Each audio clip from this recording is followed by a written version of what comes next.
right, good morning. Ready to, No, we have to wait till I make sure. Okay. Chairman Gaines, can you just hold on 1 second? They are ready.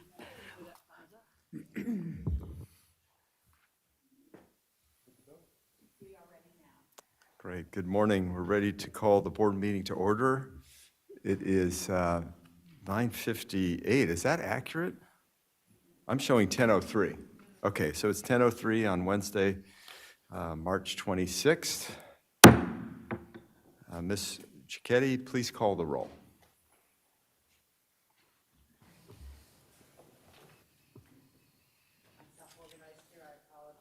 That's right. Good morning, everyone. Good morning. Here. Yes, Vice Chair Lieber, Here. Mr. Vasquez, Present. Mr. Schaefer, Present. Deputy Controller Emron. Present. All right, a quorum is present and the board meeting is called to order. We'll start with the Pledge of Allegiance, and I will lead that. Please stand. I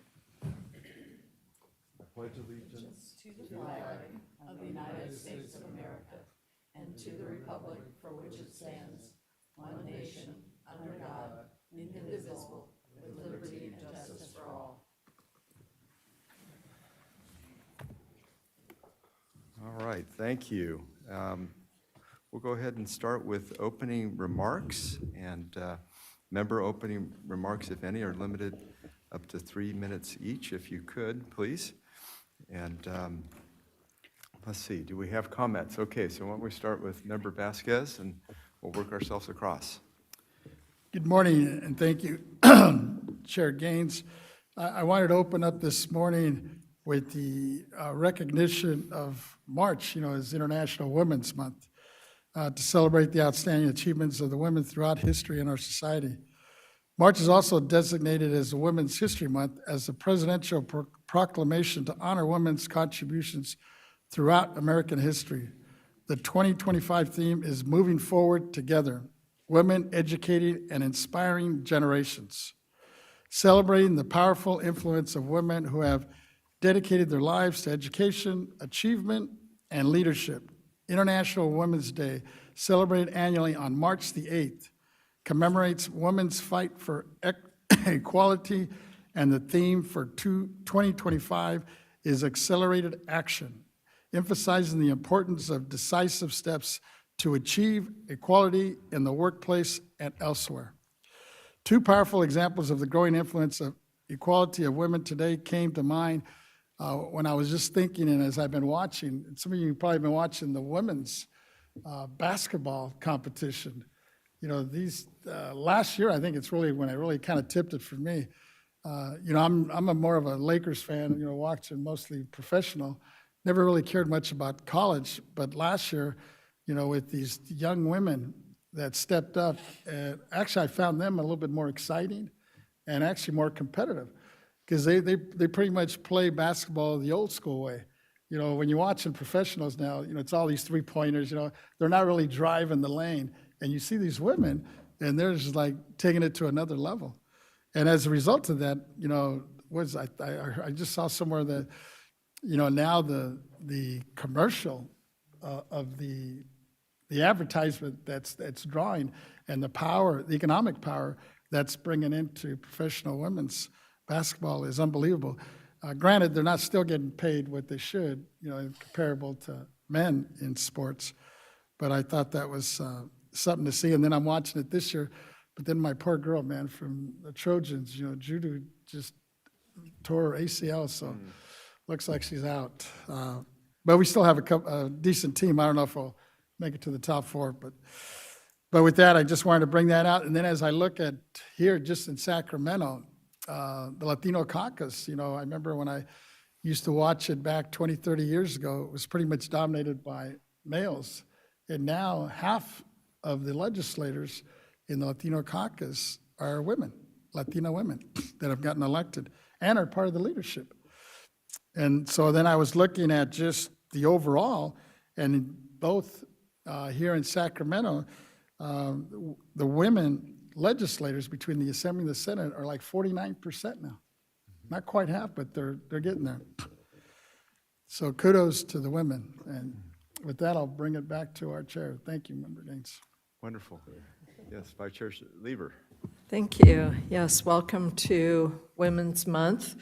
And the women in the state legislature missed having at least 50-50 by just one seat. So we're coming for that. And I just wanted to talk a little bit about some of the federal changes and how it affects our work here in California. I think we would all agree from our prior service in public office or just public service that predictability, fairness, and transparency are the pillars of good governance. And I've been thinking a lot recently about the interactions between predictable revenues and predictable quality public services. And I think we have to say predictable now with caution and a real sense of urgency. There has been recently an upending of the concept of predictable. And as members of the Board of Equalization, we are custodians of California's property tax system, the property tax revenues that our education system and our local governments rely on. But we know that property taxes do not and cannot fund education and local governments in their entirety, but are simply a complement. In 25-26, the revenue from the federal government is projected to comprise over 34% of our state budget, or $170 billion. And two of the areas that are highly at risk is K-12 education and local government services through Medi-Cal. K-12 education receives almost $8 billion in federal funding, and these federal dollars assist economically disadvantaged students and students with disabilities in our communities. These federal funds complement funds from California's property tax system and from the general fund. Medi-Cal funding coming from the federal government is over $108 billion. And we all know what Medi-Cal covers: low-income individuals, families with children, seniors, people with disabilities, youth and foster care, pregnant women and low-income people. And currently, more than 5 million children, which is more than half of all of California's children, receive Medi-Cal. 2.3 million seniors and people with disabilities, 3.4 million working Californians, nearly 1 in 5 of all California workers who we cannot run our state without their labor. 14.9 million Californians in total, which is more than 1 in 3 of all Californians. So I think you see why we are saying that predictable is so important. The Kaiser Family Foundation has estimated that proposed Medicaid cuts represent 24% of Medicaid spending per California resident. There is really a seamless connection between the work that we do here and all of our revenue sources, and I think that we have an obligation to really think through what the increased call on property taxes is going to be like, so that we're prepared to answer constituent questions. And in the future, I think it would be very prudent of the board to consider the impact of proposed federal cuts and how our property tax system may be prepared and utilized for a response. And in my remaining minute or so, to end that note of the need to prepare and to understand our state fiscally, I'd just like to recognize that one of our board members had his birthday yesterday, Mr. Schaefer, And Mr. Schaefer, I wanted to wish you a great year ahead. You are a unique Californian. I was trying to think on my way to the meeting today, have I ever known anybody else like Mr. Schaefer? And I can honestly say no. And so you really add something to this board, and I hope you have a great year ahead. And our other birthday, which actually is today, is our executive officer, Yvette Stowers. And Yvette, there are just not enough words to compliment you on the job that you do and how much you give to this board and how much service you have given over time to the people of the state of California and to make sure that our tax system is the best that it can be and is transparent and that we have outreach to every Californian who needs our help. So thank you so much. We hold you in so much esteem and recognize that during Women's History Month too, that you are a woman of excellence and we appreciate you. And happy birthday. Wonderful. Thank you. And additional comments? Thank you, Mr. Mr. Amaro, Chairman. Good morning to you all. Good morning to my colleagues. Good morning to the Executive Director and members of the public for joining us at this March meeting. I want to first start, last Thursday, I joined at the California State Capitol, and there was a resolution declaring March as Afghan American Heritage Month. And I want to shout out Assemblymember Dr. Sharp Collins for putting this forward. It's a historic resolution for the community, and incredible work by several organizations that put this forward. And I'm reminded of the story of my parents and my own story about how I ended up here. My parents escaped war and poverty and violence when the Soviet Communist Union invaded Afghanistan in the 1980s, and they came to California for a better life, to chase that California dream. And we started off very humble beginnings. We were able to work our way up, beat the odds, and give back ultimately. And I've devoted my career to doing that, and I'm reminded about all the other Afghan American communities from Sacramento to Fremont to Los Angeles and San Diego that are doing incredible work. So many that are contributing in so many fields as police officers and teachers and artists and entrepreneurs and doctors and lawyers and engineers. So it's just an incredibly historic and monumental day. We got to join the assembly member on the assembly floor to declare this official resolution. So just so honored to have this resolution bestowed upon the community and just continuing to advocate and do the work. Unfortunately, history has repeated itself, and 35 plus years later, the Afghanistan governments fell to the Taliban.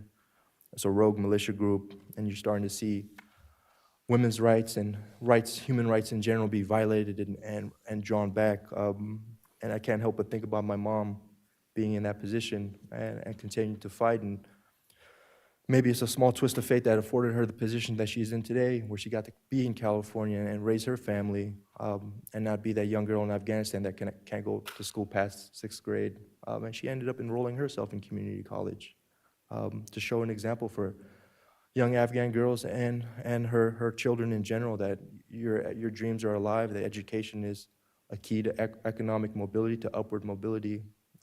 So it was a very, very heartfelt day. I want to shout out the assembly member again.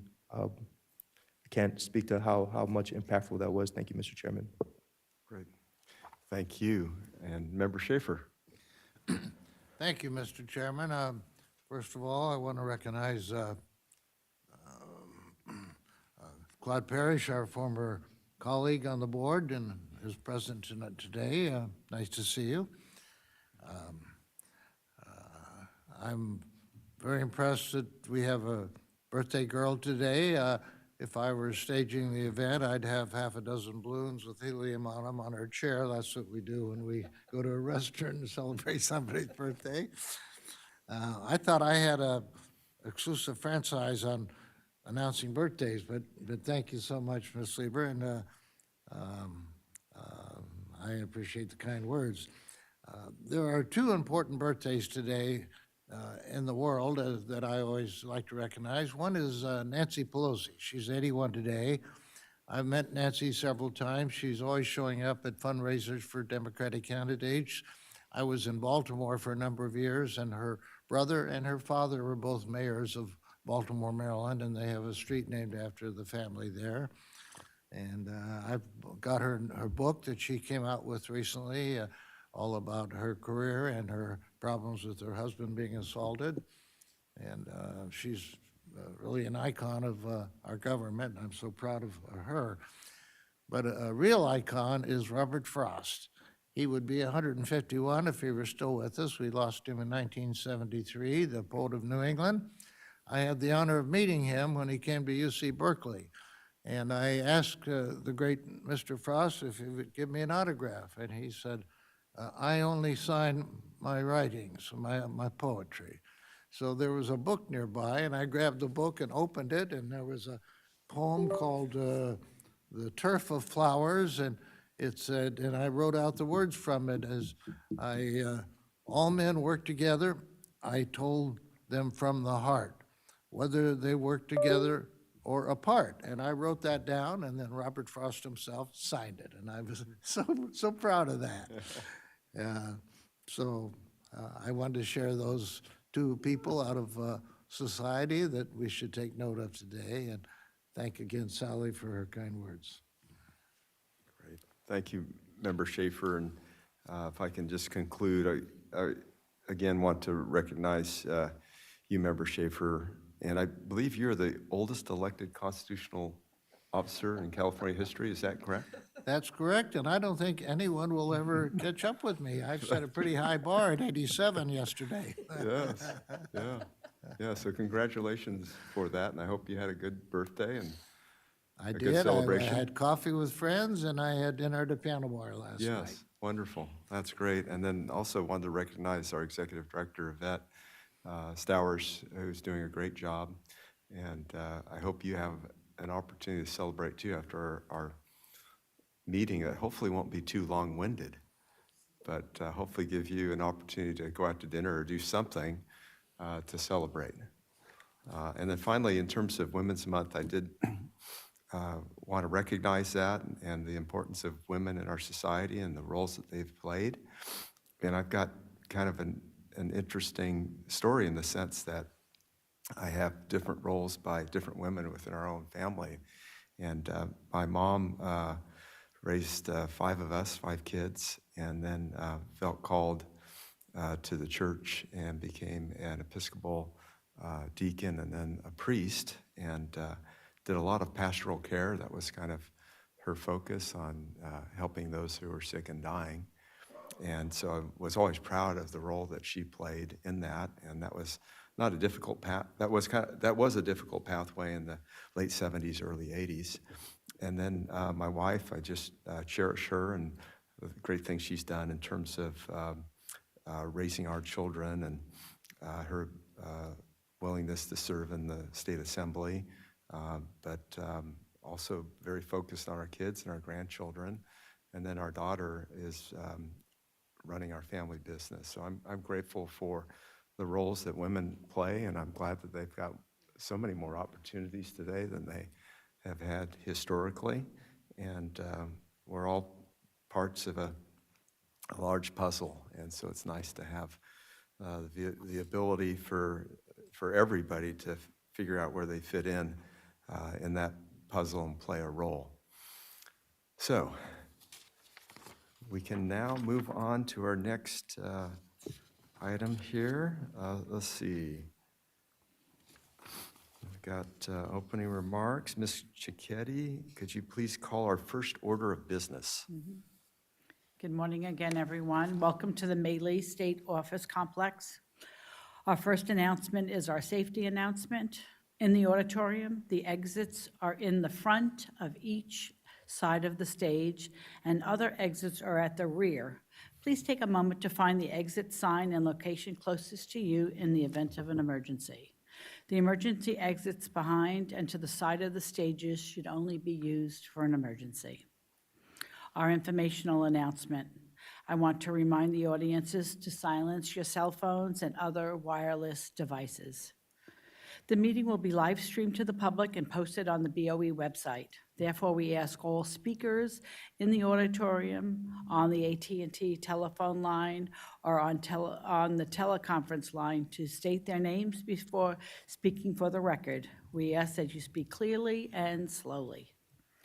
Note that public comments are taken on each agenda item. The public will be invited to comment on matters before the board. If there are any members of the public wishing to speak before the board on any agenda item in person, we ask that you complete and submit to the Sergeant of Arms a public comment appearance sheet located at the entrance of the auditorium. If you wish to speak before the board by telephone, please dial the phone number and access code provided on our public agenda notice and follow the instructions of the AT&T moderator. We recommend dialing into the meeting on the teleconference line before the beginning of the agenda item which you wish to comment on. We recommend this as the audio broadcast on our website experiences a 1 to 3 minute delay between the live stream and the live event. When giving public comments, please limit your remarks to 3 minutes. This concludes our safety and informational announcements. Thank you. Yeah, thank you for that. And Ms. Cicchetti, did you want to recognize the controller? Yes, I was just Great. going to say, I believe Ms. Controller Cohn is on remotely. Good morning. Hi, good morning, everyone. Yeah, good morning. I have a statement that I need to read. When a board member of the board attends the meeting by teleconference from a remote location, the member shall disclose whether any other individuals 18 years or older are present in the room at the remote location with the member and the general nature of the member's relationship with such individuals. Therefore, Controller Cohn, is there anyone 18 years of age or older present in the room with you at your remote location? No, I'm by myself. Thank you and welcome. Thank you. Wonderful. Okay, we're now ready to move on to public comment on matters that are not on the agenda. Persons who wish to address the Board of Equalization regarding items not on the agenda may do so under this item. Please note that the board cannot act on items not on the agenda. However, the board can schedule issues raised by the public for consideration at future meetings. When given your public comment, please limit your remarks to 3 minutes. We do not have any written comments for this item or anyone in the auditorium who wishes to make a public comment on this agenda item. Therefore, let's go to the AT&T moderator. AT&T moderator, please let us know if anyone is on the telephone line and would like to make a public comment regarding this item on the agenda. And for public comment, please press 1 followed by 0 at this time. 1 followed by 0.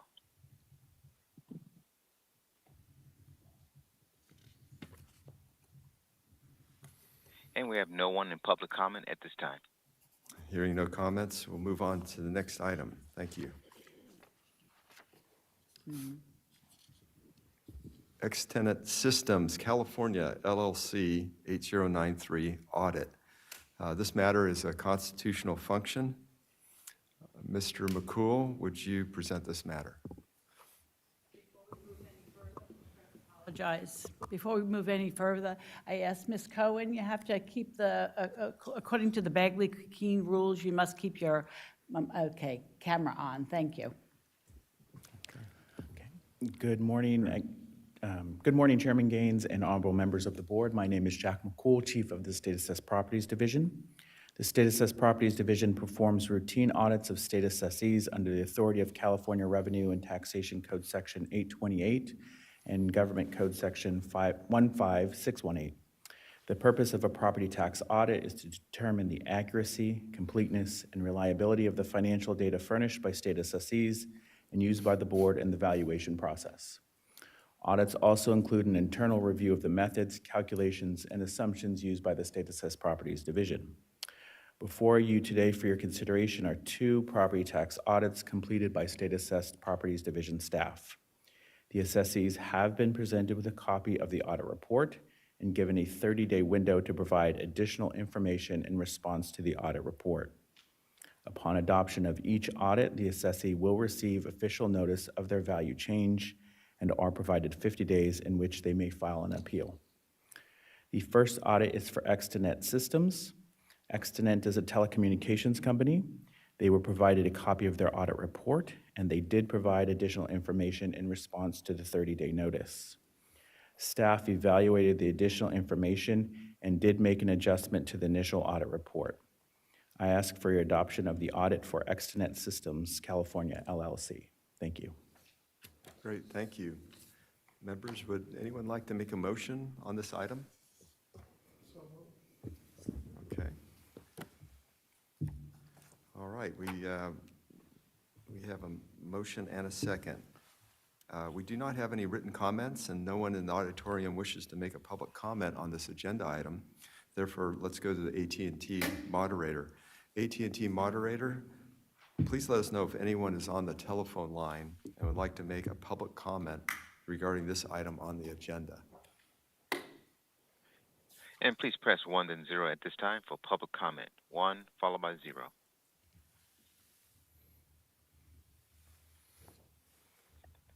And we have no public comment in queue at this time. Thank you, moderator. Members, is there any discussion? Seeing none, Member Vasquez has made a motion to adopt audit adjustments of Extenet Systems, LLC, California LLC, and Vice Chair Lieber is seconding. Ms. Cicchetti, please call the roll. Chairman Gaines, Aye. Vice Chair Lieber, Aye. Member Vasquez, Aye. Member Schaefer, Aye. Controller Cohen. Aye. All right, the motion passes. Thank you, members. Item number 3 on the agenda, Vero Fiber Networks LLC 8228 audit. This matter is a constitutional function. Mr. McCool, would you please present this matter? Yes, thank you. The next audit is for Vero Fiber Networks, LLC. Vero Fiber is a broadband telecommunications company. They were provided a copy of their audit report and findings. Vero Fiber did submit additional information during the 30-day review period. Staff agreed with the requested changes and made adjustments to the audit findings. I ask for your adoption of the audit for Vero Fiber Networks, LLC. Thank you. Great, thank you. Members, would anyone like to make a motion on this item? So moved. Okay, have a second? Okay, wonderful, thank you. Public comment on item number 3. We do not have any written comments, and no one in the auditorium wishes to make a public comment on this agenda item. Therefore, let's go to the AT&T moderator. AT&T moderator, please let us know if anyone is on the telephone line and would like to make a public comment regarding this item on the agenda. And please press 1 then 0 at this time for public comment. We have no one in public comment at this time. Thank you, moderator. Members, is there any discussion? Seeing none, Member Vasquez has made a motion to adopt audit adjustment of Vero Fiber Networks LLC with Vice Chair Lieber seconding. Ms. Cicchetti, please call the roll. Chairman Gaines, Aye. Vice Chair Lieber, Aye. Member Vasquez, Aye. Member Schaefer, Aye. Controller Cohen. Aye. The motion passes. Thank you, members. Item 4 on the agenda, Pacific Gas and Electric Company, 0135, Land Escaped Assessment. This matter is a constitutional function. Mr. McCool, would you please present this matter? Thank you. Revenue and Taxation Code Section 758 allows for the addition of assessments to the roll that have escaped assessment. I'm here this morning to present land escaped assessments for the board's consideration. Items number 4 through 6 represent new property acquired by state assessees that they failed to report timely and as a result escaped assessment. All 3 assessees have been notified of their escaped assessments and have been given an opportunity to provide additional information to change our escaped assessment findings. In addition, each assessee will have 50 days after adoption of the escaped assessments to file an appeal if they so choose. The first set of land escaped assessments for the board's consideration are for Pacific Gas and Electric Company. PG&E provided additional information during the 30-day review period, and as a result, staff made adjustments to our initial escaped assessment recommendation for PG&E. The escaped assessment before you for PG&E involves 3 land parcels reported to our office late in 3 different counties, 1 land parcel each in El Dorado, Plumas, and Santa Barbara. Members, I ask for your adoption of the escaped assessments for Pacific Gas and Electric Company. Thank you. Great, thank you. Members, would anyone like to move to approve the proposed unitary land escape assessments of Pacific Gas and Electric Company? I'd so move. Okay, we've got a motion, and do we have a second? Okay, great. Thank I had a question. Mr. Chairman, I don't see why, quote, "not subject to contribution disclosure statute" appears on all of these. I thought any item on our docket, if we had over $250 or more contribution, we were prohibited from participating.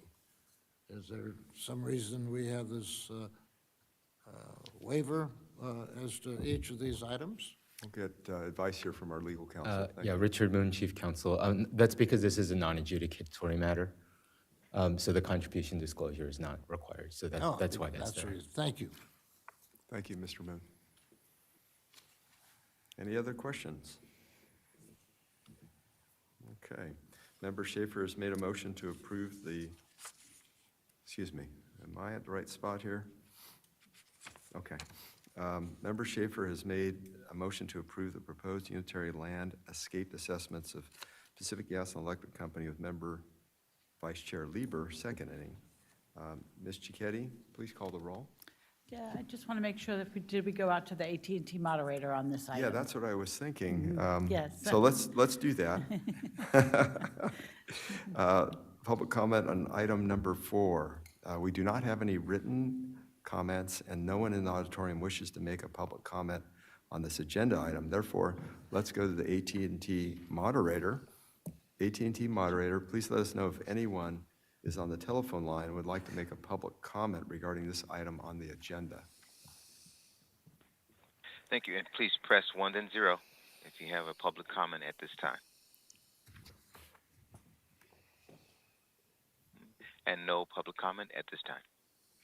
Thank you, moderator. Any further discussion? Okay. Member Schaefer has made a motion to approve the proposed unitary land escaped assessments of Pacific Gas and Electric Company with Vice Chair Lieber seconding. Ms. Cicchetti, please call the roll. Chairman Gaines, Aye. Vice Chair Lieber, Aye. Member Vasquez, Aye. Member Schaefer, Aye. Controller Cohen. Aye. All right, the motion passes. Thank you, members. Item 5, Southern California Edison Company, 0148, land escaped assessment. This matter is a constitutional function. Mr. McCool, will you please present this matter? Yes, thank you. The next land escapes are for Southern California Edison Company. They were provided a copy of the land escape assessments. They will have 50 days after adoption of the escaped assessments in which they may file an appeal. The land escaped assessments before you for SCE are for 2 land parcels reported to our office late, both in Los Angeles County. I ask for your adoption of the land escaped assessments for Southern California Edison Company. Thank you. Great, thank you. Members, would anyone like to make a motion? So moved. Okay, I Mr. second. Vasquez. Okay. Mr. Schaefer, thank you. Public comments on item number 5. We do not have any written comments, and no one in the auditorium wishes to make a public comment on this agenda item. Therefore, let's go to the AT&T moderator. AT&T moderator, please let us know if anyone is on the telephone line and would like to make a public comment regarding this item on the agenda. Okay, and please press 1 then 0 for public comment at this time.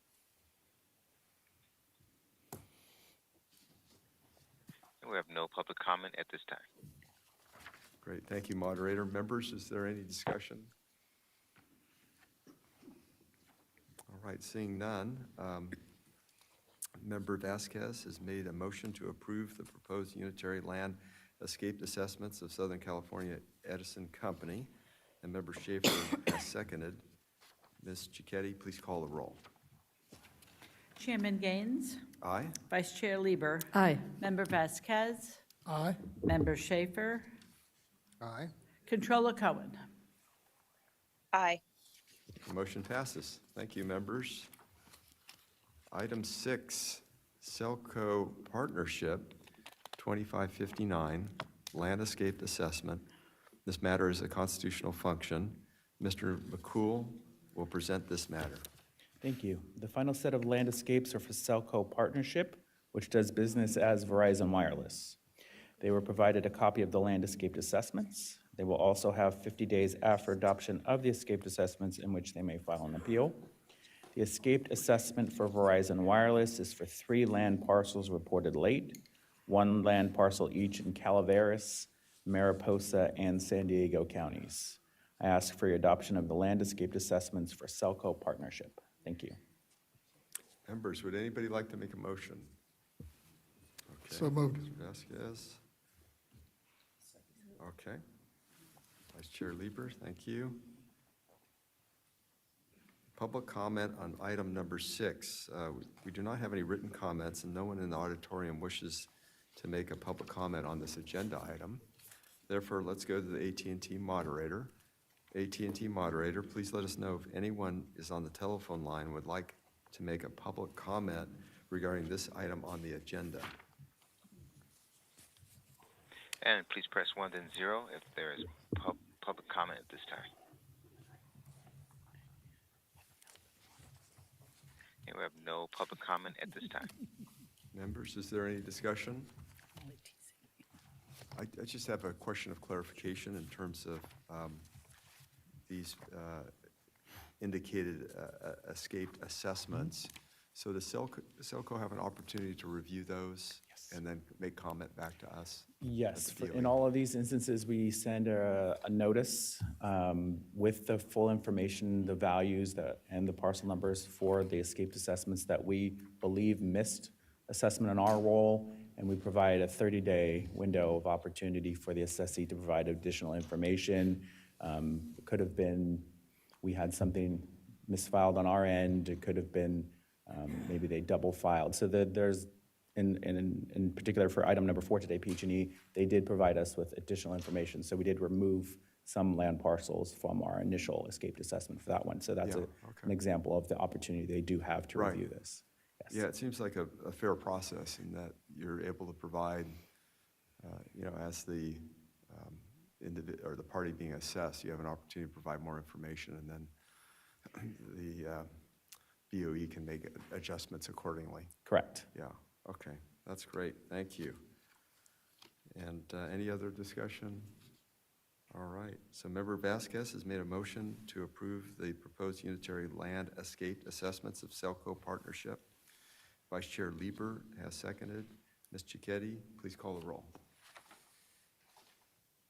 Chairman Gaines, Aye? Vice Chair Lieber, Aye. Member Vasquez, Aye. Member Schaefer, Aye. Controller Cohen. Aye. The motion passes. Thank you, members.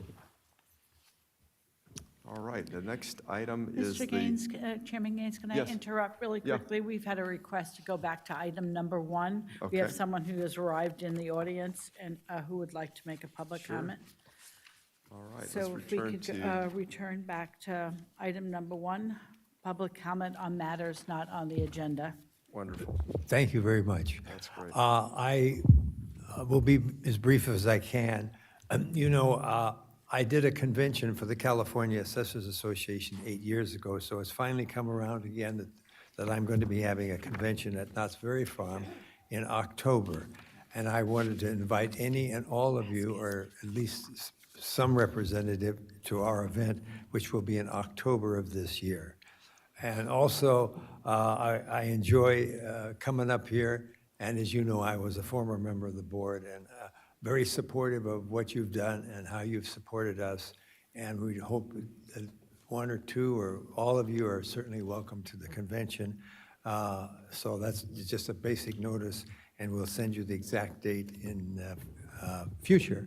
So I just want to lay that out and tell you here, and then you know this is Legislative Day, and so I've been going around. But thank you so much, and it's always nice to see every single one of you. Very nice. Well, thank you so much. Any comment from the board? Okay, Executive Director Thank you, Sowers. Thank you, Assessor Parrish.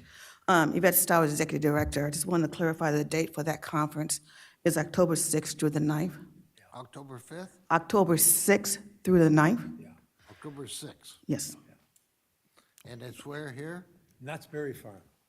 Knoxberry Farm, Oh, yes, yes. District 4. We've been there. It's going to be nice. And we have that date on our calendar, and there's no conflict with our monthly meetings. Fantastic. It's in October, she had the dates. The date, I know the dates, October 6th through the 9th. Yeah. The theme, I think they're still in the planning stage for a theme. But it's going to be nice. I haven't done it since, 8 years ago I did. My time came around again. And I'll have to wait another 8 years to do it again, so I certainly hope you can make it. Assessor Parrish, would you please come forward to the podium? There's a question. Sure. I just want to clarify, but just to the podium there, yeah. to the podium. So you're at the microphone so we can hear you. Of course, yes, Thank yes. you. And I know that as members, we're not allowed to respond to public comment matters on the agenda. Yeah. But I wondered from staff, does that extend to telling Assessor Parrish that he's always very welcome here? Well, you're very gracious. Thank I do you everything for I being can here. to support the board. It's very, very important. I look for the time when the sales tax area would be also under your authority, which would be more appropriate. But we're very happy, I'm very happy to do everything I can to support the State Board of Equalization. I'm sorry, others don't, but I realize as a former member how important it is, and how important it is to the people of the state of California that we allow them to speak to their elected officials and have the power under the state of California for all of the taxes that they used to. I'm hoping that sometime in the future that authority is reinstated. It's very important. Thank you. Thank you, Claude Very Parrish, good, Orange right. County Assessor, and we appreciate what you do because you've always been very engaged with your constituents and are a true public servant. We appreciate, and I think all of us appreciate our ability to help our constituents. That's right. And I think you've always exemplified that, so appreciate that. Thanks for coming up to Sacramento. Very kind of you, each and every one of you. Very I know well. each and every one of you. Thank you. Okay, I think we are now back at the consent agenda. And that is item 7, and that is adoption of the... Mr. Chair, Yes. Chair, and colleagues, hi, it's Malia. Oh, I'm not here with you. Hi, I'm Controller actually Cohen. in How are you? New Haven. Good morning, good morning. Yes. I wanted to, before I depart, I wanted to just offer some comments on item 11. I Okay. briefed my staff, Deputy Controller Hasib Emran. He will go into more greater detail. Okay. But I just wanted to raise a concern that I had about the legislative matters that are on our agenda. It was just unclear to me if there was a fiscal impact report or some kind of a report that would highlight the impact of this legislation that we are considering that's on our agenda. And this, again, is a hypothetical question.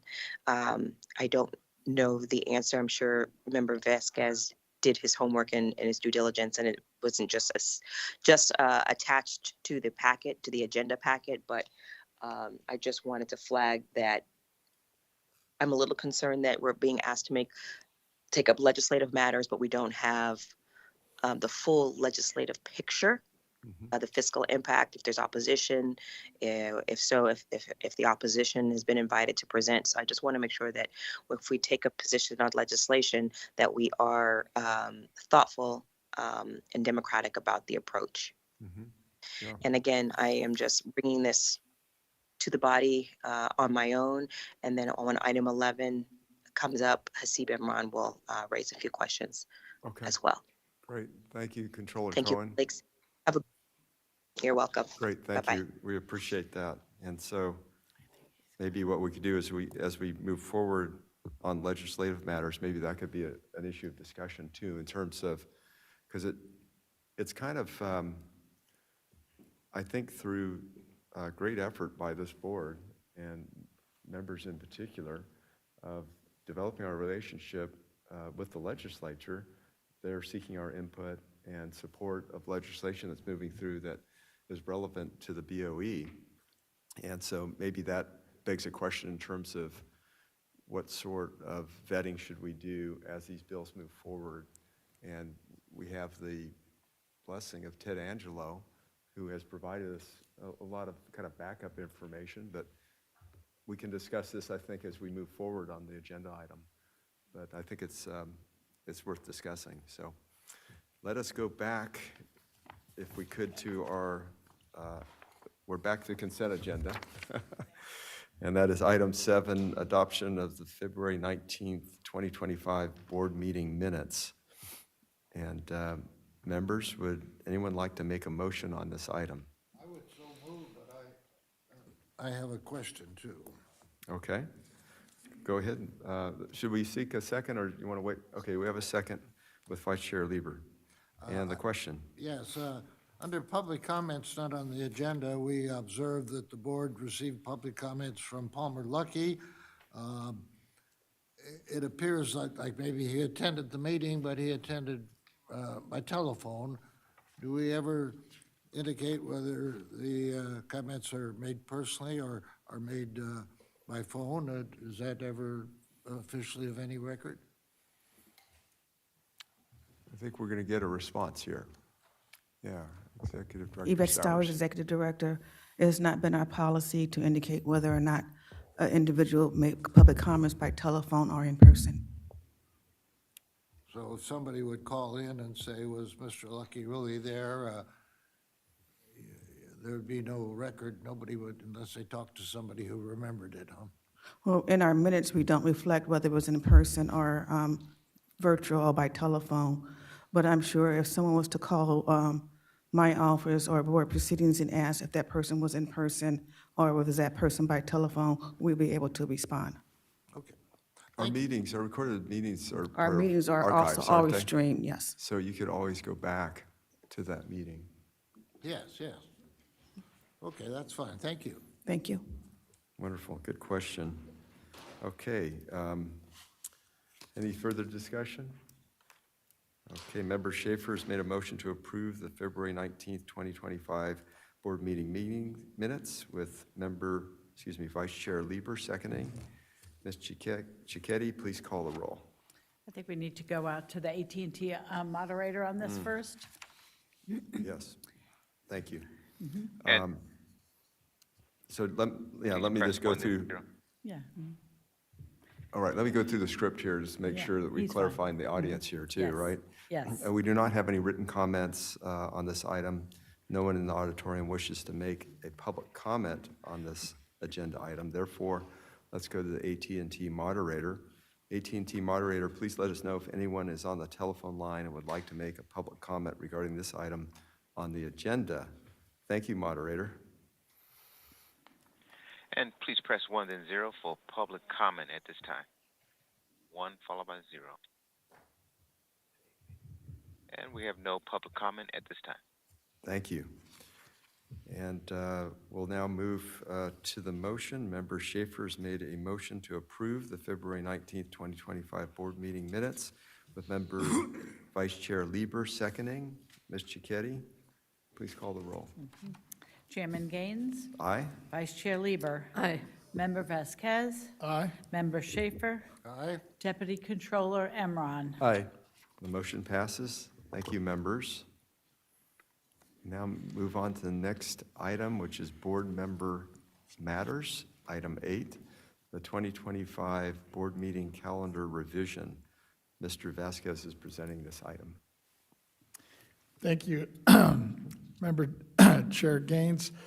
Members, I have a scheduling conflict coming up on our July 23rd board meeting. And I was asked, and I'm proposing if it's possible to move that to the following week, which would be July 29th. If that's a possibility, I would like to move that. But I put it out there in case there's a conflict with others as well. Member Schaefer, please. Member Vasquez, I don't think this is appropriate at this time. First of all, it's brought forward 4 months before the event. We could easily address this in April or in May or maybe in June. We have no idea what the basis is for it. I mean, it could be that you have an appointment with your barber. I mean, I don't know how serious is the conflict. I would like to point out that you, like myself, can appear virtually, as I did one time when I had a little health issue.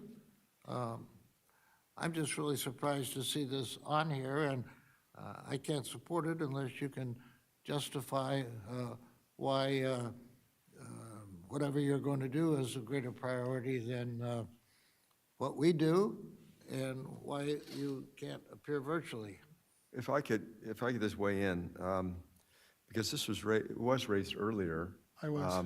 And so I'm hoping that your staff was reached out to and you were made aware of, because my staff did speak to me about it, and I've already adjusted my calendar for the new meeting date. And so I appreciate the heads up. It's pretty early. I mean, it is a ways out before the meeting occurs. So I just wanted to make that comment because there had been discussion prior to this meeting here. No, I appreciate it. Yeah, I was trying to give you as much notice as possible. Yeah.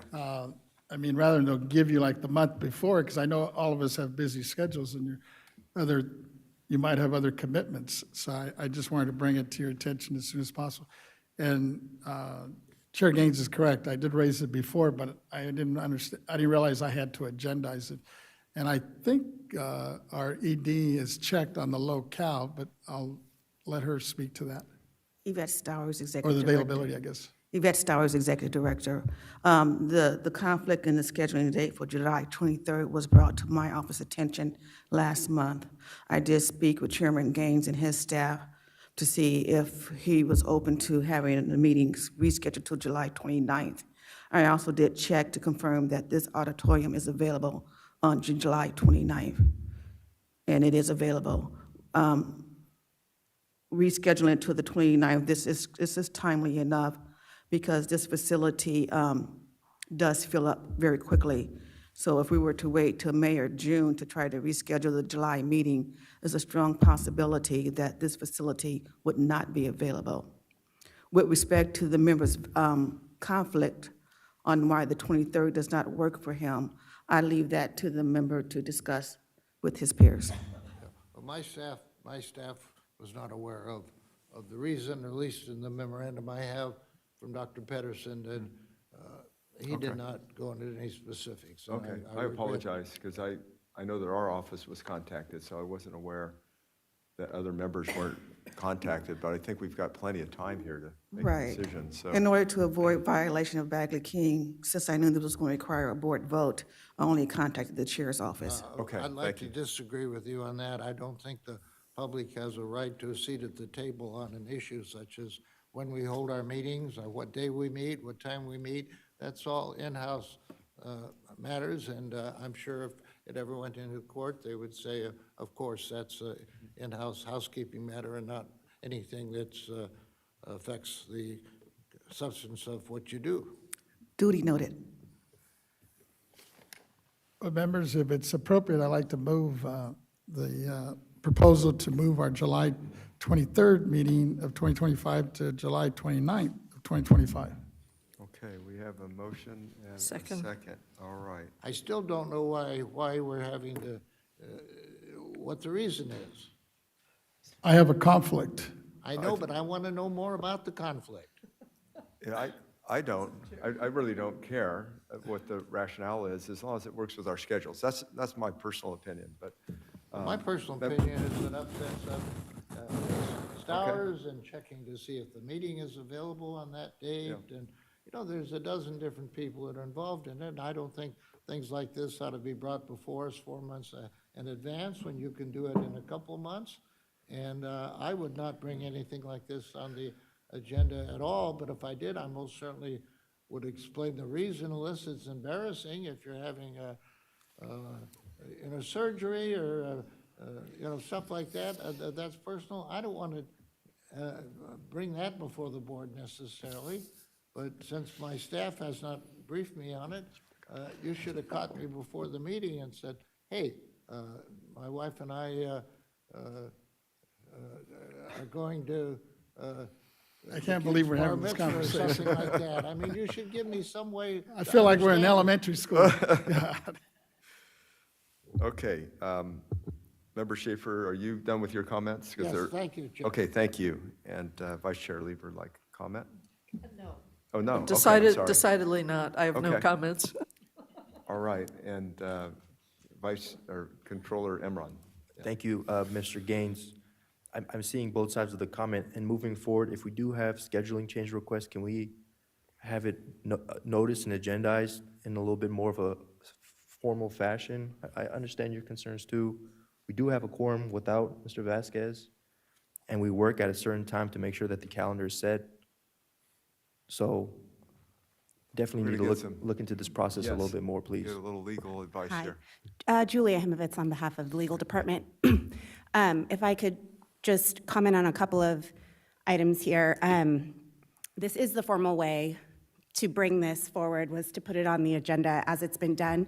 It did go through the chair's office, as is our policy and process. In terms of whether this is an item subject to Bagley-Keene, in terms of notice, to Mr. Schaefer's point, I would say that housekeeping matters typically don't need to be discussed as formally under Bagley-Keene. You are correct in that regard. However, what I would point out is Bagley-Keene exists to allow the public to have a seat at the table.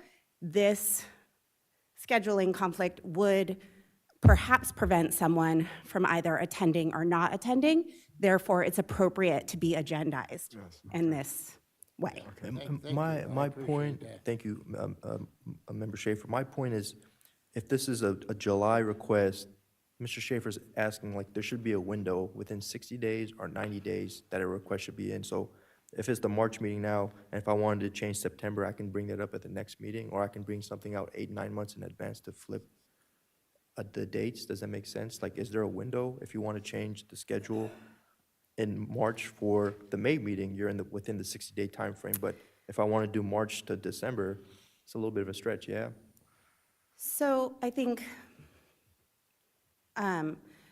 CDTFA is really kind in allowing us to use their space. And so the more notice that we can give everybody, I would imagine, is better. But in terms of a formal policy as to when you put in the request for what amount of time, I can't speak to that. I think it is a ways out, but, Just examining the bylaws when it comes up at the appropriate time. Thank you. okay. It's something you might want to bring up during our governance maybe next time, you know. I didn't see it written in there, that's why I brought it up. Yeah. Okay. Any further discussion? Thank you. Thank you. That's a good idea. There may be members of the public that are planning to appear on a matter that is set for the meeting as set, and, if we did a change, that might disrupt them.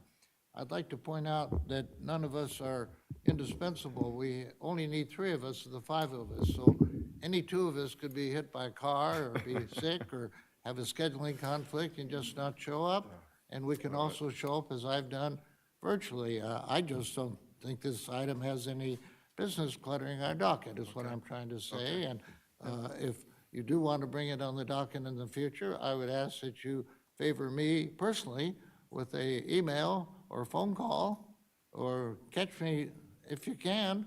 I just don't like to be surprised. Thank you. Okay, all right, great.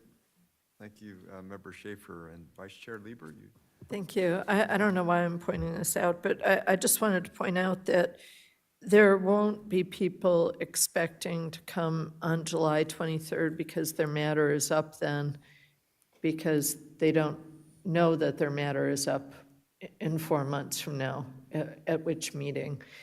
By and large, there may be some person who's counting on it somewhere. This is California, so there's got to be at least one of everything. But I think that given 4 months' notice, people can make their travel plans and arrive in a nice fashion. Wonderful. Great. Are we, have we concluded discussion? Well, I still don't know why, maybe I didn't hear if it was given, or are we just not? You can vote against it, that's your right. Pardon Just me? vote against it. Vote against it if you have a problem with it, that's all. It's okay if I vote against it? It's your prerogative. Thank you. Yeah, okay. But So I we- might vote for it if I knew what it was. Well, we have a motion. We have, Member Vasquez has made a motion to change the July 23rd, 2025 meeting date to July 29th, 2025, with Vice Chair Lieber seconding. Mr. Getty, could you please call the roll? I believe we need to go to the moderator. I'm going to intervene on here and say, AT&T okay. moderator, could you let us know if there's anyone on the line you. who'd like to Yeah. make a public comment on item number 8? If you would like to make a comment, please press 1, then 0.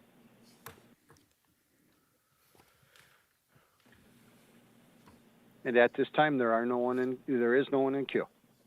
Thank you. I'm going to call the roll. Right, thank Chairman you. Gaines, Aye? Vice Chair Lieber, Aye.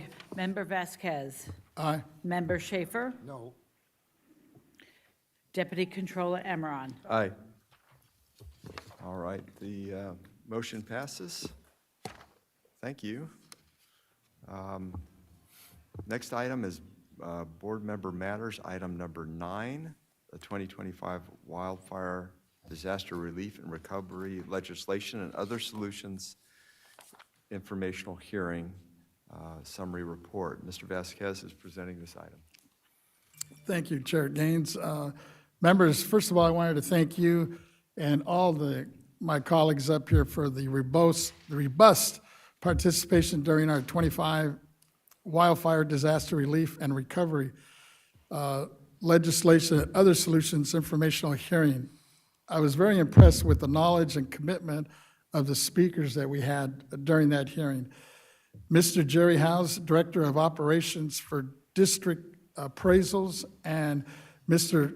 Lawrence Liu, Special Assistant Legislation and Advocacy, provided an excellent overview of the actions that the Los Angeles County Assessor Jeff Prang has taken in order to assist victims of the wildfires and legislation he is supporting, and also recommends the board's support in order to resolve some existing roadblocks to providing relief.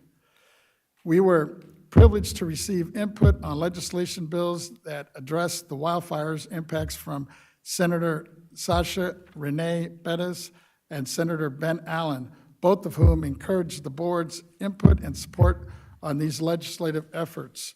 In addition, my Santa Monica Mayor, Lana Negrete, provided detailed input on how the wildfires impacted the city of Santa Monica. Even though it escaped the actual fire, there was financial impacts to the business community in that city. It would be helpful in finding solutions and options moving forward. Although minutes and reports are not required for an informational hearing, I submitted them to you for discussion and approval for several reasons. One, I want to have an official summary documenting at least the highlights of the input we received so that we and future boards have a record. Two, I'd like to send them to the speakers and their respective organizations and constituencies for their records and future contacts. And three, I'd like the public to understand the results of the hearing, the varied challenges and impacts of the wildfires present, and how the BOE and the Los Angeles County assessors can assist in the relief and recovery efforts. After your comments and input, I'd like to move for adoption these recommendations and the discussion that came out of it.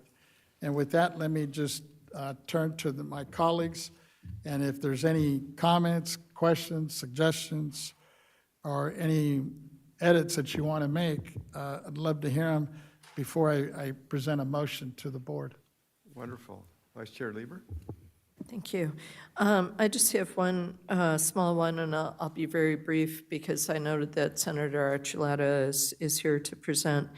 But I just wanted to request that when you move adoption, you move it as the report and not minutes, because minutes imply that there's a work group attached to it. And so just for clarity, if we adopt it as a report. Thank you. Great, wonderful. Other comments? Yeah, Deputy Controller Emmer. Thank you, Mr. Chairman. Wonderful hearing. I thought it was really good substantive information, especially trying to expedite the recovery process in Los Angeles and making sure that residents feel safe. I have similar comments to Member Lieber. Informational hearings have become a new phenomenon here at the Board of Equalization. And sometimes we have an informational hearing and there's minutes presented, sometimes we don't. We have future informational hearings coming up. Are those going to be minutes presented? Are they going to be a report out? So the controller also has some concerns about how we're going to move forward when we have an informational presentation. Is there going to be a required report out? Is there going to be required minutes, or are we just going to leave it as is when we conclude that? And I think that's something that we all should look into in the future, having a protocol when we have informational hearings, because we have very assured process when it comes to board work groups, but not necessarily when it comes to informational hearings. And we're going to continue these. I am, and the controller is fully supportive of informational hearings, but what does the after the fact look like? Are we going to have required reports and minutes?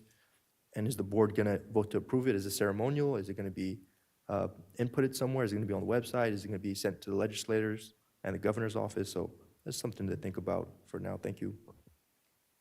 Great, wonderful. Thank you. Any other comments?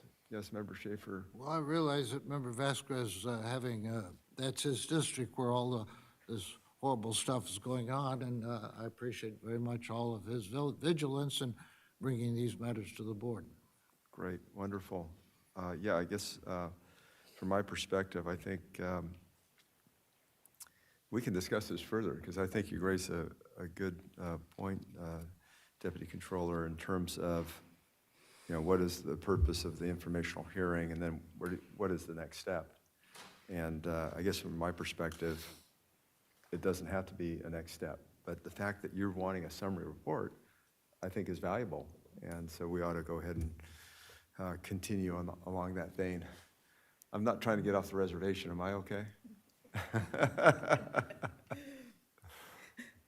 No, sir. Very good points from all sides. Member Vasquez and his team has taken the added step of doing a report in minutes following the board work group charter. However, the informational hearing process does not require the member to do reports or minutes. It's up to this body if you guys would like to implement such a change. You guys normally look at your board governance in November and make the changes in December. But as Deputy Controller Imran identified, we do have informational hearings coming up throughout the year. So it would be within your privy if you would like to amend your policy, let's say next month, to require some type of report that would totally be within the member's rights. Okay. All right, very good. It's separate from a board work group, correct? So you Yeah, have a it board would work be group? separate. It would be informational hearing, board work group. Informational hearing is generally fact gathering to see if there is something emerging that the board needs to take action on. And generally speaking, you can go from an informational hearing based on that fact gathering to a board work group to resolve the issue. So would this be an agendized item? For the Yes, future we that will agendize on the April agenda no, doesn't look like it. It's a 2-day meeting, and it's a full calendar. Okay. So we will agendize it for the May meeting to look at the board's governance policy on informational hearings. Great. Vice Chair Lieber? That's a question. And so we already have a functional policy in place that if it's a board work group meeting, then minutes are produced. And if it's an informational hearing that doesn't have a work group attached to it, then there's just a report with no minutes.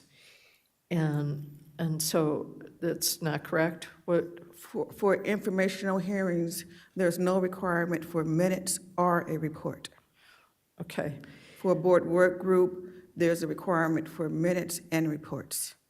For both, whether it's an informational hearing or a board work group, the board member who is sponsoring the informational hearing or the board work group is responsible for those items. It is a product driven by the board member and the board member's staff.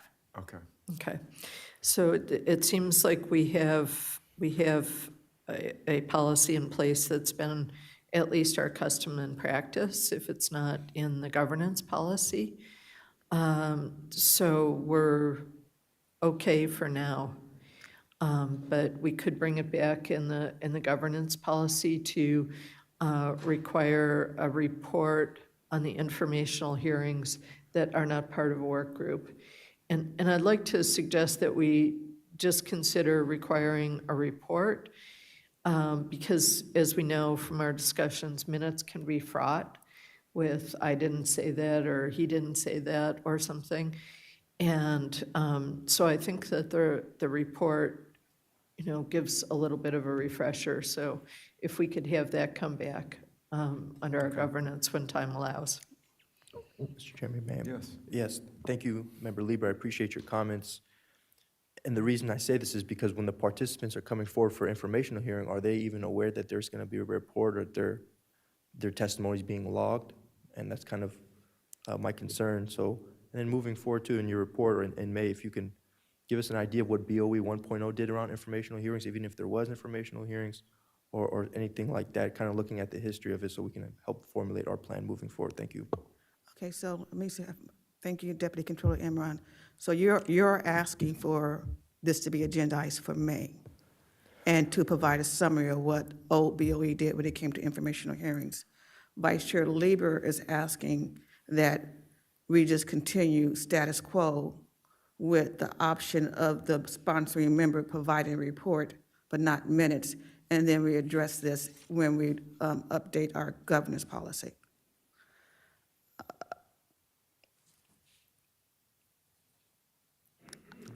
But if we're in status quo, then this report shouldn't even be coming to the board if it's an informational hearing. If there's no custom to have a report or minutes for an informational hearing, then this shouldn't even be an item. Actually, we've done this in the past. Member Vasquez, last informational hearing, and I'm drawing a blank on what it was, but he did present a report in minutes, and the board did review and adopt it. Member Vasquez, do you remember? The housing, when we did the housing, I did the review. Affordable housing, there was a report in minutes, but I thought there was a more recent. Energy? Oh, and then we did the energy one. The energy hydrogen. one, just this year, the energy one. We also had an insurance hearing. Right, We that's did. what I said, we're not consistent. I'm just saying, Member Vasquez and his team has taken the initiative to do minutes and reports. It's not a requirement, but they have done it consistently. And I'm open, if you want, I think it should be open to the members, it's up to you. I don't want to put something on you if you're not comfortable doing it. I just thought it would be good to document it and have it, not only for us, but for the participants that participated in talking to the legislators, because some of them couldn't hear all the testimony, so they kind of wanted a report of some sort. And I said, well, we could put something together and share it with them as well. I agree with you, Mr. Vasquez, and I think it's a good idea. I just want, and the controller, also just a board protocol for every member. So if I bring an informational hearing, I know exactly how it's going to happen, how to organize it, and then after the fact, I'm supposed to put together a report that's adopted by the board. Or else we're just doing it piece by piece, and it becomes a little dysfunctional. Okay. Why don't I do this for the May agenda? We will agendize this. I would look at suggestions on how it could be done, and this body can take a vote on what they would like to do. Because my understanding, this is an official board informational hearing, so this is on behalf of the entire board, not just one member. It is. The board voted for the informational hearing, so it represents the entire board. Okay, thank you. But even if we provide clarity, we can still have flexibility, You Yes. should. right? So, but Yeah. I think it's a point well raised. Okay. Yeah, okay, yes. Vice Chair Lieber. One final comment. I actually have found the reports to be very useful and helpful. I've saved them and referred back to them on the housing hearing that we had and on the other hearings, the insurance hearing, and et cetera. And I may just be a policy geek, but I do save those reports and continue to go through them. What are less useful to me would be minutes. So thank you. Okay. So are we in agreement that we're going to Yes, we will put it on the agendize agenda for May. this for a future meeting? I would do some research on what the prior BOE did when it came to informational hearings. And then I would provide some options for this board to make a decision on option 1, option 2, option 3. Wonderful. Okay, That's great. thank you. Thank you, Executive Director. Okay, so any further discussion? I think, So- are we wrapped? Yeah, so I guess, I don't know, I'll just make clear, so the motion I'm making is not the minutes, but the report. Yes. And then leave it at that. Yes. And the reason I want to put it out there, because actually as a result of, I guess, I don't know if they were minutes or reports, or it might have been a combination of two when we did the affordable housing. A little bit later, we're going to hear from one of our legislators that actually took some of that information and actually created some legislation that we're going to hear about a little bit later. So I'll just move that we approve the report as from the informational hearing. And if there's a second, we'll go ahead and share it with the other participants. Okay, great, wonderful. So we have a motion and a second. Thank you. Public comment on item number 9. We do not have any written comments on this item, nor is there anyone in the auditorium who wishes to make a public comment on this agenda item. Therefore, let's go to the AT&T moderator. AT&T moderator, please let us know if anyone is on the telephone line and would like to make a public comment regarding this item on the agenda. Thank you. Please press 1 then 0 for public comment at this time. 1 then 0. And we have no public comment at this time. Thank you, moderator. Members, we have a motion. Member Vasquez has made a motion to approve the minutes and. No, report. Excuse me, report. After all that discussion. Okay, to approve the report from the February 19th, 2025 meeting, and Vice Chair Lieber has seconded. Ms. Cicchetti, please call the roll. Chairman Gaines. Aye? Vice Chair Lieber. Aye. Member Vasquez. Aye. Member Schaefer. Aye? Deputy Controller Emron. Abstain. Okay. All right, the motion passes. I think at this point, members, could we agree to a 10-minute break? We have, We could do so. We Is- can. Is everybody comfortable with that? we're fine. Okay, That very would be good. fine. Senator Archuleta, please come forward. Yeah, thanks for being here, we appreciate it. Thank you, Yeah. Mr. Chair. No, Well, I before- appreciate your time, and Before and we I know start, you've been Senator at it all Archuleta. morning, and to take a 10-minute break means a lot. I know when I'm sitting up there and we're waiting. We have to do some, a little administrative work first. Okay. If Gotta we go could. through a procedure, sorry. The item that he's speaking on is item number 12. Okay, If we want to announce that first. yes, I will do so, thank you. Thank you, Senator. Thank you. Okay, so, board member matters, this is item number 12, Senate Bill 296, Senator Archuleta, property taxation and exemption for disabled veteran homeowners. And thank you, Mr. Vasquez, for bringing the senator here. And would you like to make any introductory comments first? Just real quickly, one, thank you, Senator, because I know you folks on the Hill right now are working on several bills and committee meetings, just trying to be respectful of your time. So I appreciate you coming out and looking forward to your presentation. I know you've done quite a bit of work to help these veterans, homeowners, and here we are with another bill. So looking forward to it. Thank you for your time. Well, thank you. Great, yes, please. Mr. Senator. Chair and board members, thank you. Again, I'm Senator Bob Archuleta, and I'm just so honored to speak to you and present the property tax exemptions. And we're talking about Senate Bill 296 and SEA 4, and along with Senate Bill 623. This legislative session, I introduced two bills and one state constitutional amendment to expand the disabled veterans property tax exemption. And it is so important. I just presented it, one of the bills just a few minutes ago, and it was well received. Everyone in the audience, all the boards, every committee in the Senate Assembly, everybody is there for our veterans, and I appreciate the fact that your spirit is also here as well. And everybody in this room that knows about property tax and has heard about property tax, and there are always issues, but to our veterans, it really hits home, especially those that are buying a home or trying to buy a home because it's so important to them. There are probably some in this room who, like me, served our country and who signed up and signed the dotted line and swore an oath to protect and defend the United States of America. Well, those of us who have and those that did, I will tell you, a lot of them didn't come home like they would have loved to have come home. Sound minds, sound bodies, because some of them have actually had some problems with PTSD, others with loss of limbs and God knows what else. But to all those veterans who served, and those 100% disabled veterans, I present this bill. The main two criteria for a person as a veteran, as you know, is to have served honorably in the United States Army, the Navy, the Air Force, the Marine Corps, the Coast Guard, and of course our Space Force. And anyone who served in those branches and received a discharge other than dishonorable, with an honorable discharge, they're afforded the opportunity to be buried at Arlington and receive VA benefits. So it's something very sacred to take it to the next level here in California to make sure we honor them.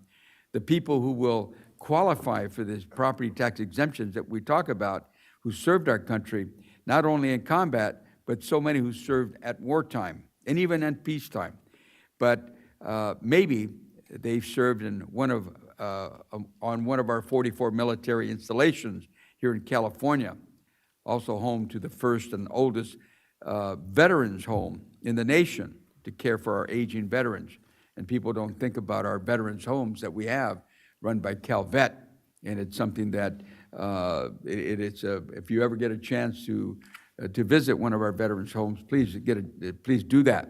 So housing affordability still remains a significant concern for our veterans, with nearly 35% of veterans paying more than 30% of their income for housing. And it's not just the veterans, but of course it's across the state. There are over 11,000 veterans experiencing homelessness here in California, the highest percentage of any other state. And that's because we've had the highest numbers for so very long. Disabled veterans want to live in the wonderful world of joy and happiness and the beautiful sunshine we see today, and of course in our wonderful state of California. But they too are feeling the squeeze and the current economic conditions. Home ownership is so difficult, and we're trying to help as much as we can. So I introduced these measures because I believe we must do more to ensure our veterans can afford to live in California while also striving to end veterans' homelessness. And it's something we're all doing together, and the governor is right there with us on all this as well. So Senate Bill 296 completely exempts disabled veterans from property tax, 100% disabled veterans. This includes veterans who are either rated 100% with the VA or who are blind in both eyes or have lost one or more limbs. This bill also offers the tax exemption to the unmarried surviving spouse of a qualifying deceased veteran after he's gone. that exemption will continue with the wife or the spouse. A full disabled veteran property tax exemption is a courtesy provided in numerous states, including Texas, which recently surpassed California, because we were number one, now we're not, to become the state with the largest veterans population. And people wonder about that. It's because some of our veterans at retirement are leaving the state because we tax their pension, so they go on to other states where they're not taxed. People don't realize that you could retire from the military at 38 to 42, even 45 years of age. That's a long span of time where you're being productive, making money. I just talked to someone who has a relative who retired from the Navy, was a submarine officer, and at 44 years of age, with that experience, they're thinking of taking it out to Florida. And I just talked to him. I said, hold off. California's we're still working on that. But this is what we're faced with. And anyway, as I mentioned, Senate Bill 296 will exempt the veterans who are 100% disabled. A full disabled veteran property tax exemption is a courtesy, and we should extend it to all the veterans that we can possibly can. But the 100% disabled veteran, that's what we're trying to take care of. And Senate Bill 623 and SCR 4 seeks to allow an eligible property owner who qualifies for the veterans exemption to also receive the homeowner's exemption. Just to share with you, a civilian has a $7,000 property exemption. A veteran only has $4,000. Wait a minute, what's wrong with that? The veteran at 4, the civilian at 7? Well, this bill will combine it. It will combine it so the veteran will get both sides of the aisle on that. And speaking of the sides of the aisle, these bills are combined together. This is not for veterans who are Democrat, Republican, Independent. This is for the veterans who served our country. So, as I had mentioned, that a veteran who owns a property and occupies that property as his primary residence, that's the requirement, is eligible for the property tax exemption, known as the veteran's exemption, will provide for, as I mentioned, $4,000 reduction in the taxable value of the property. Only $4,000. However, the civilian, as I mentioned, his exemption is nearly twice that. And that exemption exists in law, but it does not permit the veteran to receive it. So now, as I mentioned, bringing them together, that's our goal. And that the data indicates that not a single veteran in California has applied for the veterans exemption because it's only $4,000. What did we do wrong? Why didn't we listen to that years and years and years ago? Well, now it's our time to make history. The data is there, so the proof is there. So SCA 4 and Senate Bill 623 would allow the veteran homeowners to use both the veterans homeowners exemption combined. As I stated, these men and women dedicate their lives to serve our country. We now must step up and help them. We must do more to ensure our veterans can afford to live in California, and it is my hope that Senate Bill 296, Senate Bill 623, and SCA 4 will pass the legislature to give the veterans as much needed tax relief during this tough economic times as possible. So with your help, your dedication, and the work you've done in the past will continue. So I'm hoping that I can receive your support and votes in the future to help our veterans. And with that, I am open to any questions you might have. Thank you, Senator Archuleta. And I did have a question because I just wanted to clarify on the, you'd have to be 100% disabled, is that correct, in order to get the benefit? But the benefit would be a complete exemption? It would, we're shooting for that, yes. Okay. And again, also to combine the two that we talked about, the Yes. 4,000 and the 7. So imagine if a veteran owns his home, and he's fortunate enough to, Yeah. whether he's disabled or not, he can apply for the 7. Yeah. But only the 100% is the one we're talking about, full exemption. Okay. And that's the thing. So we're giving recognition to the 100% Yes. disabled. Yes. As we should. So that would be no property tax? Yeah, no Yes, property tax. okay. So, but again, all the veterans in general can apply for the 4 and the 7. Yes. But only this 100% can apply for no tax at all. Okay, and are both of those included in your bill? Yes. Both of those features? Yeah. Okay. So, but one of them, remember, it's got to go before the voters. The others can go before the Senate and the Assembly and eventually the governor. Okay. That's why one of them is referred to as SCA 4. 4, okay. And that's why.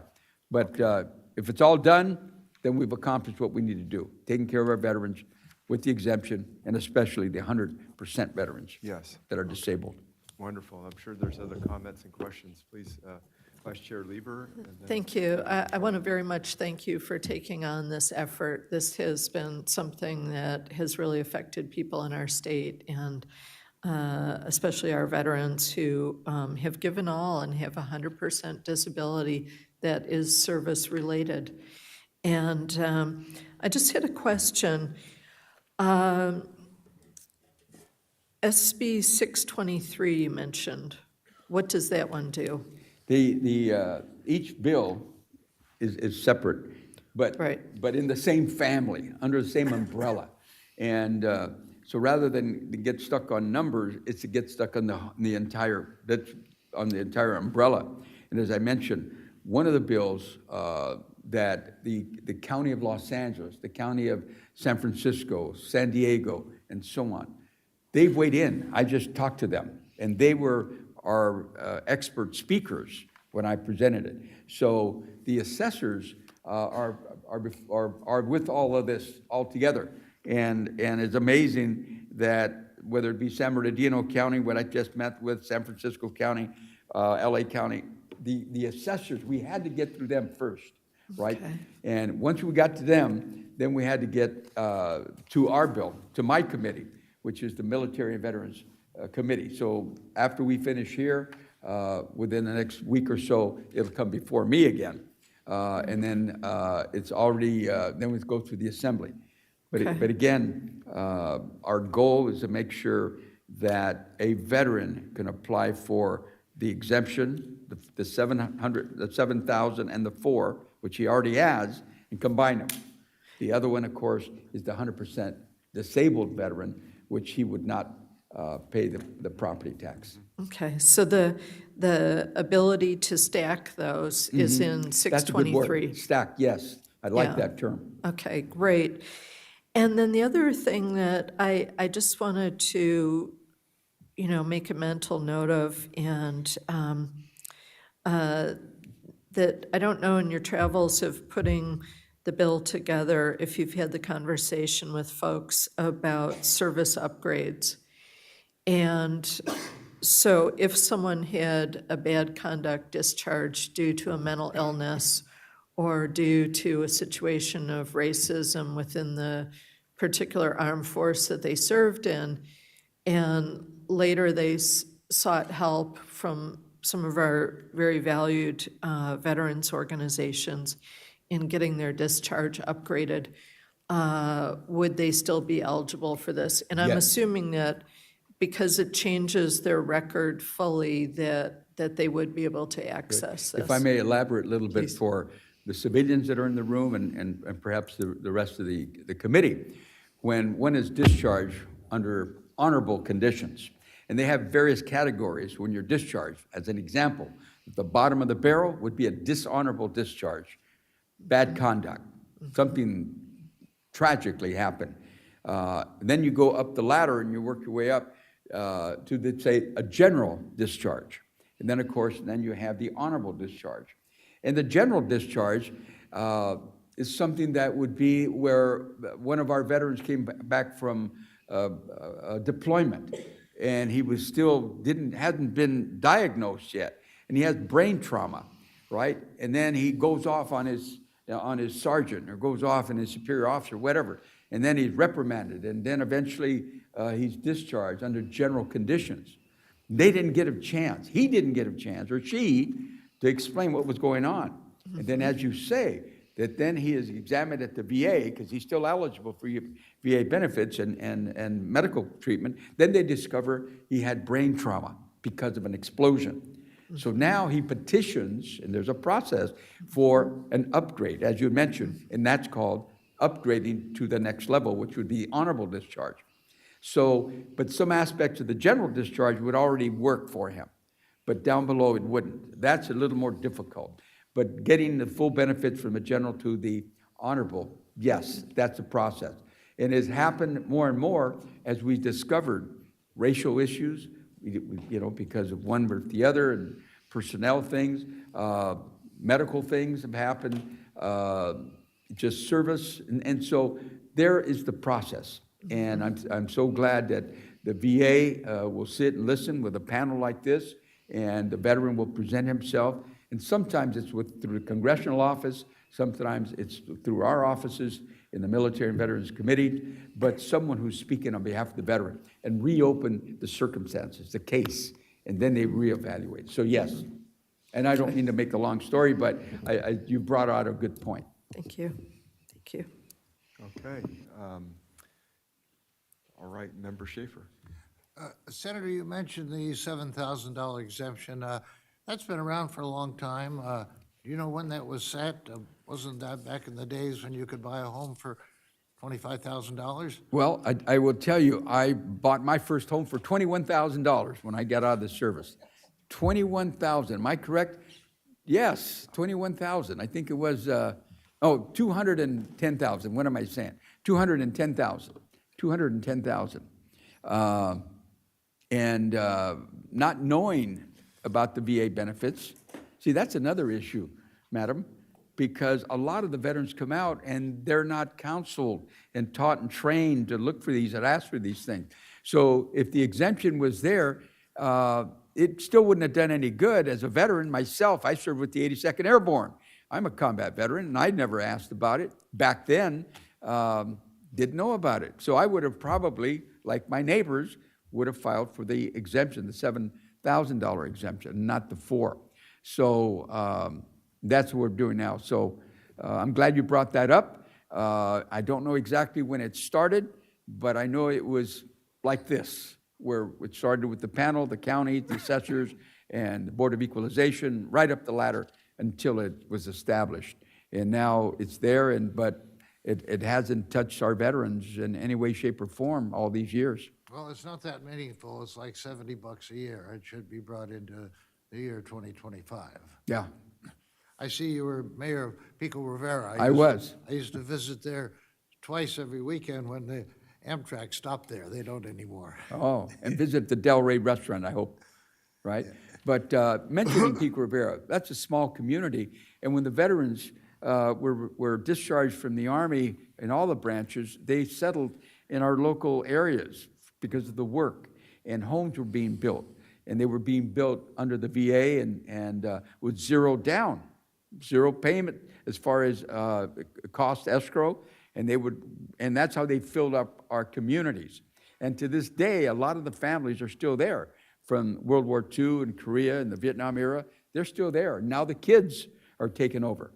And if they didn't file the exemptions, then the kids today don't have it because it's only the surviving spouse, right? So we've investigated and thoroughly looked at all of this to make sure we help the veterans and only the veterans.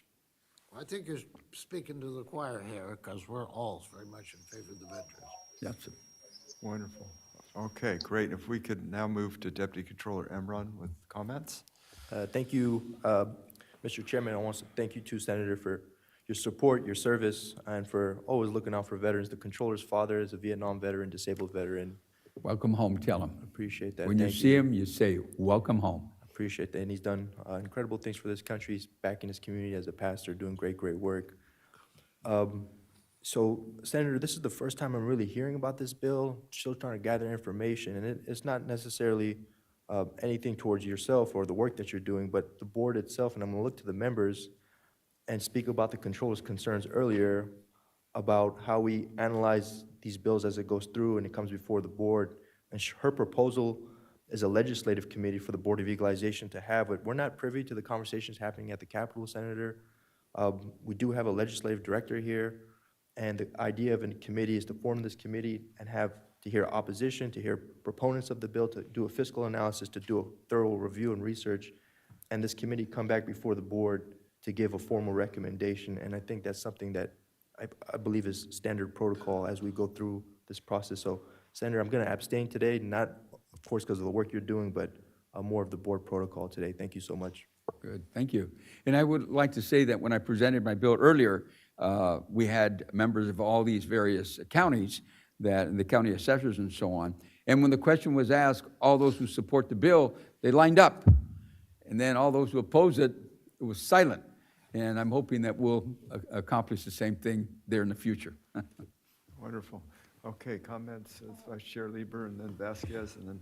One last comment. I would just say that in terms of the background on the bill, I was able to download the Senate Rev and Tax analysis and the text of the bill. So I have the revenue impact, but that would be good if we could include that in the future. There are some of the bills up today that only the text of the bill was available, but for this one, I do have the revenue impact, and so I'm comfortable having read the bill and read the analysis that I'm well prepared to vote. Thank you. Member Vasquez. Thank you.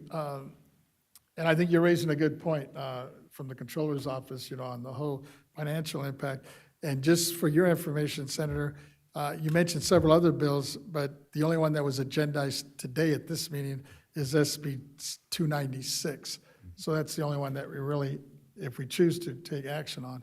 The others, they can be brought forward, and I think it's a good suggestion. I know some of us had the opportunity to look into the financial impact, but we could definitely attach it to any other bills that come forward so people at least have that information moving forward.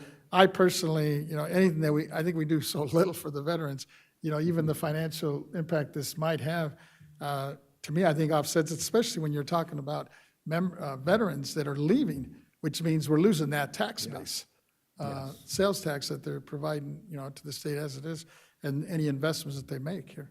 Well, So- and I might add, if I may, Mr. Chair, that I have two sons that have graduated from West Point, and they're West Point graduates. They're still in the military. So I believe I'm the only senator in America that has two sons that are West Point graduates that are still serving. And they've got maybe 6 years left, because one's a major and the other one's a lieutenant colonel. So the lieutenant colonel will probably give us 6 more years, and then hopefully he'll come back to California, right, and continue raising my two grandkids that are 6 years old and start his life. Now you can imagine, he's a PhD, a former professor at West Point and Georgetown, right? Imagine his income that he'll have in his lifetime, because he'll be about 43 or 44 when he retires. The other son has a master's out of Yale and a master's out of Harvard. And imagine with those credentials, when he retires at 42 or 43, what he's going to contribute financially in his work. But imagine if those two were taken out because they decided to go to Florida or Texas or somewhere. And that's what we're trying to say. So giving those veterans, and that'll come for you down the road, because that's the pensions we're talking about. But right now, of course, it's just our disabled veterans. But as you mentioned, stacking them. These are issues that are going to be stacked. And it is our time, your time, and your father's time that you're actually able to do something. And we are going to make history, and it's long overdue. So your support and your vote is greatly appreciated. Thank you, Senator Archuleta. I appreciate it. I'll move motion to support SB 296.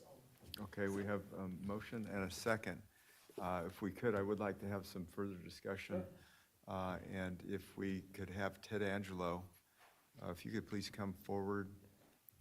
I'd like to talk a little bit, if we could, about the process in terms of how we're going to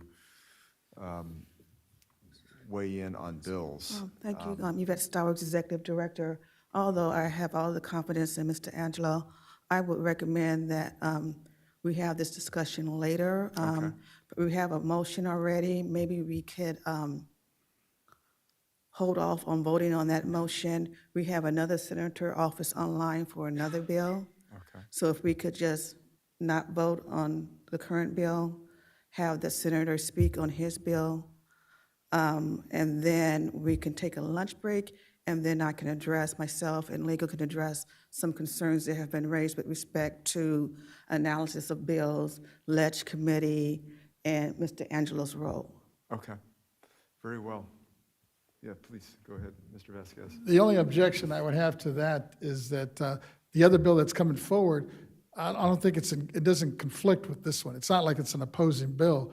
So to hold it off, I think, doesn't do us any good. It's not like it's going to serve us well. Exactly, it's not I wasn't saying hold off because of the upcoming bill. I was trying to address Mr. Chairman Gaines' concerns on the process and the same concerns that Deputy Controller raised. And it seems like this current bill that you guys are discussing, it looks like there's support for your bill, sir. Oh, it's, Yeah, so, Good. that's the only reason I was yeah, thinking. yeah. Vice Chair Yeah. Lieber, yeah. I'd like to suggest that if we're going to have a full discussion of the way that we examine bills, that we do that under an agendized item, so that we vote on this agendized item now, and then we put an item on a subsequent agenda to talk about possible Ledge Committee, the way that we analyze bills and et cetera, but we don't have that agendized for today. Okay, I have my second assignment for the day. I'm sorry, and it is your birthday, too. Thank you. So I'd like further comment. Deputy Controller Emron, there's a suggestion here by Vice Chair Lieber to agendize the item for further discussion and see if we can formulate some sort of policy that we could use in the future. Absolutely, Mr. Chairman. I'll be in touch with you about how we should formulate that plan. Thank you. Okay. All right. So I think we should go ahead and proceed. We're trying to do two things simultaneously, and we're kind of changing gears midstream. So why don't we go ahead? We've had a motion and a second, and let us go through the regular procedure here, and let's open it up for public comment on item 12. We don't have any written comments, and no one in the auditorium wishes to make a public comment on this agenda item other than what we've heard from the senator. Thank you. And so let's go to the AT&T moderator, and please let us know if anyone is on the telephone line who would like to make a public comment regarding this item on the agenda. And please press 1 then 0 for public comment at this time. And we have no public comment at this time. Thank you, moderator. Members, I think we've had our discussion. So Member Vasquez has made a motion for the board to support SB 296 with Vice Chair Lieber seconding. Ms. Cicchetti, please call the roll. All righty. Chairman Gaines? Aye? Vice Chair Lieber? Aye. Member Vasquez? Aye. Member Schaefer? Aye. Deputy Controller Emron? Abstain. Okay, all right. So the motion passes, and as discussed, we will look at an agendized item on how to address legislation in the future, and see if maybe we could formalize it so we have more information. Good. But Thank I you, want Mr. to Chair. thank you, Member, Senator thank you. Archuleta. Yeah, Thank you. thank you.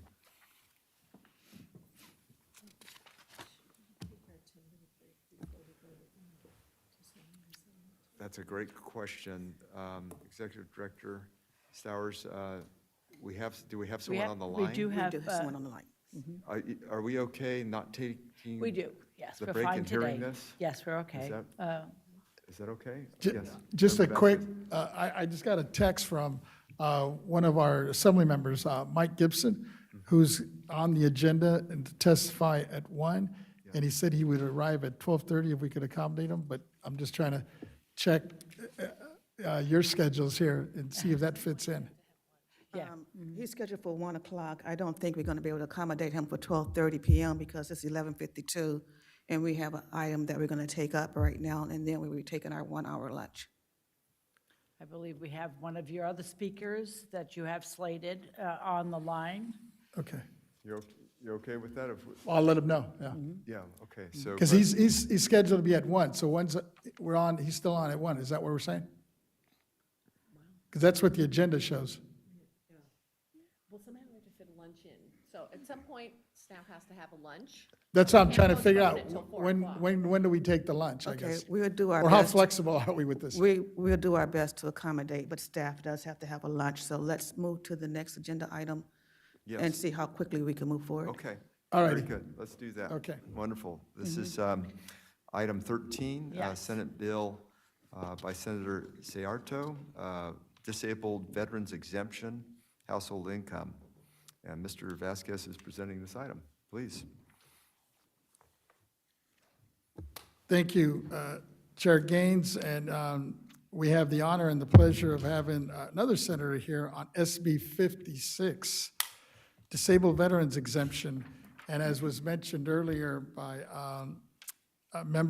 Senator Archuleta, these are not competing bills, but cover different aspects of the support and exemption for veterans. And now that I see him on the screen here, I just want to welcome Mr. Ciarto and give you the opportunity to present your bill. Welcome. And I think you might be muted. I can hear your voice, I can see your lips move, but no voice. Still can't hear Still you. There muted. we go. There we you go. Good. All right. So thank you guys for having me today via this, because I'd rather be there in person, but I can't be two places at one time. So anyway, I'll try and get you guys out to lunch. And thank you for allowing me to present SB 56 to you. SB 56 addresses a critical flaw in the system that unfairly penalizes disabled veterans by counting their disability benefits as income when determining eligibility for the disabled veterans property tax exemption.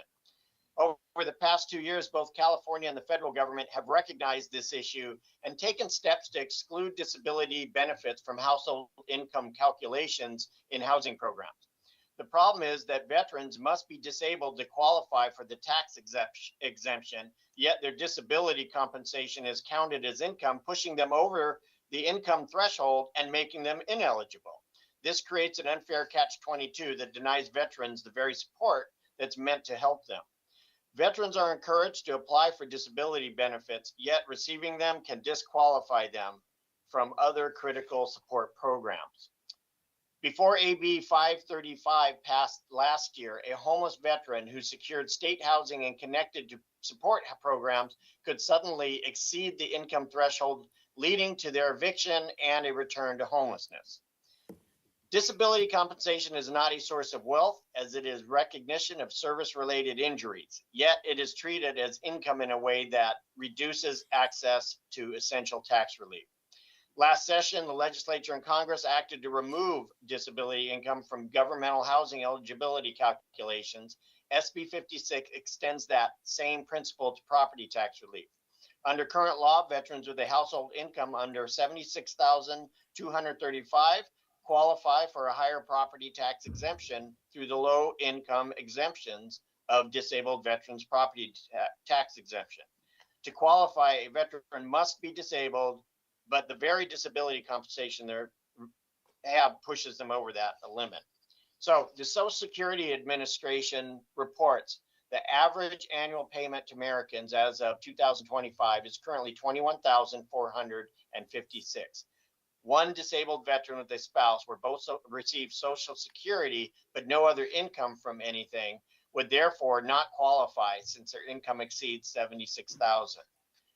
This issue is only getting worse as inflation and cost of living increases. VA disability compensation also increases, which means that the requirement to qualify for the tax exemption counts against over half of a veteran's ability to qualify for the low income exemption, which is 64%.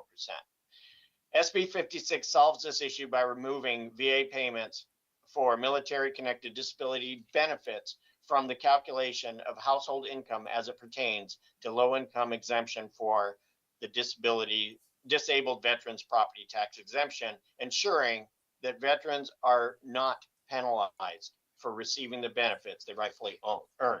So I'm hoping that you guys can support this measure. And if you have any questions, feel free, and myself or my staff member that is with me here, Nick Gauthier, can answer your questions. Thank you for that detailed presentation. I just had one quick question, then I'll turn it to my colleagues, because I believe they might have some questions for you as well. Can you clarify for us as a basic example of how this would work? The current income limit for a low-income disabled veteran exemption is a little over 78,000 disability income, and the veteran has some, or excuse me, let's assume that there is a veteran who receives 40,000 per year in disability income, and the veteran has some small source of income like Social Security. Under current law, the 40,000 in disability income is counted towards the 78,000 limit. Is that correct? Yes, that's correct. Thank you. Okay, let me turn it over. Looks like our chair, Gaines, might have a question for you. Yeah, thank you so much. Has there been any analysis on fiscal impact? Do you know how? There's been some, yes, there has been some analysis on that. Do you have any information that you could share with us? Sure. So according to the Board of Equalization, we have about 79,851 veterans that claim the basic exemption, and 6,069 veterans claim the low income exemption across the state. So this translates into this. So as of 2025, the basic exemption excluded for the first 175,298, and the low income exemption excluded for the first 262,950 would be equate to about $134 a month savings for the basic exemption and $201 a month for the low income exemption. Okay, all right. So is that about $70 a month in savings on property tax? Is that, am I thinking right? Yeah, I believe that's correct. Yes, okay. And do we know how many individuals would qualify for it? Well, Nick, do you have any current information on how many people would be qualified for it, other than the amount of low-income exemptions across the entire state we've had? Well, under current numbers, we have only 6,000 qualify for the low-income exemption. Current analysis, we have two competing analysis. One analysis is estimating that could grow to approximately 59,000 individuals. The competing analysis to that is actually trying to make an argument that it would only grow to be about 29,000. So there's kind of some competing analysis on that. It's basically trying to take into stats ratios of defining what is counted as income. A lot of surveys, a lot of studies on the veteran population, when trying to develop their household income, don't necessarily clarify, and count veteran compensation benefits. Most veterans actually don't consider that part of their household income because it's not taxable income. So if you're using AGI when they're filing their taxes, that won't be reflected. Their income won't show that. So if you're counting that type of measurement and then you're trying to deduct their basic compensation from the VA, then you're going to come up with a whole different number than someone who is maybe using the stats from the VA on labor and employment, which tends to focus more on who's working, who's not working. Anyone holding a job and being 100% disabled will definitely be disqualified from this threshold, making far more than 70,000. Anyone who isn't and is just on Social Security obviously would still be qualifying. Yeah, okay. Or would hopefully qualify underneath this new threshold. You have a sense of how many folks could stay within a home and not, my concern is, are there vets that could become homeless as a result of not getting this exemption?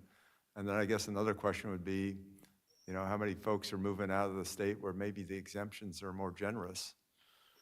So So current numbers reflect that veterans are leaving the state by the tune of almost 4,000, 3,600-ish a year on average for the last 8 years. Okay.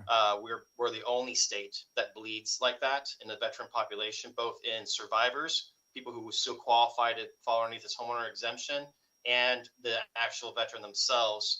All counts are showing around that number departing. No other state has that.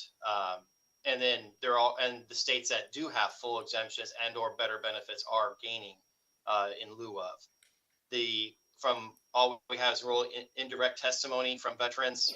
This bill came to the senator through our own district.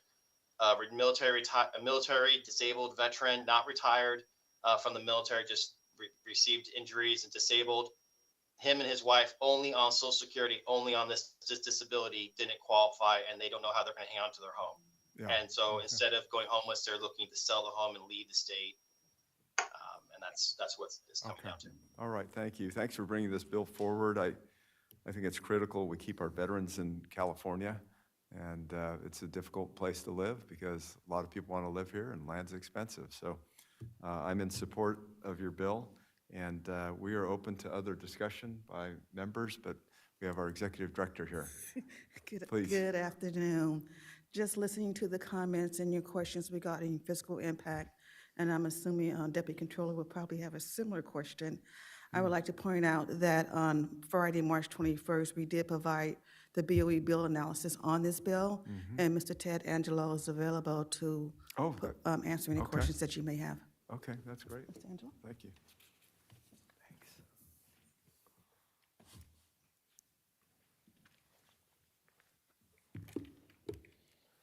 So for the record, Ted Angelo with the Legislative Research and Statistics Division and Ledge Director. So I can answer any questions that you have. Unless you want. Well, if you could. Okay, so I Could you think, add on to what we've already heard? 'Cause I think we've what- got some good testimony. Yes, and everything that I've heard so far is relatively accurate in terms of the public policy, but the fiscal impact, and our property tax deputy could go into the details of how this shift might occur. But by removing the service-related payments from household income, you're going to have a shift from a number of individuals who would go and qualify for the low-income exemption.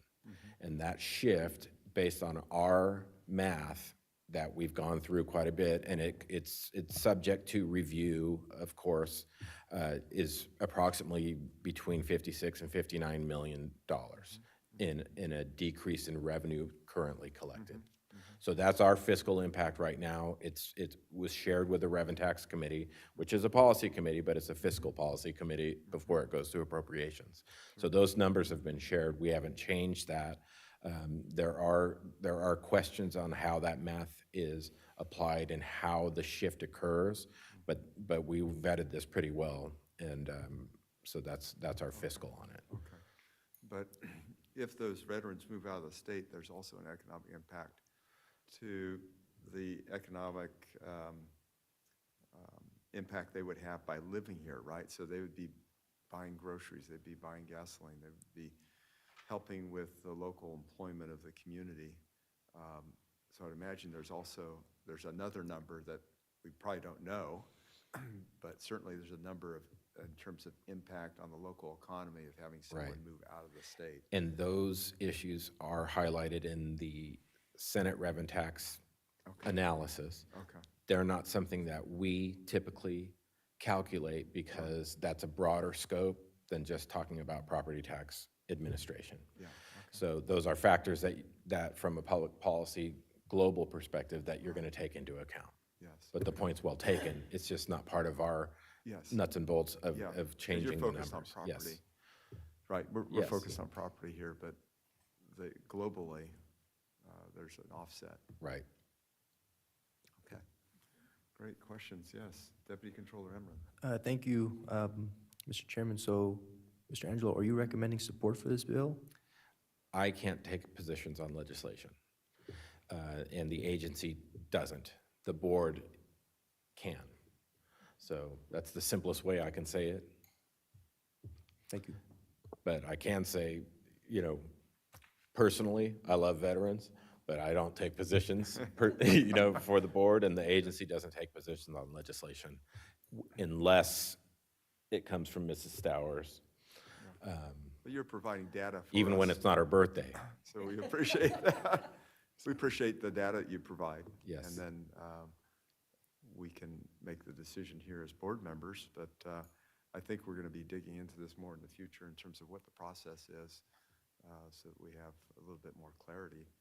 But thank you for the information you've provided. And are there other comments that the board would like to make?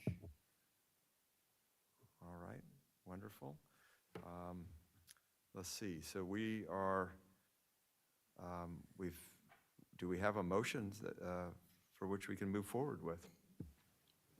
Yeah, I'll move the recommendation for the board to support SB 56.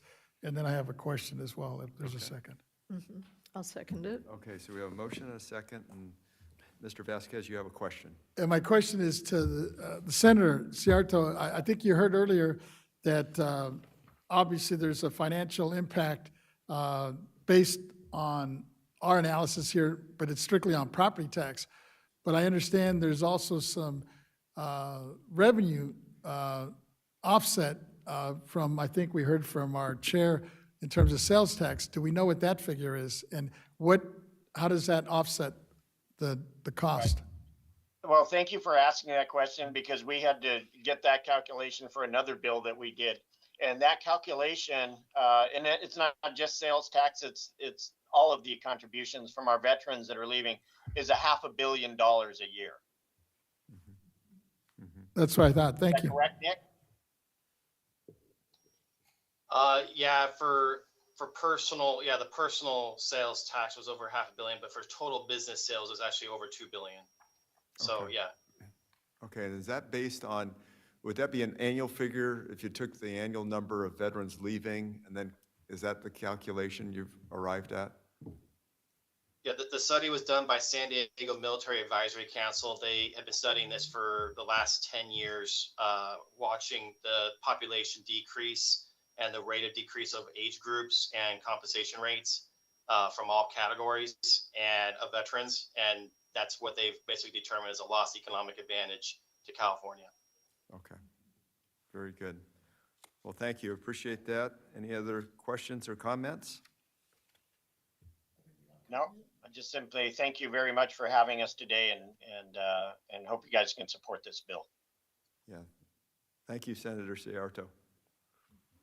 And Vice Chair Lieber. I just wanted to compliment the author and staff on putting together a great support list. And looking through the Senate Rev and Tax analysis, it's clear that these policies have not been updated in a very long time. And so I compliment you and fully support taking disability payments out of the equation when veterans may be eligible for a low-income designation. So thank you.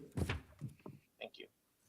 Great, and then in conclusion, I want to thank you also for bringing this forward. It appears that there seems to be more action on veterans this year than I've seen in a long time coming out of the legislature. So that's very encouraging, and we're very supportive of your efforts. So keep up the good work. Well, thank you very much. And I think that's indicative of the economic conditions that people are suffering from right now. Yeah, okay. Well, thank you. Especially our veterans. Yes, okay, A very well. long time coming, yeah. Very well, okay. So we do have a motion and a second. I'd like to now ask for public comment on item 13. We do not have any written comments, and no one in the auditorium wishes to make a public comment on this agenda item that I can tell. Therefore, let's go to the AT&T moderator. AT&T moderator, please let us know if anyone is on the telephone line and would like to make a public comment regarding this item on the agenda. And please press 1 and 0 for public comment at this time. Okay, and we have no public comment at this time. All right, thank you, moderator. And members, we've got a motion Member Vasquez has made a motion for the board to support SB 56 with Member Lieber seconding. Ms. Cicchetti, please call the roll. Chairman Gaines. Aye? Vice Chair Lieber. Aye. Member Vasquez. Aye. Member Schaefer. Aye. Deputy Controller Emron. Abstain. Okay. The motion passes. And members, are we now taking lunch? I guess I tried to clarify, because we missed our break. So are we okay moving forward with lunch? Well, we have, we believe that Mr. Thank Vasquez's you, office Senator. has, Mr. Gibson is coming at 12:30. Is that what's happening? Okay. Which is about 15 minutes. So I was wondering if we could take a quick break. Well, and then come back for the presentation. Okay, board members, how do you feel? Member We're looking Schaefer? forward to an hour lunch or 45 minutes or what? And then for an We hour would lunch take a lunch, after. but it would be later. So right now, we're going to take 1 a short o'clock break. lunch. And then we'll come back. Do we have one more bill here? Or many more? Okay. Do you think, but that's the only hard time that we got to try to hit? Okay. Yeah, let's do that then. Excellent. So do you want to return at 12:30 or? So we could, yeah, we'll take a formal recess right now and return at 12:30. Okay, members, we've agreed on taking a break, a recess until 12:30. Mr. Chair, what happened to item 11, item 10? We're going to come back. Yeah, Thank you. all right. Oh, okay, let him go to the restroom. Yeah,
about increasing it? I mean, it seems Okay, to be so members. irrelevant. We are returning from our recess, from our break, and we will now continue. And we're going to move to board item number 15, which is AB 245 by Assemblymember Gibson, property tax application of base year value disaster relief. And Mr. Vasquez will be presenting this item. Thank you, Member Gaines, our chair. And thank you, Member Gibson. I know you're in the middle of your hearing with the Rev and Tax. I really appreciate it that you were able to squeeze us in person. So let me bring you up to the podium so you could discuss AB 245, property tax application of base year value disaster relief. Welcome. Thank you very much, Mr. Chairman and board members. Thank you very much for Wonderful. Again, Mr. Chairman, board members, thank you for allowing me to present Assembly Bill 245. Thank you very much for the opportunity. I do chair the Assembly Reverend Tax Committee, and this bill will be heard in my actual committee. Again, thank you for the opportunity. Assembly Bill 245 provides an immediate and lasting property relief to victims of the 2025 Los Angeles fire. As you all know, and very much aware, a series of fires began raging in the early January throughout Los Angeles County. At the time, hurricane forces, gust winds, and drought conditions was creating this particular environment, causing serious complications and barriers for our first responders in Los Angeles County. This environment led to numerous blazes that surrounded Los Angeles County. As the true devastation of these fires came to light, we've gained a greater insight of the extent of the destruction of these fires. According to the report published by the UCLA Anderson Forecast, and it says total property and capital loss resulting from the fires could, and I want to underscore could, range from $76 billion with a B, billion dollars to $131 billion. The report also estimated that the county's level of gross domestic products will decline by $4.6 billion. This level of loss is absolutely unprecedented in our state. The Camp Fires, which leveled the town of Paradise, was a horrible blaze, but was under the order of the magnitude in 2000, is nothing in the magnitude of what's taking place here. Those fires were under $17 billion. I do not mean to lessen the trauma or experience from the Camp Fires, the victims who suffered great loss, and also not only property loss, but a number of people lost their lives in this particular fire as well. But I do want to be very honest about the extent of this devastation and provide a very specific understanding of what the County of Los Angeles is faced with. In response to this catastrophic fire, in coordinating very closely, and I want to underscore almost on a weekly basis, even up to today, met with Assessor Prang from the County of Los Angeles. We have had multiple discussions with this experience and what we need to do as not only as a state, but also as a county. Assembly Bill 245 is the result of those discussions and contains two very critical proposals to be provided relief for victims of the 2025 fire. The first proposal is this. This bill will be extending a 3-year of the existing 5-year deadline to rebuild a damaged or destroyed property on the same site. So instead of 5 years, we're adding additional 3 years to make it 8 years. That retains the base year value of that particular property. This extension is relatively straightforward and mirrors the relief that we provided in the Camp and Woozy fire when the legislature authorized and the governor signed Assembly Bill 1500 into law. The exact time for the property owners to rebuild is especially critical for those individuals who suffered great loss during these particular fires. As many victims seeking to rebuild in the timely fashion, the same pool of labor, services, and materials are in great demand. And this means that cost is going to be extremely expensive. By providing victims with more time to rebuild, we can give those individuals who are low income the same opportunities as those who can write a check and do it in a moment's notice. And so it's important that we do that because everyone don't have the same means as other people would in fact have to rebuild their lives. The second part of this proposal would provide the assessor praying the authority to make a downward value adjustment, and I think this is important, to damaged properties without applications by the property owner.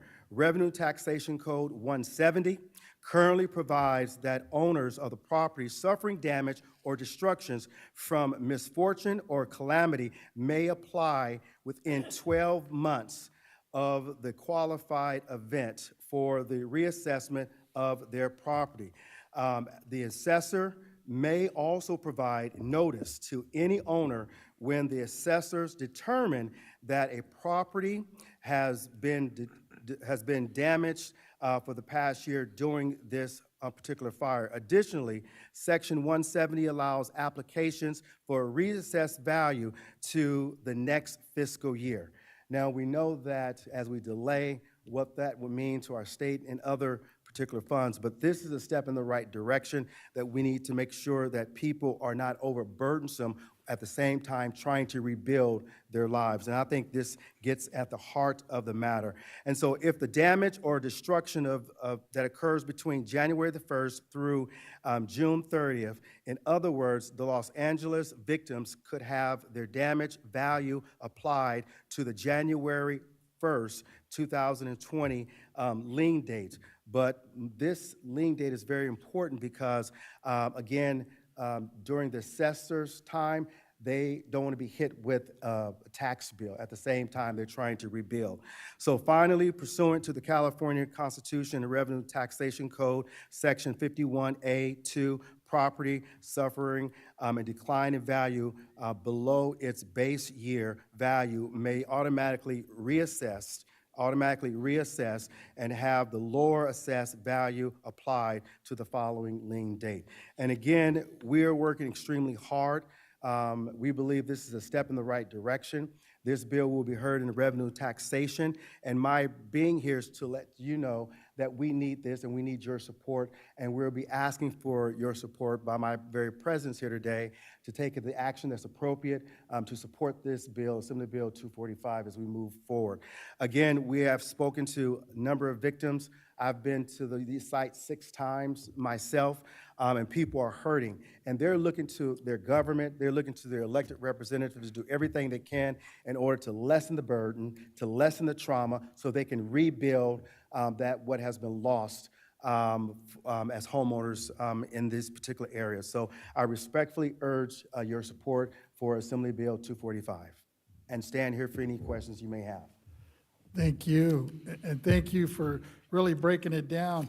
I'm really appreciative because I know right after the fire, we had an opportunity to go visit, and I know in my interactions with you back then was we got to figure out something to support these folks.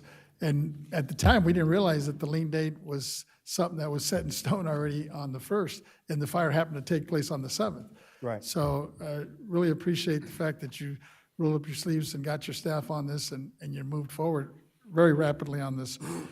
Because I was just there last week, and in talking to many of these folks, they're still trying to figure out how to remove some of this debris. Because, especially in the Palisades, there was a lot of electric vehicles I didn't realize existed, and just trying to figure out a safe way to dispose of lithium. Nobody seems to know what to do with it. So at the end of the day, I think by what you're doing here, we need to give these folks a little bit more lead time. And as we've seen what happened in some of these other fires, even the Paradise up here 6, 7 years later, they're still vacant lots.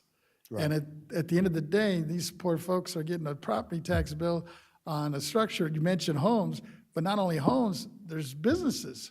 I know some folks that lost not only their home, but their business as well in the Palisades, and same in Altadena. And we need to be, do as much as we can. But I know there's some questions here from my colleagues. I see Member Schaefer. Yes, thank you, Assessment Gibson. I heard you say that people may apply, and the assessors generally say, we're here to help, just apply and we'll help you.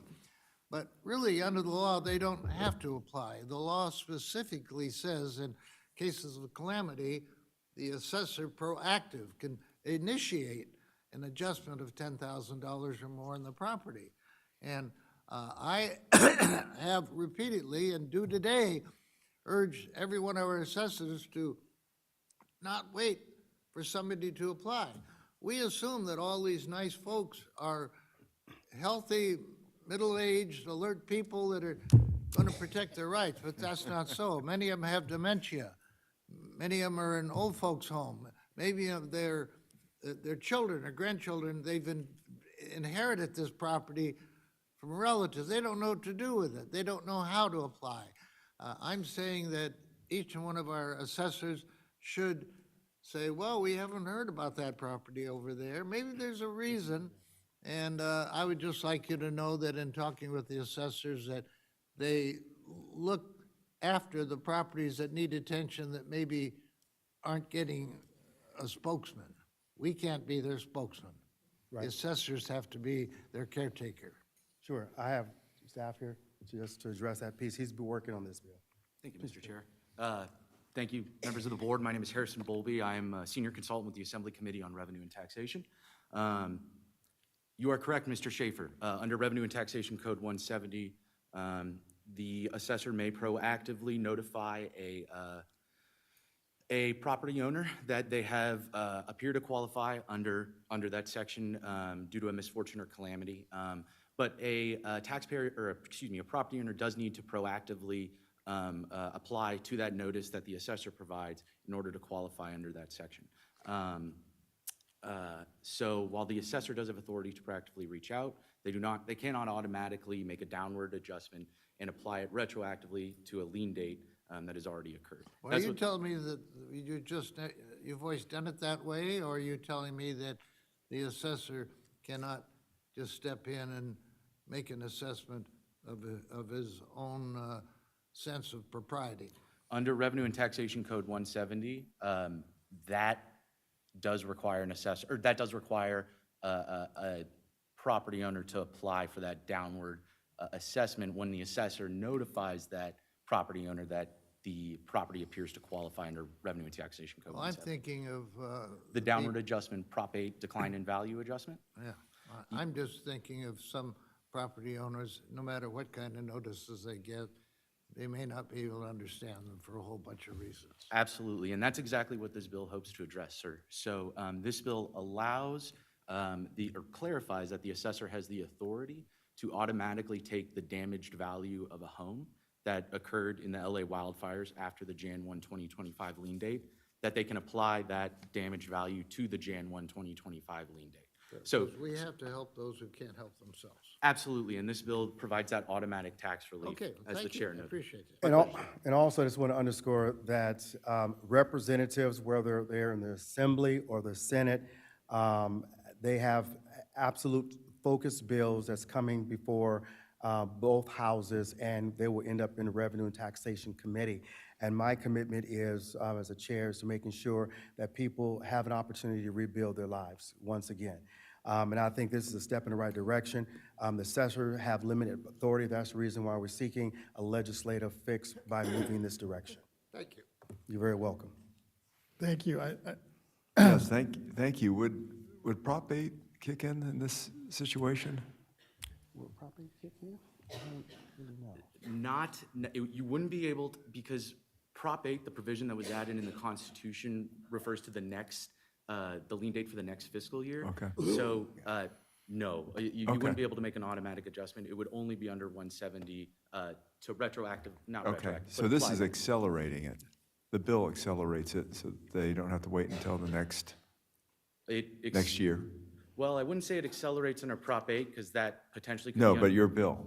Yes, the bill Yeah. will, under Tax and Revenue Taxation Code, Section 170, I think it's really clear under 51A and 51(2). That makes it very, very clear in terms of the intent, in terms of what we're trying to accomplish here. Okay, so you've got, I'm just trying to understand it, 3 years extension from. On top of the 5, give From us a total of 5, you 8. go from 5 to 8 to keep the base year value. Yes. Okay, and then there is also a downward value reassessment, and you're adding a 12-month extension to that. That is correct. Okay, all right, great. And then do we know what the fiscal impact is? The of fiscal this? Has to there our been state an budget? analysis done on that, or? Not yet, sir. Generally, your analysts will provide us a fiscal effect when the bill is been referred to a committee and set for a hearing, and so it is now set for April 7th. I think we just recently set it within the last day or Okay. two. Okay. So fiscal effect will be forthcoming. Yes, and do we know from, I'm just wondering if I might be able to have Mr. Angelo come up and speak to that?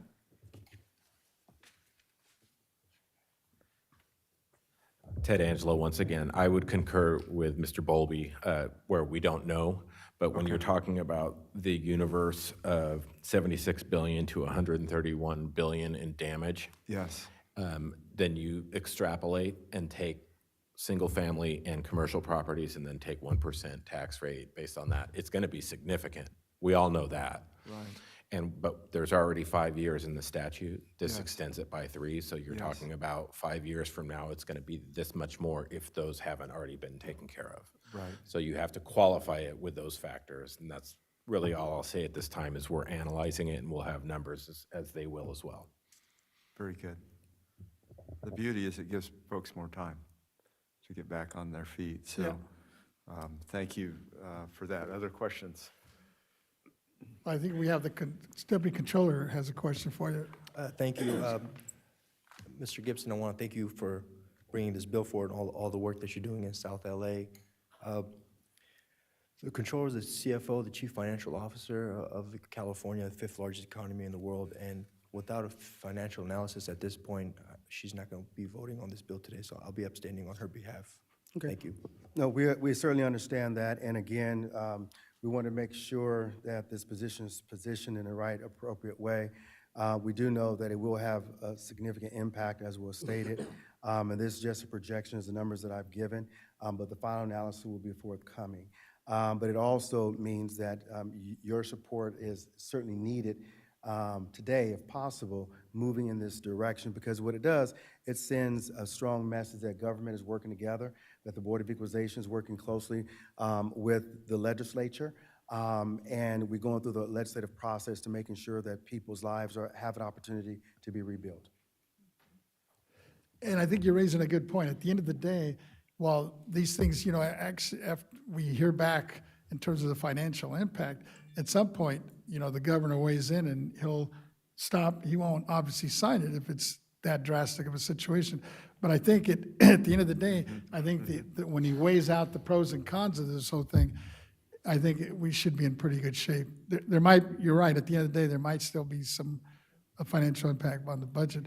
But, I think, what are our choices at this point? Right. These poor folks lost a home, in some cases a home and a business, and now we're sending them a property tax. We don't need more people on the streets. Right. We need to keep people in their homes and those that lost their homes in a position to rebuild as quick as possible. I just want to add one caveat. People who've lost their homes, their business, and also their lives. Exactly. So this has affected not just one individual, but multiple individuals in these unprecedented fires that have taken place in Los Angeles County. And I also believe that, these policies move through the legislative process. The governor's office is, in fact, monitoring how these bills, and of course, our financial analyst is looking at what the cost is going to be. This will, in fact, have an impact on, California's overall general economy, our reserves, our our I don't want to say economic stability, but it will have an impact. Oh, yeah. Any bills, whether you exempt or delay, will have an impact. And so we know that we have to do this work. There's nothing that we can do not to do this. We have to do this because we have to help people rebuild their lives. Exactly. I think the alternative is worse at this point. Yeah. Vice Chair Lieber, I think you had a comment? Thank you. Well, I just wanted to thank you for taking this issue on, and in particular, a really agonizing part of what has happened was that 6 days from, getting the lien date of January 1st and then having a historic firestorm destroy every single thing in its path just 6 days later. And so I think this is a really good example of when government can function in a way that's really important to people's lives. So I appreciate you taking this on. And also giving property owners the additional 3 years, I think is very fair in the context of what happened, which is a disaster that we've never seen the scale of in the United States. So thank you for taking the bill on. Absolutely. And just want to simply say that when I was there and they know who I was, people said, they want me to convey the message that they don't want to feel left alone. And so Assembly Bill 245 has let them know you're not in this alone. And I think all the thoughtful piece of legislation is a representation that you're not in this by yourself. We stand with you, and we want to help rebuild your life. Just curious if I could with a question. Communication happening with the administration through this process? I'm sorry, what administration? Is there communication occurring with the governor's office as you're moving your bill along? Well, the governor's office there's always someone assigned to this committee, so there's someone who's monitoring it. Just like the speaker's office has someone assigned to Revenue and Taxation Committee. They're monitoring, they're reporting back, and we'll be at some point having a conversation looking at all the numbers. Sure. But again, we believe this is a step in the right direction. We cannot have people at the same time rebuilding get hit by a tax bill, and that's coupled on the already trauma and depression that they're feeling right now. Yes, yeah, okay, that's great. And I just recall the comments from Member Schaefer too, in terms of these bills move through the committee process. You've got to get it through several steps. It goes through appropriations, and then you got to get it out of the House, and then you got to get it to the Senate, and then it goes to the governor, and he makes the ultimate decision. So, yeah, I think we're adding it. We will be adding one. Yes, and we, just so for your edification, we will be adding an amendment asking this for an urgency clause so that upon the governor's signature, it goes in effect right away. Wonderful. We can't wait the entire regular 9-month process for it to go in effect January 1st of 2026. Upon the governor's signature, that's when this bill goes in effect and people can start seeing light at the end of the tunnel. that's great. Yeah, thank you so much, Assemblymember Gibson, for bringing this forward and fighting this battle. What a huge crisis that we've got to figure out how to overcome. We will. So, We're going to do this together. all right, Yeah. very well. Okay. Thank you. Any other comments? Well, let me make a motion, though, so we can move this thing forward. I'll move that we support AB 245. And if there's a second, we could have more discussion. Okay, that's great, wonderful. So we have a motion and a second. Let's look for comment, public comment on item 15. We don't have any written comments, and no one is in the auditorium wishing to make any public comment on this agenda item. Therefore, let's go to the AT&T moderator. AT&T moderator, please let us know if anyone is on the telephone line and would like to make a public comment regarding this item on the agenda. Certainly, thank you. And if so, please press 1 and then 0 at this time. Again, it's 1, 0.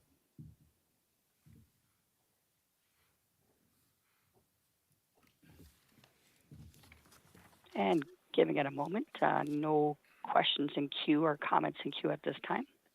Great, thank you, moderator. Member Vasquez has made a motion for the board to support AB 245 with Vice Chair Lieber seconding. Ms. Cicchetti, please call the roll. Okay. Chairman Aye. Gaines. Vice Chair Lieber. Aye. Member Vasquez. Aye. Member Schaefer. Aye? Deputy Controller Emmeron. Abstain. Okay. All right, so the motion passes, and thank you for your presentation and bringing it forward. As a matter of the agenda, is this a good time to take lunch? I believe it is. Okay, very well. So we will take a 1-hour recess.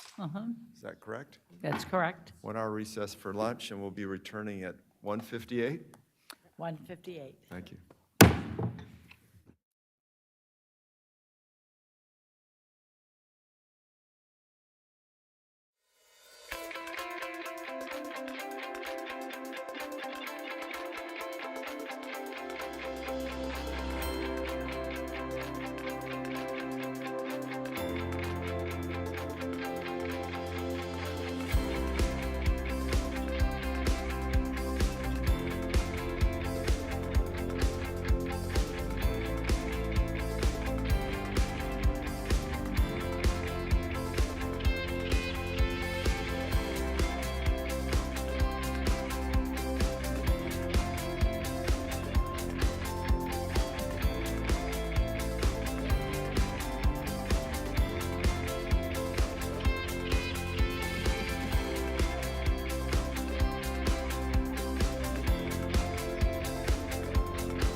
Okay, we've returned from our lunch recess and ready to continue our meeting.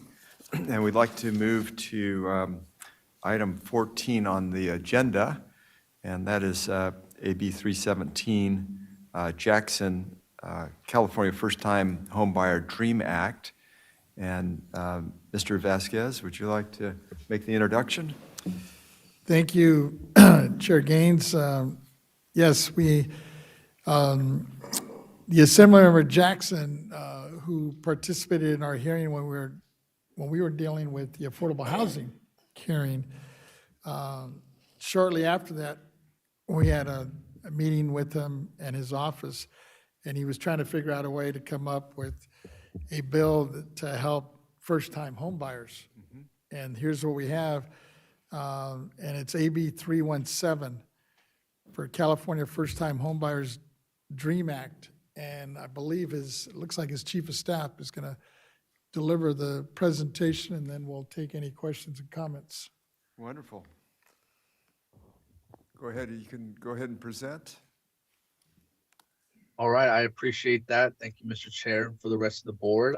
My name is Mitchell Matos. I am the legislative director for Assemblymember Corey Jackson. So I appreciate the opportunity to talk about this bill specifically today and kind of some of the ambitions that the Assemblymember is hoping to achieve with this bill. And yeah, so I'll get started. So specifically AB 317, the California First-Time Home Buyers Home Owners Dream Act, is a bill that represents a bold step forward in addressing the housing affordability crisis in our state, with a clear focus on making homeownership more accessible for first-time home buyers. So just kind of wanted to take a couple minutes here today to talk about this bill and kind of bring California housing market and how it will positively impact both home buyers and our communities. So there's two big provisions with this bill that we're hoping to achieve.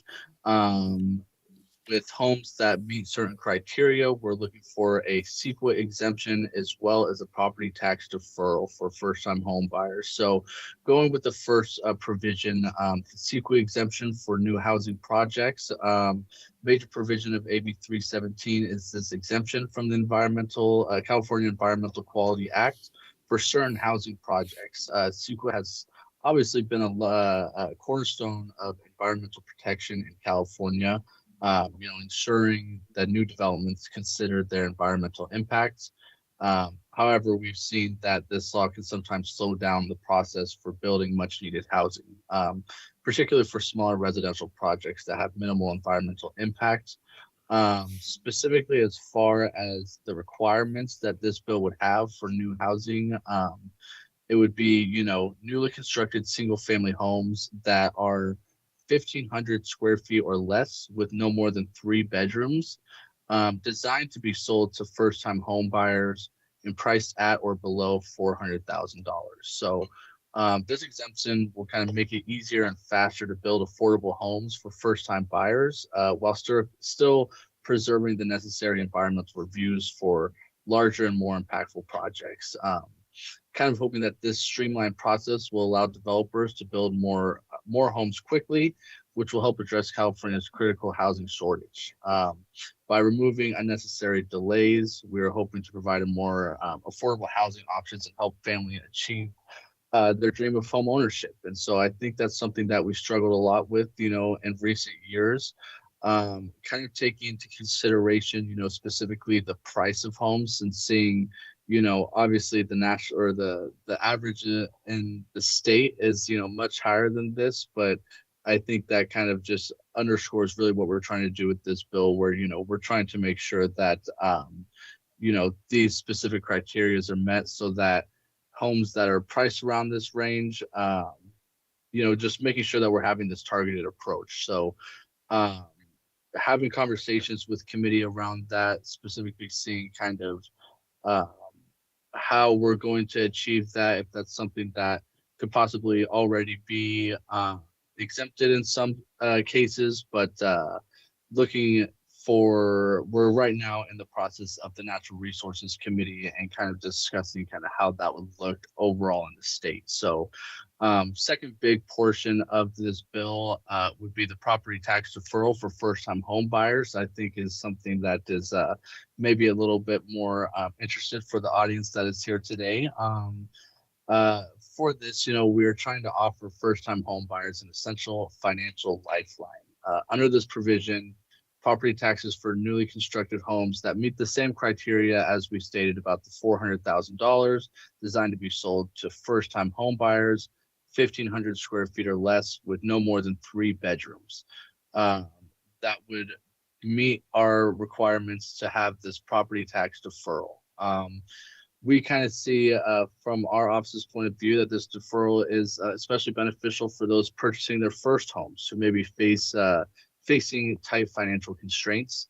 The ability to defer property taxes until the home changes ownership or until the owner notifies the assessor will help alleviate some of the immediate financial burdens that could make purchasing a home seem out of reach for a lot of Californians. For many first-time home buyers, we've seen that this deferral means that they can focus on settling into their new homes without worrying about steep upfront tax payments. The provision aligns with the state's broader goals of ensuring homeownership is more achievable for a greater number of people, particularly in a state where housing prices have continued to climb, as I mentioned prior. So, I think with those two things, we're really trying to make sure that we are increasing the availability of affordable housing for first-time home buyers. In California, specifically, many potential homeowners are priced out of the market, especially in high-demand areas where housing costs are far beyond the reach of most families. AB 317 will provide a much-needed boost to first-time home buyers by making housing more affordable and more accessible. By encouraging the construction of smaller, more affordable homes, and reducing the tax burdens on new buyers, this bill creates an opportunity for people who would otherwise struggle to enter the housing market. This is particularly important for working families, young professionals, and others who are just starting out and looking to put down roots in our communities. And in stating with our communities, I think another pillar of AB 317 is fostering the development for more sustainable communities. With more affordable housing being built and sold to first-time home buyers, we will see communities grow in ways that are more inclusive and diverse, allowing people of all walks of life to access home ownership. By incentivizing the construction of smaller homes that are more affordable and energy efficient, we're not only creating more housing options, but also helping it to create greener, more sustainable communities. These homes will have smaller environmental footprint, which will support California's commitment to sustainability and environmental protections.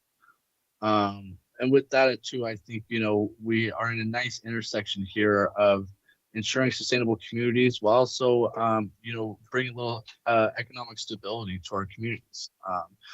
The broader economic benefits of AB 317 cannot be overstated. More homeownership means more economic stability for families. It means more people are invested in their communities, which leads to stronger neighborhoods and local economies. Homeownership is one of the most powerful tools for building wealth, and by making it easier for first-time home buyers to purchase homes, we are enabling more people to build that wealth. Lastly, I think by supporting the construction of new homes, AB 317 will also create jobs in the construction, real estate, and related sectors. This is kind of seen as a win-win for both the housing market and the economy as a whole.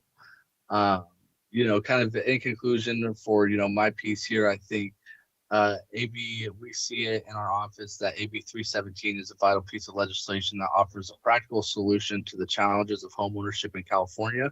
By exempting small new single-family homes from CEQA and offering property tax deferrals for first-time home buyers, this bill will directly address the barriers that prevent many Californians from achieving their dreams of owning a home. With this bill, we have an opportunity to make significant progress in tackling the housing affordability crisis in our state. AB 317 will create more affordable housing, provide financial relief to first-time buyers, foster sustainable communities, and contribute to California's long-term economic prosperity.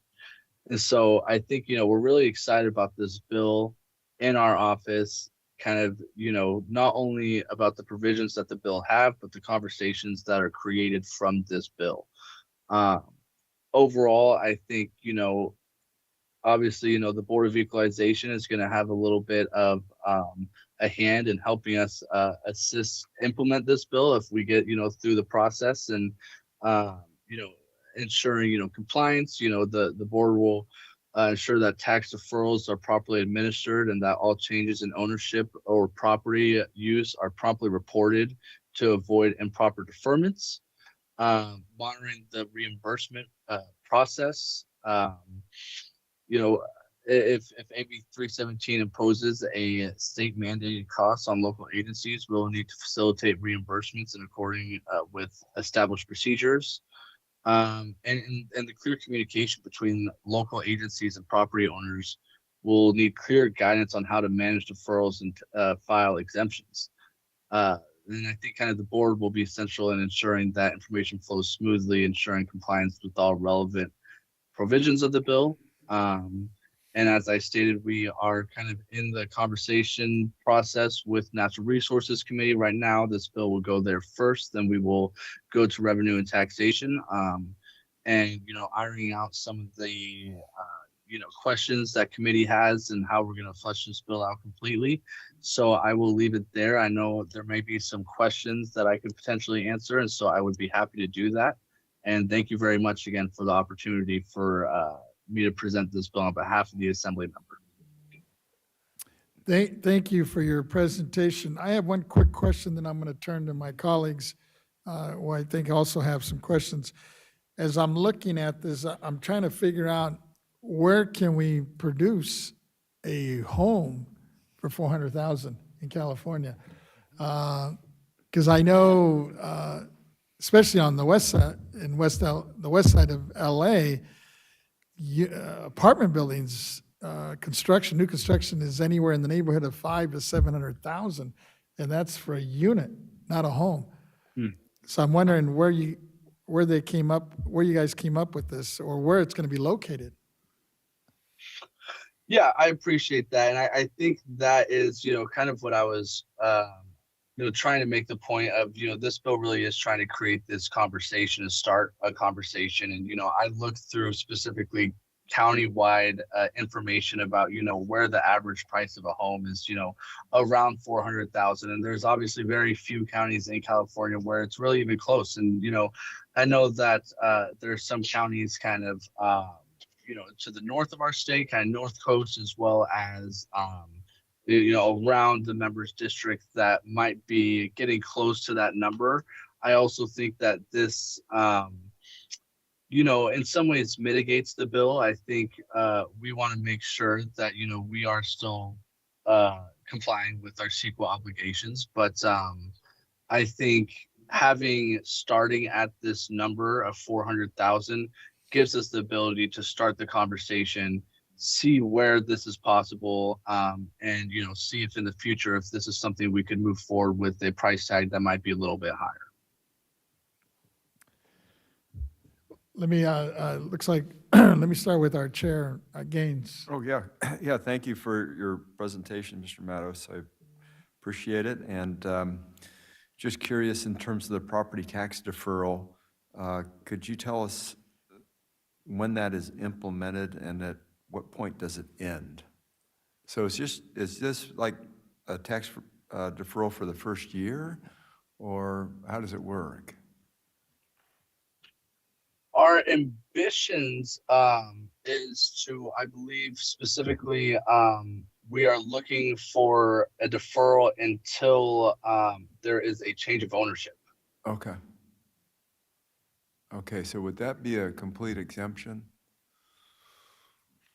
Would that be a tax exemption for the number of years that first-time home buyer is in the home? I believe it would be.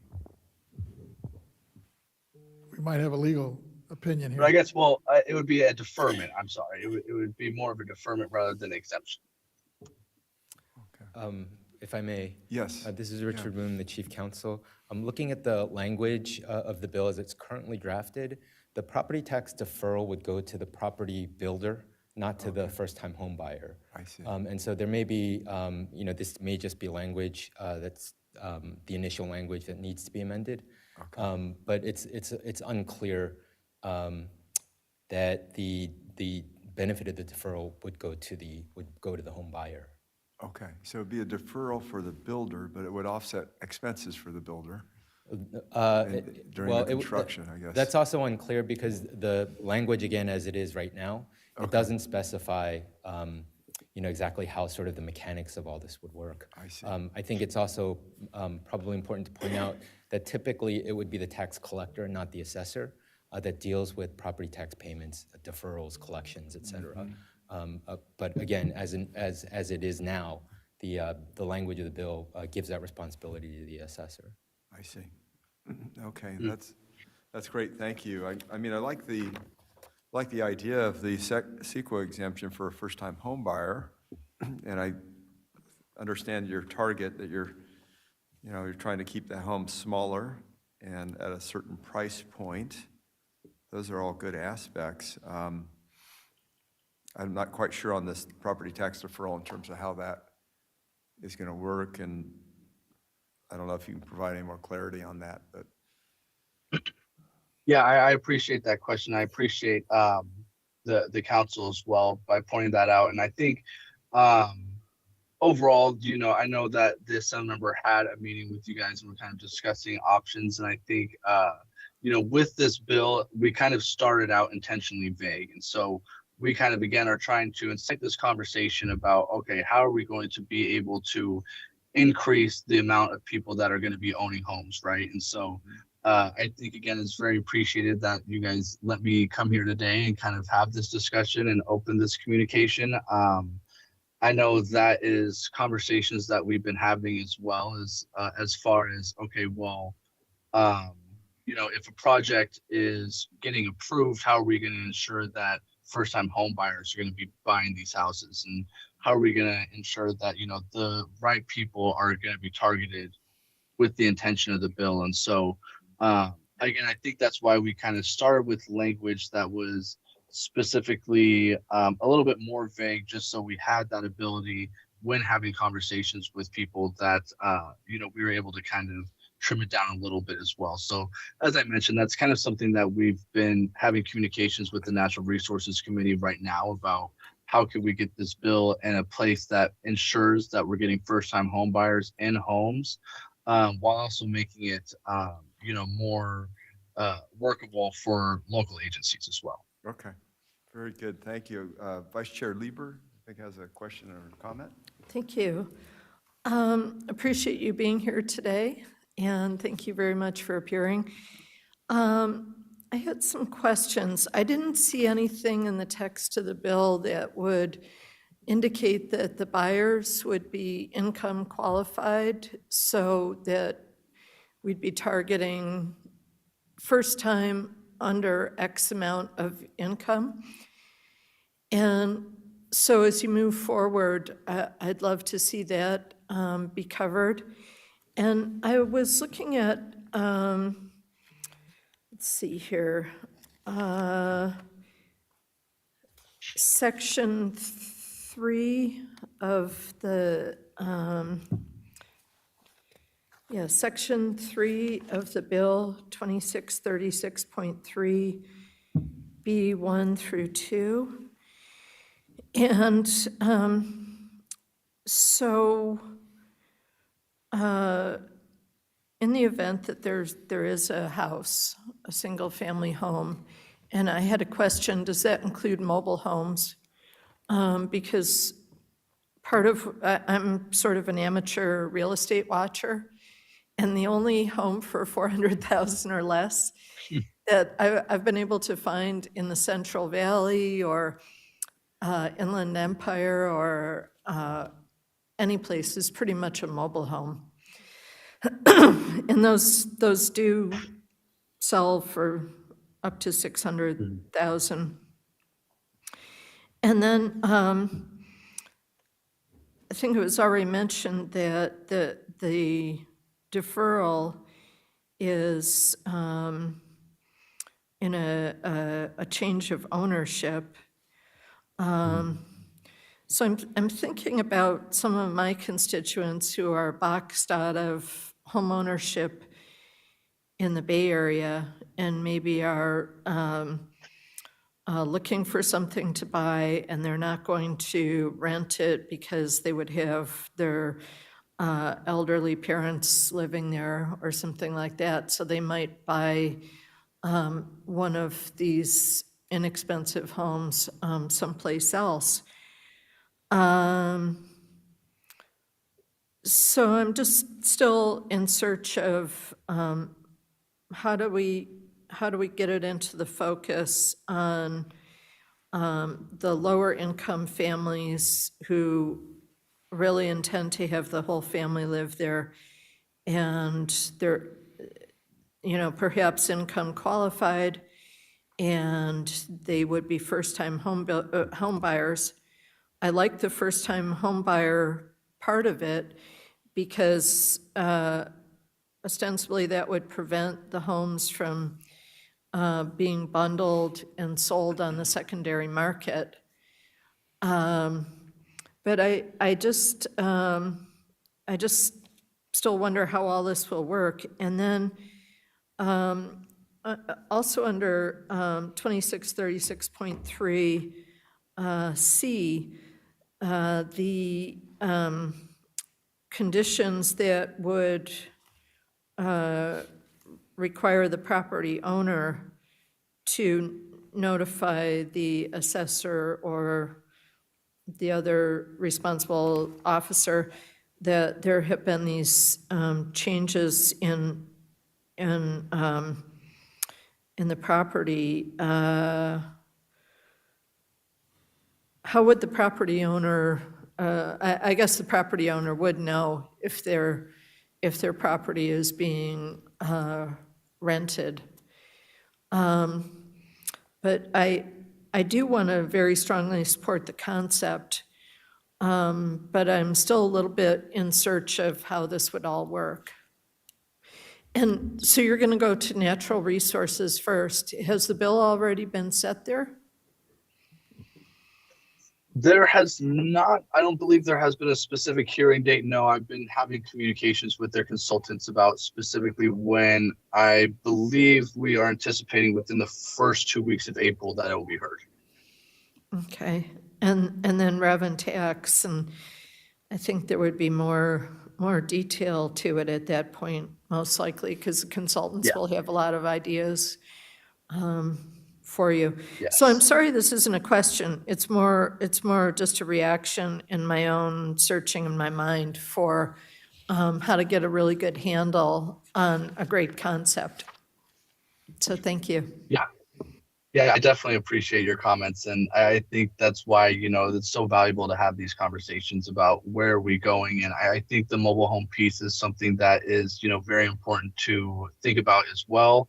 Obviously, it's not specifically stated in the bill right now, but I think that's something that we could look at, that if how the bill is written right now, that mobile homes wouldn't be included, then would be happy to look at potentially, putting a provision in there as well.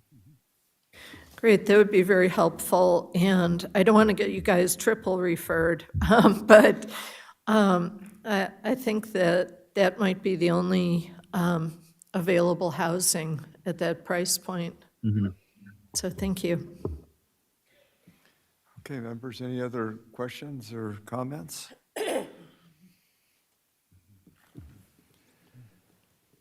Sure, yes. I'm going to take a double dip here. Now, I wonder, next month, we're meeting, our meeting time would be before the bill goes to its second committee, I believe, because if it's going to the first committee in the first 2 weeks, and then see Ms. Stowers approaching. Yvette Stowers, our next scheduled meeting is April 29th and April 30th. Okay. So that'll clearly be before approps.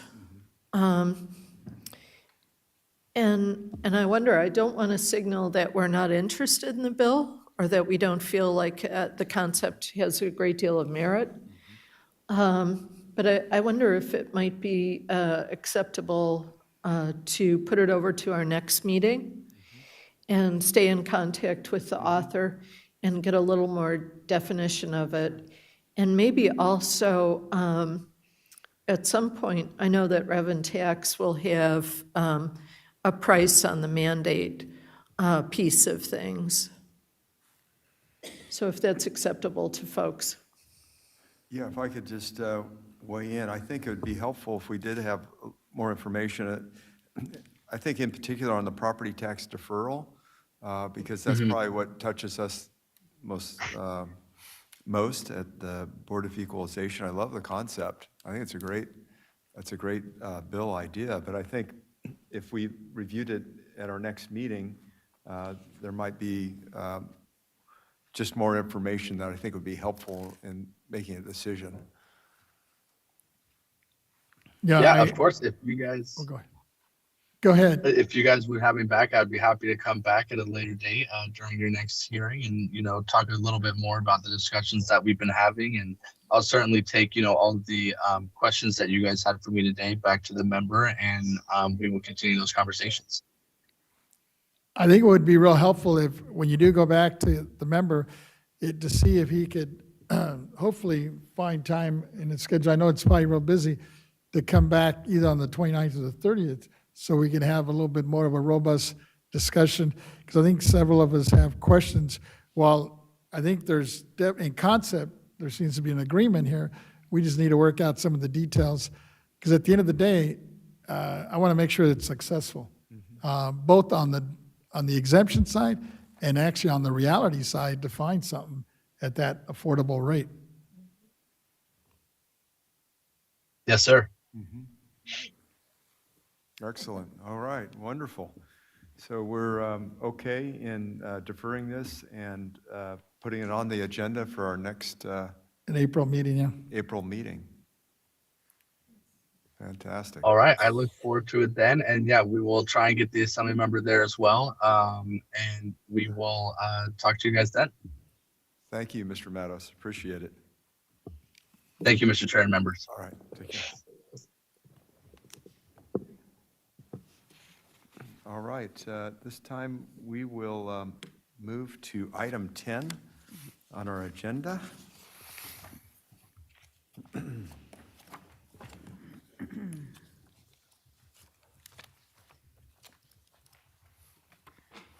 And that would be, let's see.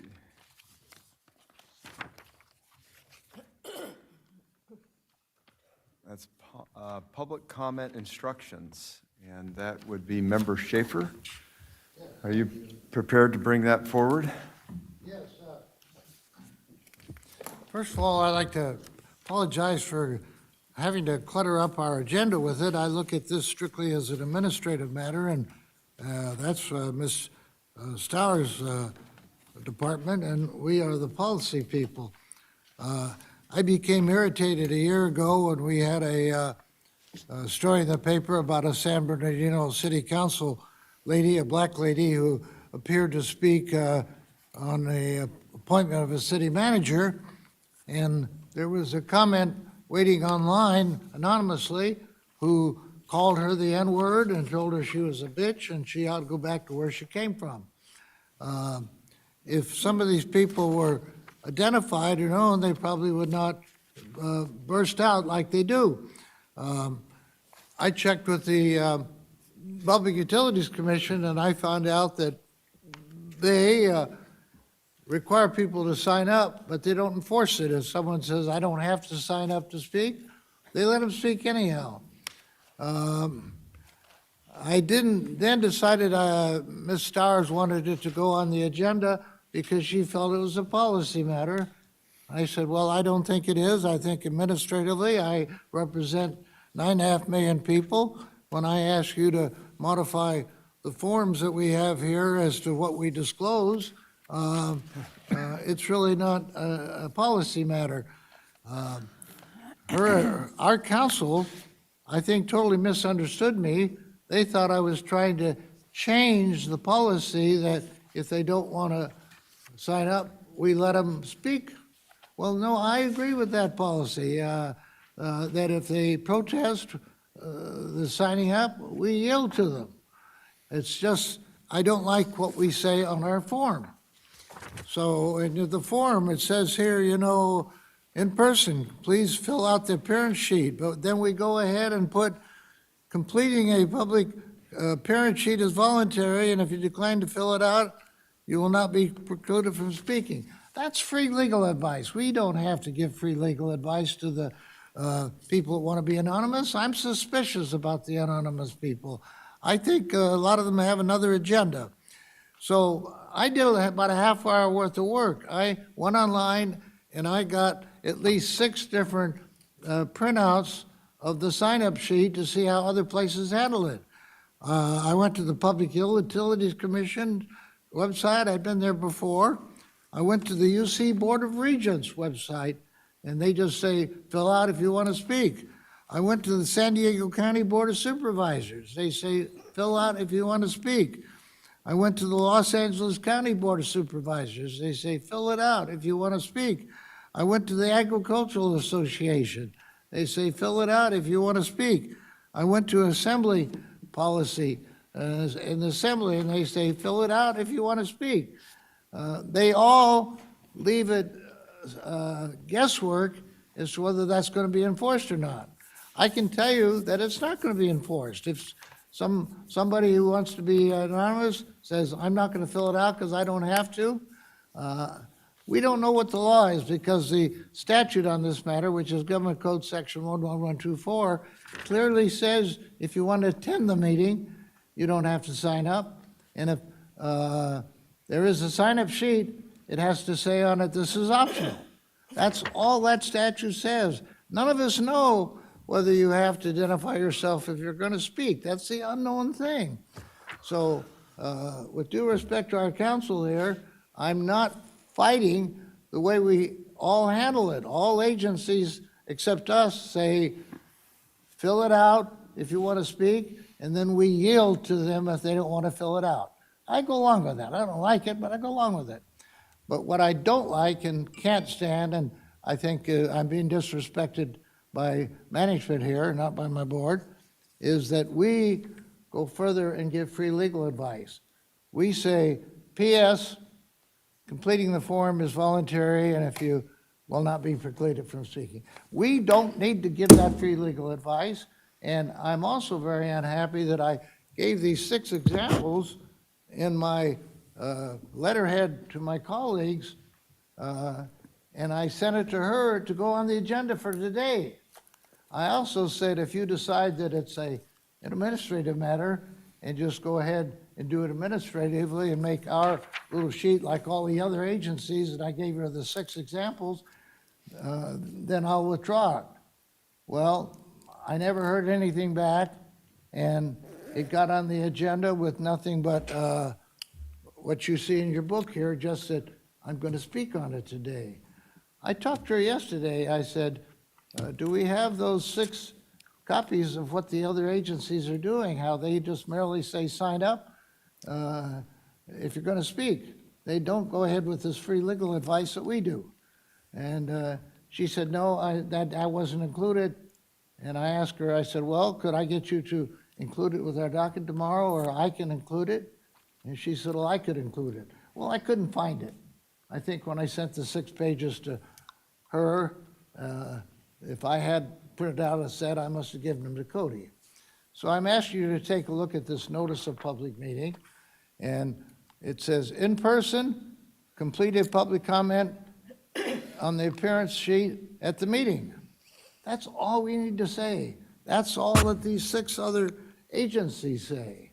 We have to stop saying completing a public comment appearance sheet is voluntary, and speakers who decline to fill out an appearance sheet will not be precluded from speaking. That's a statement of what is happening in a matter of practice. That's not a statement of the law.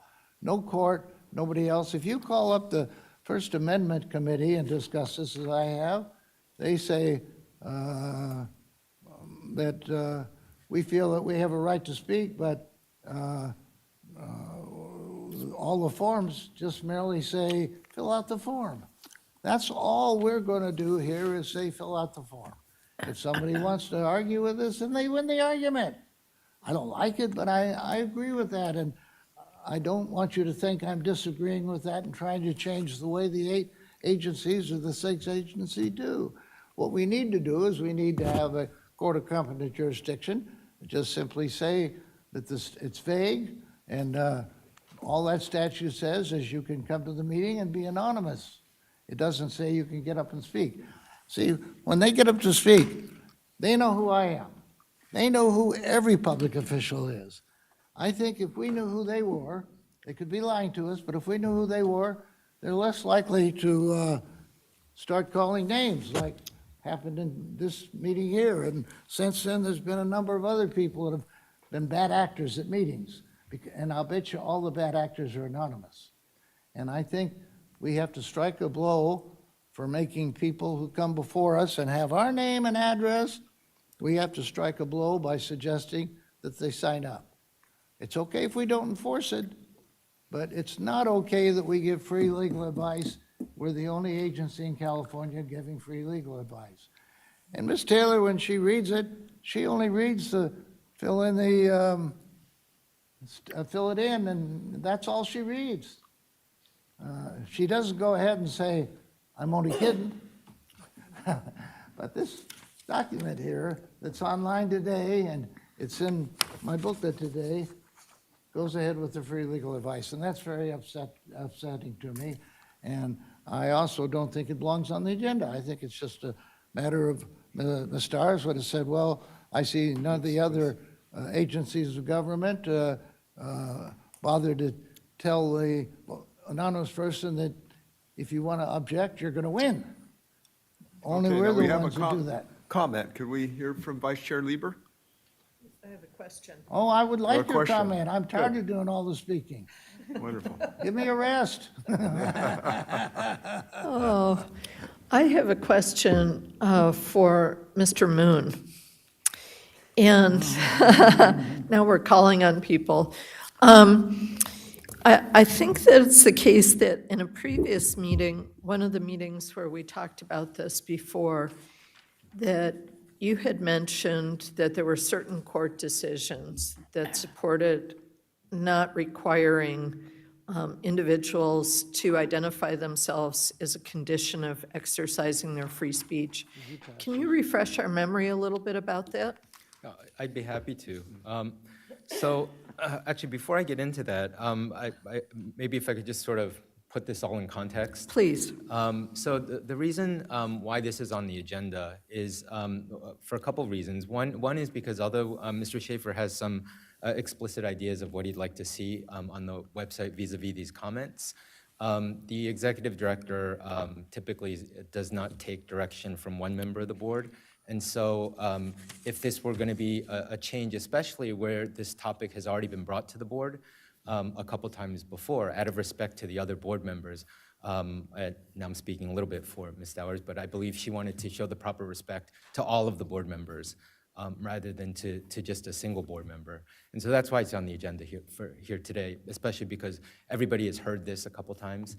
And if there was going to be some change, although perhaps not even to the policy, but to the written guidance that would give people insight into what the board was thinking or attempting to do, that would be important for the board to hear again. As you all know, we've heard this issue raised a couple times before, and at the first meeting that it was raised, Mr. Schaefer's belief that public commenters be required to identify themselves resulted in the board as a whole asking the legal department to provide a report. We provided that report, and in that report, we concluded that anonymous public comment should be allowed for various reasons, including that we thought it was the best interpretation of the Bagley-Keene Act and of the Attorney General's opinions. And in one of those opinions, they went into detail about free speech implications. And what they had essentially concluded was that a public meeting would be a public forum, and in those public forums, there are certain free speech rights that should be interpreted broadly under Bagley-Keene. And so in order to squelch those free speech rights, there would need to be a compelling state interest. And in that opinion, we had said that we don't believe that there is such a compelling state interest to do that. But even apart from the free speech issues, the board has said time and time again, I think Ms. Lieber even mentioned it again during today's opening comments, that the board was interested in maximizing transparency and in participation of the public. And again, in that legal opinion, it pointed out that the board's historic practice for at least the past 20 years has been to allow anonymous public comment and to keep the materials there, or I should say those materials have been there for at least 2015 and likely very, very much longer than that. And so after the report, what the board had done was decided not to take any particular action, leaving that policy in place to allow the public comment and not requesting or desiring, or at least signaling a board's, total board's desire to change anything on the website or on any of our materials. And so that's why nothing's been changed right now. And so if the board were now to change that language that it had discussed at 2 different meetings and had talked about wanting to maximize transparency and public participation, the concern would be that such a change would be inconsistent with those prior board discussions, and it would be somehow perhaps viewed as a message that's contrary to the one that you've publicly stated in wanting to maximize participation and transparency. No, Okay, If I may just one more comment. continue, can you amplify for us how the court decisions work into that equation? Yeah, so in a couple ways. So the specific free speech cases to which you refer, as I said, require a compelling state interest in a public forum. A compelling state interest, again, we felt did not exist here because people, whether they state their names or not, the whole purpose for the board's hearing those public comments is for the board to make a decision, for the board to hear guidance and information that will help them make decisions. And whether somebody gives their name or not, it's not going to affect that. So in other words, a prohibition against anonymous public comment doesn't further the board's interest or ability to hear information or not information, or at least I should say it doesn't squelch it. It may actually hamper it. And so that's how the free speech cases play into sort of all of this. The Attorney General's opinion that talked about the free speech cases also talk about the Bagley-Keene Act in general, and what it says, to summarize, is that when there are rules that expand rights, then those statutes should be viewed expansively. And so the statute that Mr. Schaefer brings up about attendance of a meeting, you don't have to identify yourself to attend a meeting. He's absolutely correct that it only explicitly says attend. But the Attorney General's office has interpreted that in their versions of their Bagley-Keene guidance, that includes speaking at a public meeting as well. And so that was one of the things that we had looked at very carefully in rendering that opinion a couple months ago. Okay, great, yes. If I may, I'll just ask a real quick one. I still have it. So if we, this is agendized for discussion and possible action. So we are free to have a motion that says that we affirm our current practice of advising the public about their right to contribute their testimony to the meeting without identifying themselves. Yes, that's correct. That would be in order. Okay, thank you. I'd like to say that I agree with whatever Mr. Moon has been saying. I'm not in opposition to him. I don't like the idea that we let the anonymous people always win if they don't want to disclose. I know that I don't like it, but I go along with it, so I'm not opposing him. What I'm opposing him is I know of 6 different agencies like ourselves, and we're the only one that puts in the yellow language and gives the free legal advice to the anonymous. All the other people, I've gone to the 22nd Different Agriculture Association, and I've gone to the Board of Regents, and they all have a form like this that just says, complete the thing. And I've asked them, what if they don't want to complete it? Well, we don't enforce it. We don't enforce it because of what he says. So I agree with the Attorney General's opinion that the anonymous people are going to win. What I don't like is of all these agencies I looked at, we're the only one that says, P.S., this really doesn't have any teeth. Now, But, okay, if I could Mr. just comment to that, because we've set a precedent, so, right? I mean, we've done this for 20 years. That's So- correct. That has been the board's historic practice, and it's been the board's historic published or written guidance as well. I would also remind the board that I'm not aware of any incidents or problems with anonymous speakers that this board has had. Even if someone were to be disruptive, the chair would still have the power to cut that person off. For example, if they were to start speaking about something outside of our jurisdiction, outside of our subject matter, something irrelevant, the chair would have the absolute ability to cut that off. How about if there were a threat? If there were If someone made a threat, and Yes, they of didn't course. disclose who they were, Yes. would we have access to finding that individual in the event that they didn't make a threat against someone at the Board of Equalization? It's a very good question, sir. It's been my experience when someone has threatened an elected official, we will immediately contact state police, and they would do their best to trace it. Right, or So- even staff. Even, yeah. Well, staff will step down. If the staff is threatened, absolutely, Both, yeah. yeah. We're all protected, yeah. Okay, and I would imagine that the moderator would probably have access to that phone number, because it's a call-in. Mhm. So we could ultimately find out who that individual was in the event that it rose to a certain level that it needed to be that acted level, upon. and then they will trace it, Yes. and the police will pay that person a Okay, visit. all right. Thank you, and I think Deputy Controller Emron wanted to make a comment? Yes, very quickly. Mike, I appreciate you bringing this forward, and I understand what you're coming from in removing racist and hateful comments that can come lurking its dark head. But I do believe that the policy as is pretty sound, and then we have the discretion of the chair as well to cut off any comments that may or may not be of a certain standard. We've dealt with similar issues at the Franchise Tax Board, and that's been our directive, and it's worked out very well so far. So if Member Lieber is going to put a motion on the floor, I'm going to support that. Thank you.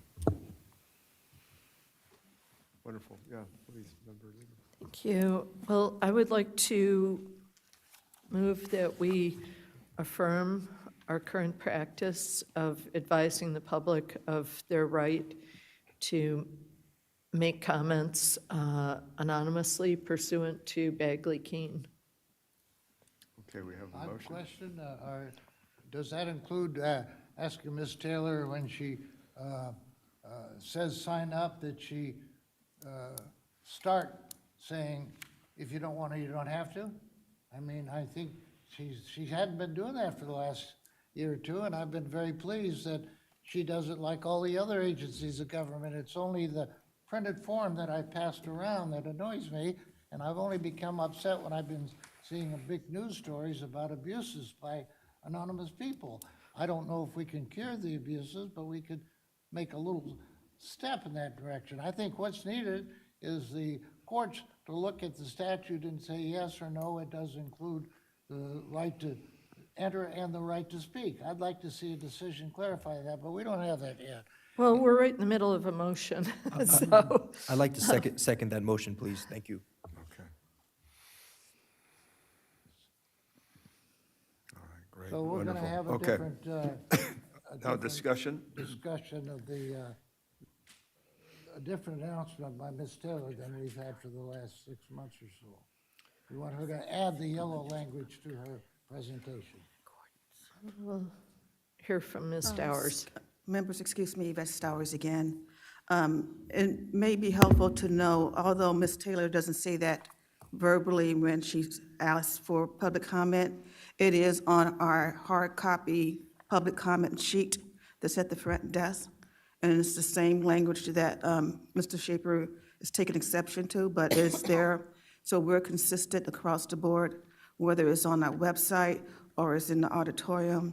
And as a side note, I would say we're also consistent with our sister agency, the Franchise Tax Board. I double-checked with them, and their chief counsel confirmed they do the same thing, and they've been doing it for at least 20 years. And we did have someone actually speak at our last Franchise Tax Board meeting that had to be, some of the comments were getting inappropriate and had to step in. And, We have that same protocol here. We will give you the look. We would take care of the AT&T operator. Yes. And I think we've done it as a board. This board, we've had some inappropriate comments, and we were able to Yes. turn them down. Yes, okay, very well. Yes. And just for the sake of consistency, I think the announcement that we make verbally at the beginning of the meeting that goes out to potential AT&T commenters could also have that language, perhaps? And then we'll be all consistent across the board with our written forms, our web form, and all the good things. And I think that'll help us to not get the testimony from Donald Duck and Mickey Mouse and all the strange things that people try to put into the, and I'm picking two totally clean examples, but there are many other of those cropping up. Thank you. Okay, that's great. Okay, so I just want to comment that I appreciate this being brought up on the agenda for further clarification by Member Schaefer.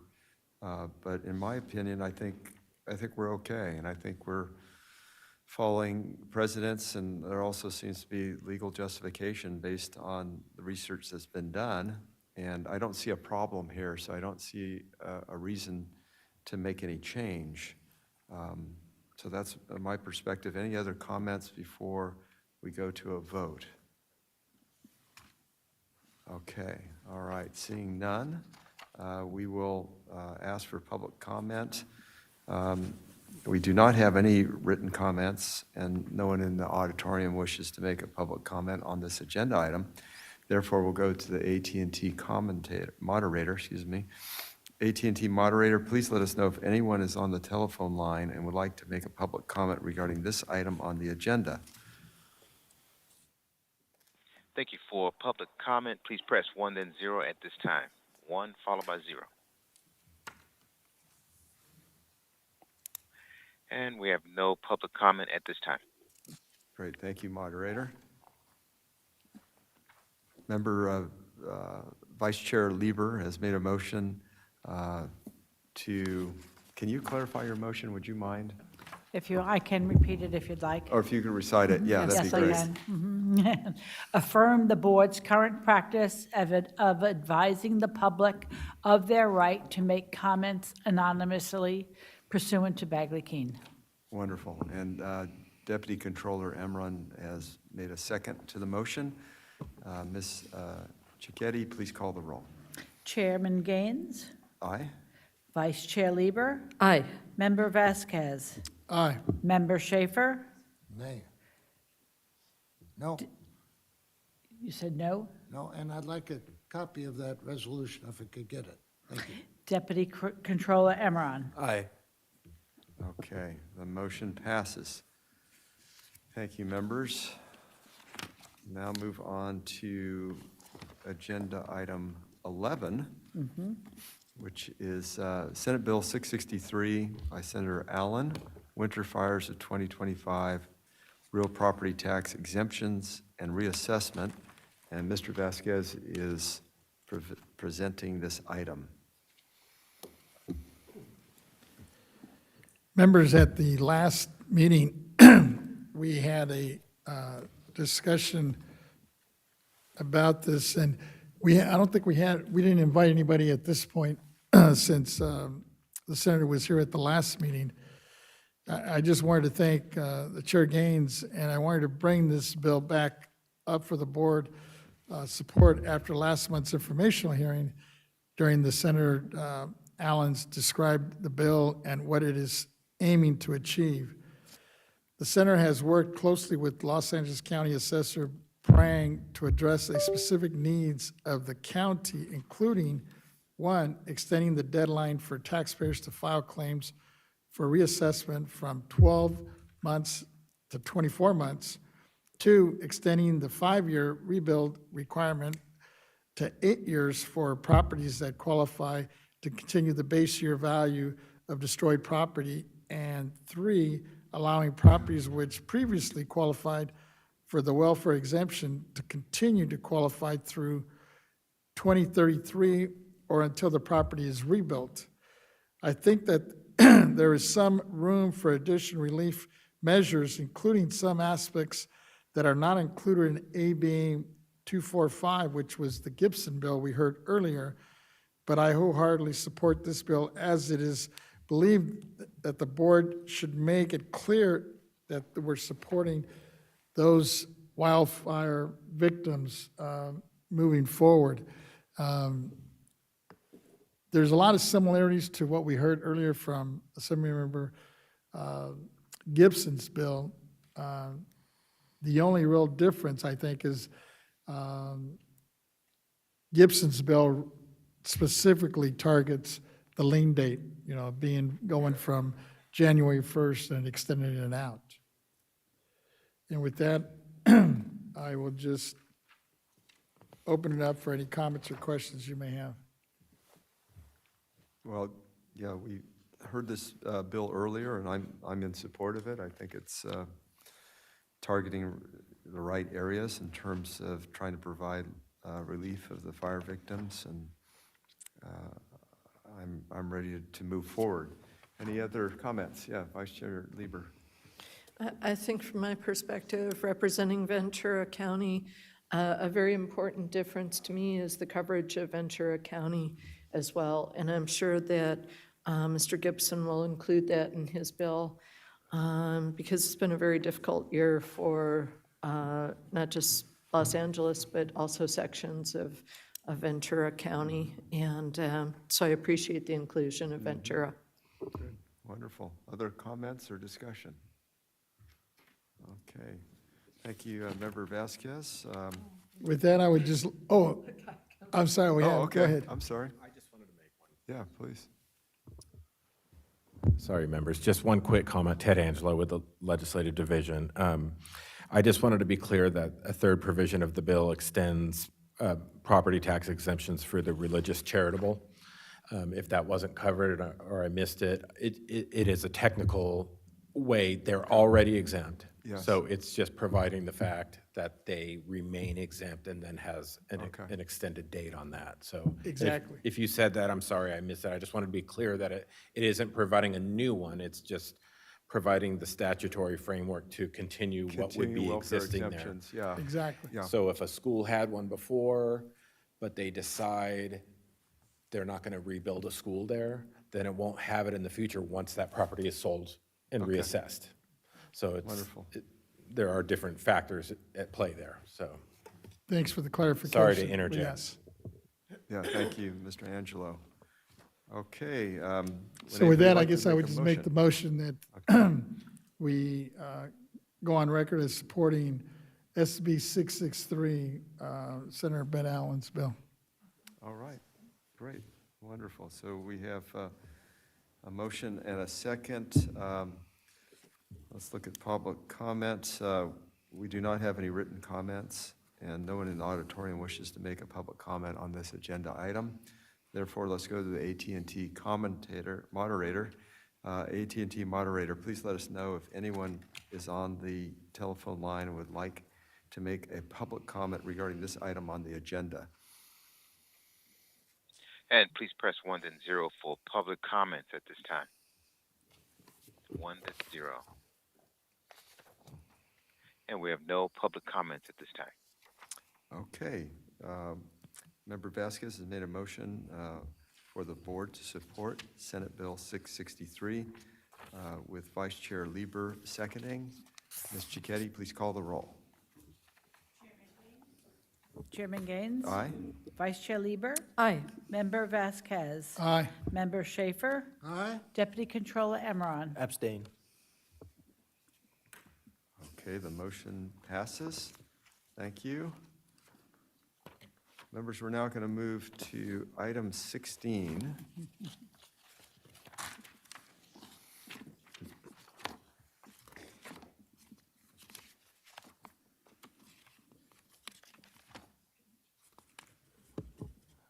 Okay, these are board member matters. California Assessors Association legislative agendas.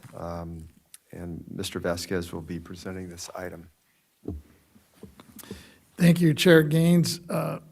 Members, in our discussion a couple times with the assessors, now that Jeff Prang is the president, he's no longer the legislative chair of the Association of Assessors. The new chair is now the Honorable Joaquin Torres from San Francisco, who wanted to be, he's actually here at the Capitol, and they have their lobby day going on right now as we speak, and wanted to come, but as it turned out, I mean, good thing for him, they were able to book meetings with all the legislators that they needed to see, so he wasn't able to physically be here, but I understand he did a recording for us, and we're gonna hear it. I guess it'll be on the screen here in a minute, and then take any comments or suggestions. Oh, here he is. Go ahead. Hello, and thank you for the opportunity to present the California Assessors Association's legislative priorities and work. I'm Joaquin Torres, the San Francisco Assessor Recorder, and I'm also the chair of the California Assessor Association's Legislative Committee for this 25-26 term. The California Assessors Association is a nonprofit organization representing the 58 elected county assessors across California. Established in 1902, our mission is to foster collaboration among California's assessors, advocate for improvements to assessment procedures and laws for the public good, and to serve as a liaison with both state agencies and legislators. Our legislative committee plays a key role in reviewing and monitoring proposed legislation that could impact property assessment and taxation. First, I want to share with you some of the approaches that we take when bills are introduced as part of our bill review process. We evaluate the bills through a very specific set of critical criteria. The first is clarity. Is the language precise and easily implementable? Second is legality. Does it align with constitutional requirements and existing legal frameworks? The third is consistency with revenue and taxation code. Does the bill align with established assessment principles? The next is administrative feasibility. Can our offices implement the bill without causing undue strain? And finally, impact to property owners and partner agencies. Does the bill minimize and address unnecessary burdens? Ultimately, across these areas, we seek legislation that strikes a balance between protecting taxpayer interests, ensuring practical, feasible implementation, and fully achieving the legislative intent of the bill. I now want to go into talking about bills of interest for the association. While many of these bills are still in the spot bill phase, meaning we don't have substantive language to fully respond to, we're actively tracking around 40 bills right now and monitoring several pieces of legislation with potential impact on assessment practices. If you have questions about that full list, we would be very glad to share our tracking list with you. And I want to highlight a few that are currently of particular interest. The first is Senate Bill 296 from Senator Smallwood Cuevas. This bill proposes reassessment exclusions for tenant cooperatives. It's modeled after mobile home park provisions. However, the language of the bill as currently written, we find to be vague and ambiguous, and that could create some significant implementation challenges. But we are in conversations with the author and sponsor to see how we can best address those issues. The next is Senate Bill 336 from Senator Weiner. Now, this bill aims to expand welfare exemptions for moderate income households. That's focused on the area median income, AMI, of 80 to 120%. That is currently not contemplated by the welfare exemption process. We are working with the sponsor to include mechanisms for regular monitoring, verification, and reporting to ensure the legislation meets its intended goals while also aligning with existing oversight processes. The third bill is AB 343 from Assemblymember Pacheco. This bill amends the California Public Records Act, which could significantly affect public access to records. We're closely monitoring this legislation to understand its full impact on transparency and public access as it seeks to increase public safety for particular parties. We're engaged with the authors and sponsors to ensure these bills are consistent with existing law and that they can be effectively and efficiently implemented by assessors' offices statewide. Now, I want to talk about some of the positions that we've taken as an association to date. As of this month, we've formally taken 2 support positions on significant bills.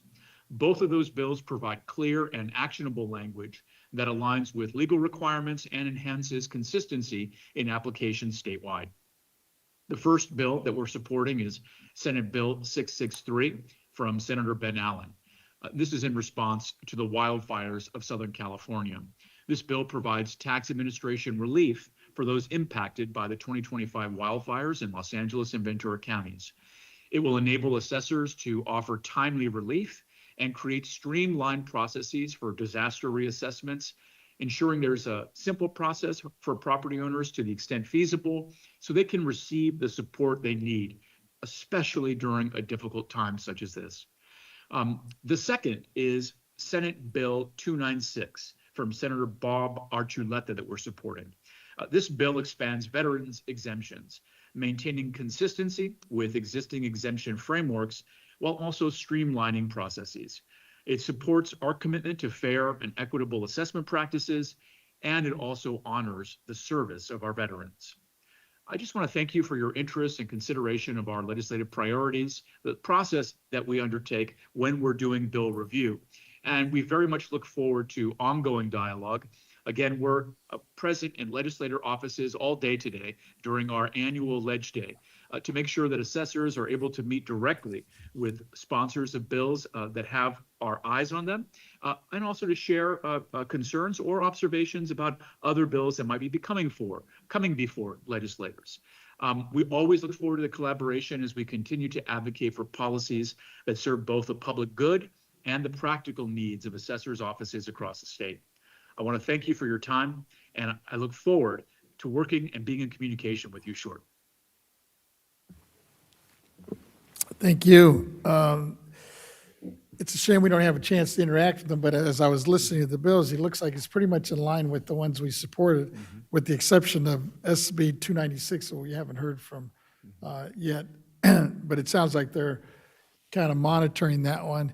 And I guess the only recommendation I would make is, and I guess it's something maybe I'll bring up when we hear the report from our ledge person, Ted, a little bit later here, of some of the other bills that we should kind of monitor and follow a little bit closely as they move forward through the process. But with that, let me open it up and see if there's any comments or questions or suggestions on what we heard so far.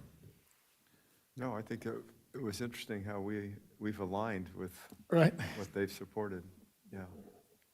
Yeah, good. Go ahead. I Any think the other vice chair comments? had something. Yes, please.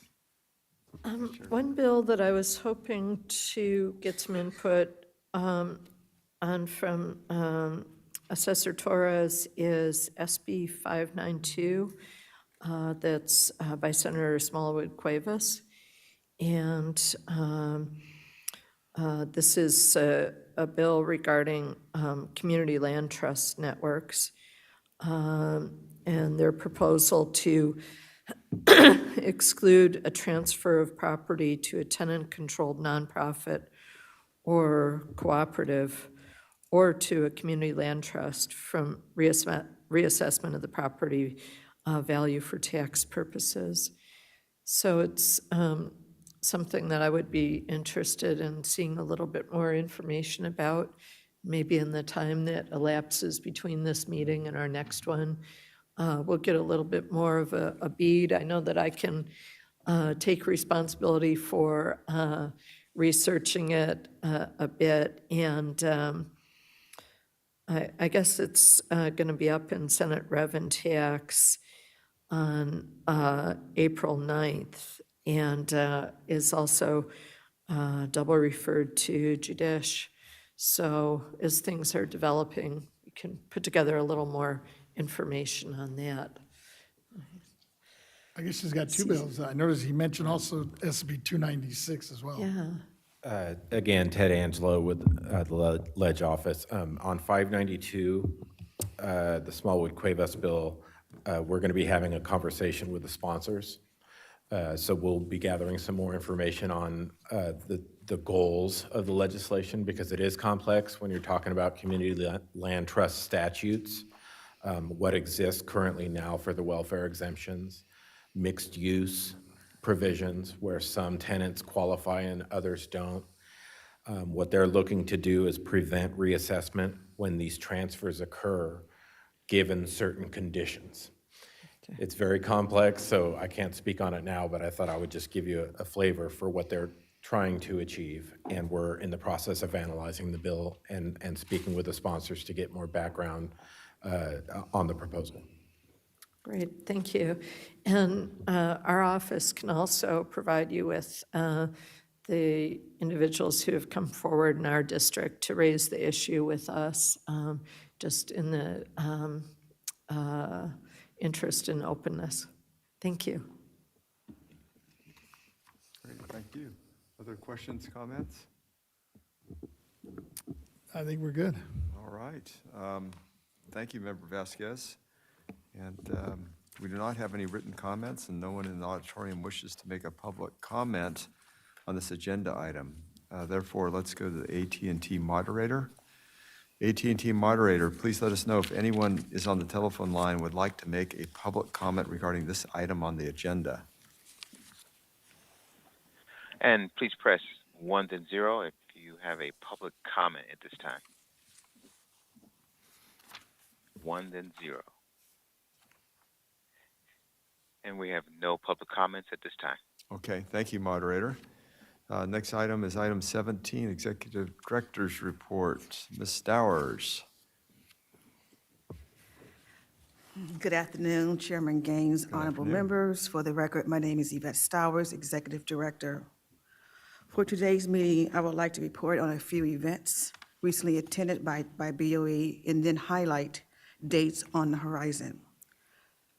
The first event I'd like to report on was the California Taxpayers Association Caltax Foundation 2025 webinar panel titled Navigating Disaster Tax Relief, Supporting Taxpayers in Challenging Times. The panel discussion was held on February 27th, along with representatives from FTB, CDTFA, Caltex, and Spidell California Tax Letter. Ms. Carolyn Steeman, Principal Property Appraiser from BOE's Property Tax Department, provided an overview of tax relief options and strategies for taxpayers impacted by natural disasters. The webinar is posted on YouTube and is available for a resource for taxpayers and the general public. We'd like to thank Caltex for inviting BOE to participate in this important outreach event. Next, members, as you know, on March 6th, the BOE participated at the annual California Taxpayers Association 99th annual meeting. As always, we appreciate the invitation to attend this meeting. As the Executive Director, I joined the leadership from FTB, CDTFA, and OTA on a panel discussion titled An Update on California Tax Administration and Appeals. This year, there was great discussion on many topics affecting property tax, and it provided an excellent opportunity to connect and interact with our stakeholders. We also had the pleasure of a great MC, Deputy Controller Imran, to select the best question. Did a wonderful job. Again, we would like to thank Caltex for including the Board of Equalization in this annual event. Finally, members, I'd like to highlight the upcoming Bay Area Association's annual regional conference. The conference will be held on the 21st to the 23rd of April in Napa County, hosted by Napa County Assessor, Recorder, County Clerk John Tudor. I will continue to keep your office up to date on details of these events, of these upcoming events. Members, that conclude my report for item number 17. My executive team will provide updates on projects and operational priorities in their respective areas. Thank you, and I'm available to answer any questions that you may have. All right, any questions? Yes. Thank you, Mr. Chairman. I want to thank you, Executive Director Stowers, as well. It's a great opportunity, 99th anniversary for Caltex. And next year's 100 years, and I think it's important for the Board of Equalization to be there present in person. I think I got the dates, February 24th. We have the dates on our calendar. I think you're right, it's February. Because we usually had breakfast with the BOE, and for whatever reasons, it got, now They it's breakfast with the changed their assessor. format this year, and either due to scheduling conflicts, I'm not really quite sure, but it's generally a breakfast in the morning with the board members. Hopefully 100 years back on, I think it's important. Yeah. I will speak with the president and give you guys the dates well in advance so that everybody can be available. Yes. That'd be amazing. Very Thank good. you. And then one other question I had for you, Executive Director. There's this County Assessors Information Technology Grant Program, and this board advocated for it in, I believe, 2022 with the governor's administration. It was a 3-year, $30 million grant. And now we're in our last year, 2025 is in our last year. And there's been talks about extending this grant. And I'm sure the assessors are also very happy about it. But with that comes this idea of showing data and numbers and what that money was used for to impact. And I know there's been some annual reports brought forward each year as a reporting requirement on that. And I was just hoping that we can get some type of report out in the coming months about the successes, the failures of this program, what can be done, what can be better, what money was used for what technology programs, and what gaps still exist with rural counties compared to major metropolitan counties. I can check with the association and see if they're willing to present that, because I do not have it. I appreciate it. Thank you. Yeah, I think that's a great point that Deputy Controller Amron brought up in terms of making sure we're tracking that and then making sure that the money available is being used too. So would we be getting an update, and would that come from the California Association of Assessors? It will have to come for them. They Yeah. formed their separate joint power authority. Okay. So they will have all that information that Mr. Imran is asking about. Understood. We were the ones that advocated for it, so I'm just kind of seeing like, is it linear, is it parallel? But my understanding, this board secured that money, so I'm just hoping if we go back to the governor's office and the administration and we ask for another extension, 3 years, 30 million, we're able to just show them. I'm sure we'll be able Absolute to data. show the process, the progress that they have made. And I don't see where the JPA will not want to share their success. That'd be great if you can get that on calendar I can in the see next couple months. next couple of months. Okay, wonderful. Any other comments? I had a question. Yes, Member Schaefer. Yeah. Ms. Stars, when will we next be able to meet with our assessors? They have their annual meeting. Is that it, or is there another event? Okay, so we have the conference coming up in April, and there is the annual meeting. There's the annual meeting, most likely in November, and that's, I believe, in Tahoe. And then we have our annual assessor meeting, it's generally scheduled for September or October. I don't have my calendar in front of me, but Mary is shaking her head. But if you like, I will send you the calendar again. Okay, that'd be fine. Okay.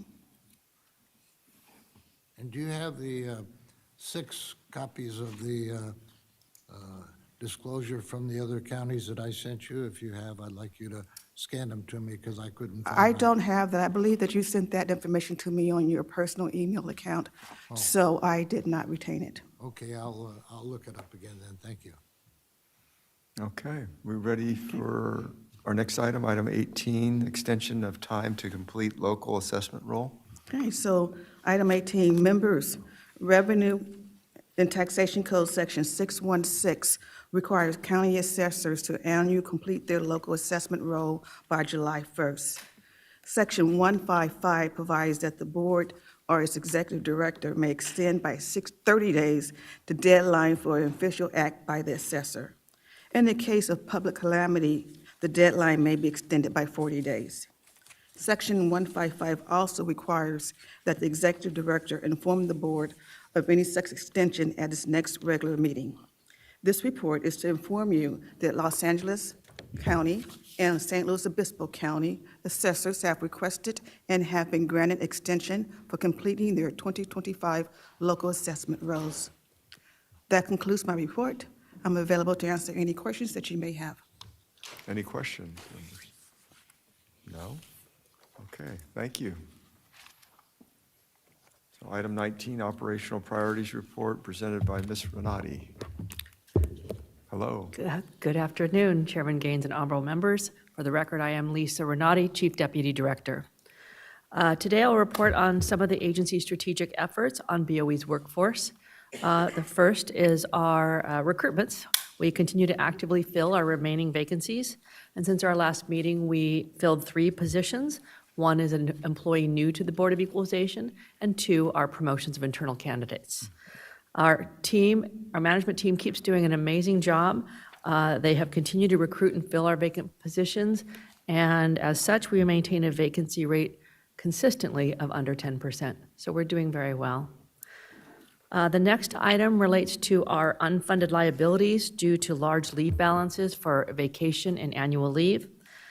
When employees leave state service, they separate from the agency, for retirement, we must compensate those employees for all the unused vacation and annual leave balances they have.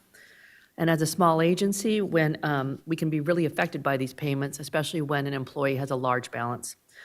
So to handle this, implement the leave reduction management plans for all employees. It's a statewide policy in California that people ensure that they keep their vacation or annual leave balances under the limit. And the cap limits are in the Memorandum of Understanding for represented employees. For all others, the amount is 640 hours. So as of December 31st, employees are supposed to keep no more than 640 hours. So in an effort to encourage a healthy work-life balance and to comply with the maximum limits per Cal HR, we have sent out and asked all employees that are close to the limit, over the limit, to make sure to make a leave reduction plan.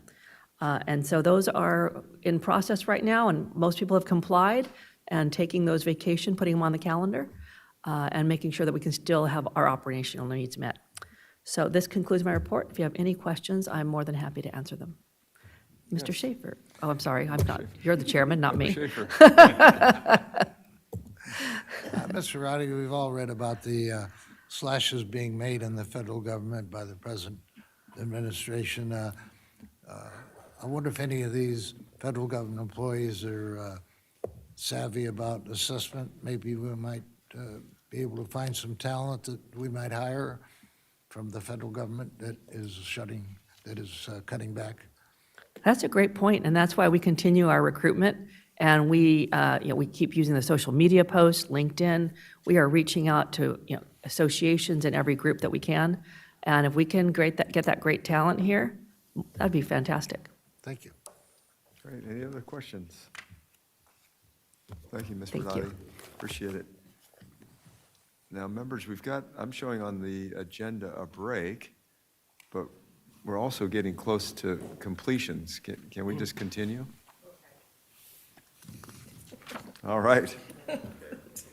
So we're going to move to item 20, Taxpayer Rights Advocate Office's report presented by Ms. Thompson. Thank you. Good afternoon, Chairman Gaines and honorable board members. I'm Lisa Thompson, Chief of the Taxpayer Rights Advocate Office, for the record. Today, I will provide you an update on the activities of the Taxpayer Rights Advocate Office to keep you informed. I'm pleased to provide you with statistics on the number of completed cases from the TRA office last month, and we completed 33 in total. 9 were in Chairman Gaines's district, District 1, 9 in Vice Chair Lieber's district, District 2, 11 in Board Member Vasquez's district, District 3, and 4 were in Board Member Schaefer's district, District 4. 7 were in the administrative category, 26 in the valuation category. The memo that is attached to the PAN does outline all of the details of within those categories. However, the topic with the highest number of cases in the administrative category was penalty and penalty cancellation with 2 completed cases. And the valuation category had the highest number topic, which with 9 cases for exclusions for reassessment, followed closely by exemptions with 6 completed cases. Of those 9 exclusion cases, 3 were from transfers for parents and children, 5 were base year value transfers for seniors, and 1 case was for the new construction exclusion after disaster relief. Of the 6 exemption cases, 3 involved the welfare exemption, 1 involved the homeowner's exemption, 1 the disabled veterans exemption, and then the remaining 1 covering general exemptions that could be available to seniors. And that concludes my update. I am available to answer any questions you may have. Thank you, Ms. Thompson. Members, any questions? Yes, okay. I did have one. It's the first time I've seen it. It's an access to data request. Can you explain what that means? Well, it kind of varies, access to data. But sometimes, I'm trying to think of what the specific one was for this one. But it could be like how they're requesting information. It could be, if they need to direct it specifically to the tax collector's office versus the assessor's office. So it kind of covers a variety. I'm sorry, I don't remember exactly which one this one was, but it doesn't really fit into the other categories, but it might be just they're interested in finding some information, such as, I guess actually I can recall this one, was a taxpayer can access their own information. So under the law, they're allowed to have access to their own property record, their appraisal record, or any information that's kept on their property pertaining to the assessment of the records. But what happens if you were to sell your property, you don't own it anymore, you actually don't have access to your record. So that was this particular case. Understood. So we Thank you. had to unfortunately tell them, sorry, that the assessor would be prohibited from providing it to them. I appreciate your explanation. Thank you. Wonderful. Thank you, Ms. Thompson. Thank you. Appreciate it. Next item, number 21, Property Tax Deputy Director's Report. Mr. Young. Thank you. Thank you, Chairman Gaines, honorable members of the board. My name is David Young, and I'm the Deputy Director of the Property Tax Department. For you today, I have 3 reports. The first one will be letters to assessors, followed by a report on our training and certification. Both of those will be given by Ms. Lauren Keach. And the last report will be what's going on in the State Assessed Properties Division, and that will be by Mr. McCool. But before I turn it over to them, if you will allow me, I would like to follow up on a couple of items. A question was asked about Caltax's 100th year anniversary meeting. That will be held in Sacramento, February 24th next year, 2026. So that's the date. The other one I wanted just to do a very quick follow-up on, and we'll be more than happy to track down some more specific information, is the technology project that Deputy Controller asked about, and that is handled by the CAA's JPA IT. They set up a special group in order to handle that. There are 2 main things that they're working on: is 1, electronic signatures, and 2, how to go ahead and implement certain base year transfers for Prop 19. They're hard at work at that right now.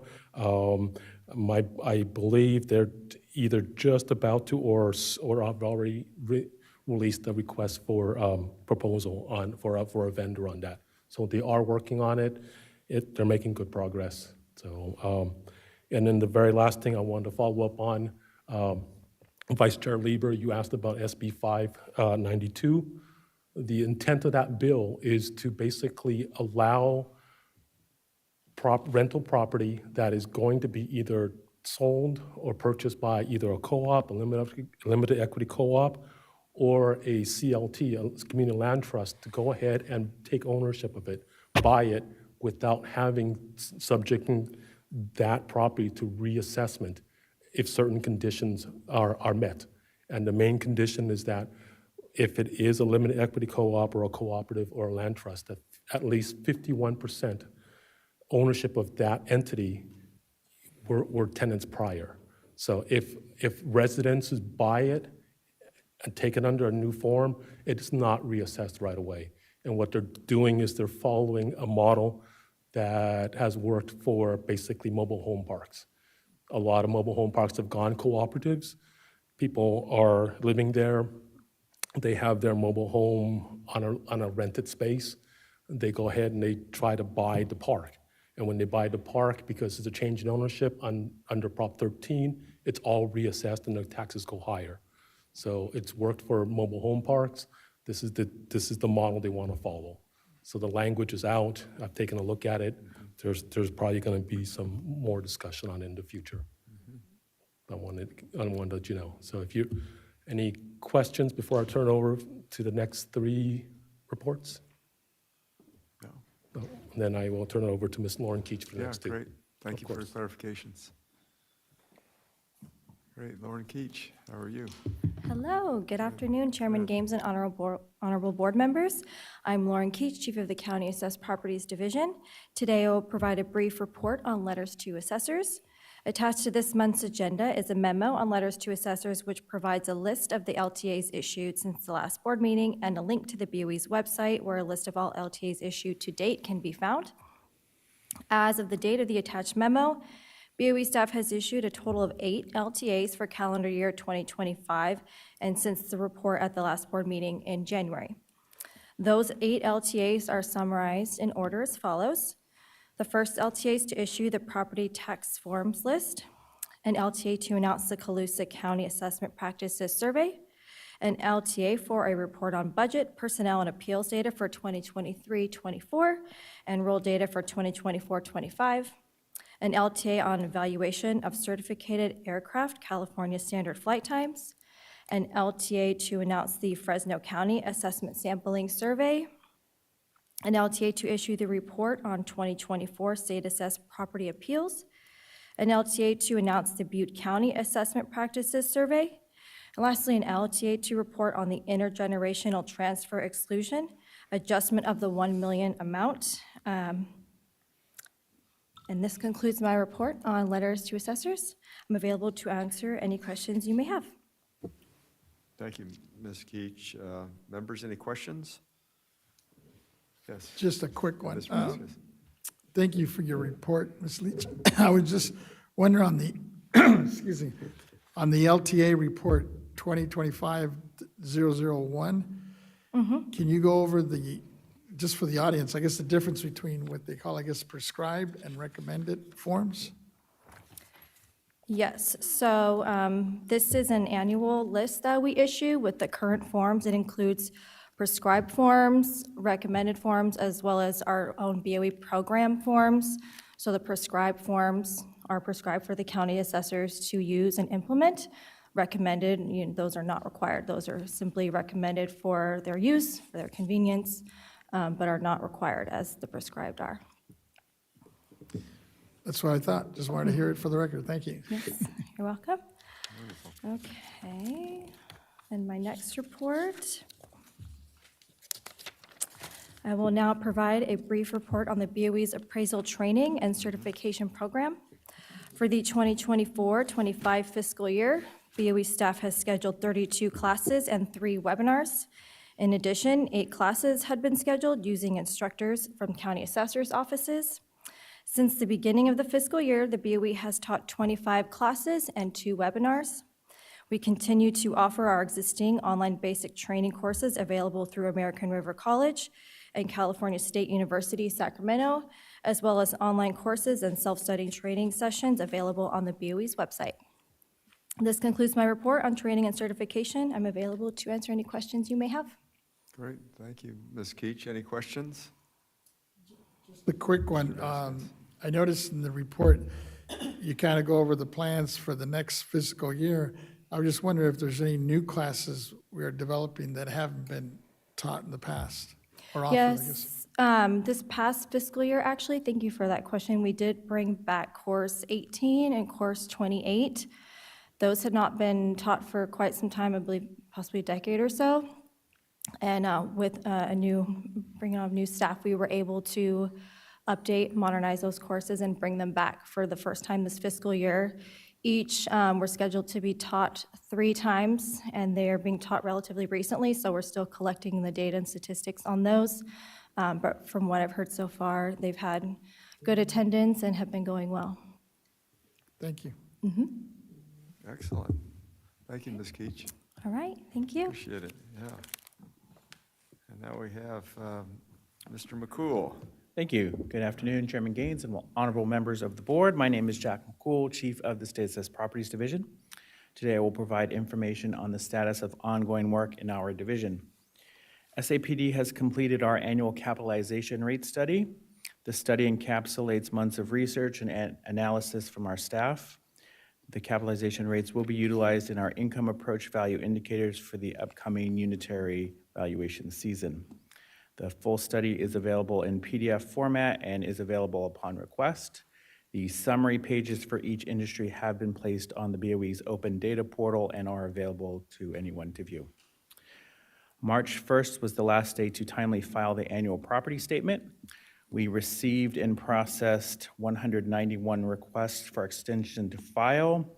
I checked this morning and we currently have 327 active companies for the year, so we have over half of our state assessees who have received an extension to file. Our unitary appraisal staff will be busy now through early May completing the unitary appraisals, which will come before the board at the May meeting. Additionally, our real property appraisers are finalizing the land values for all of our state assessed companies.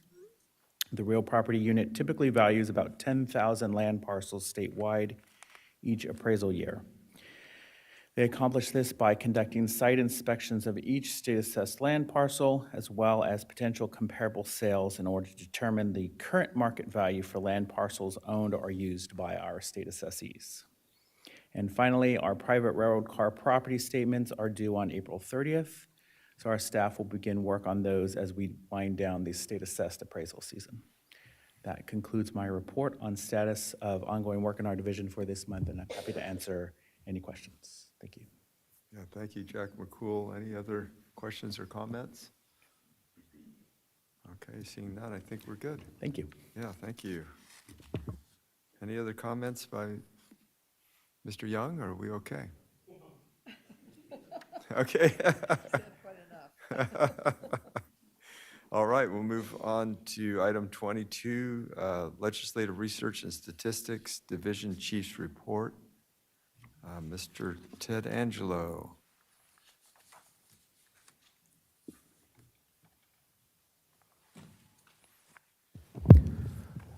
Hello again.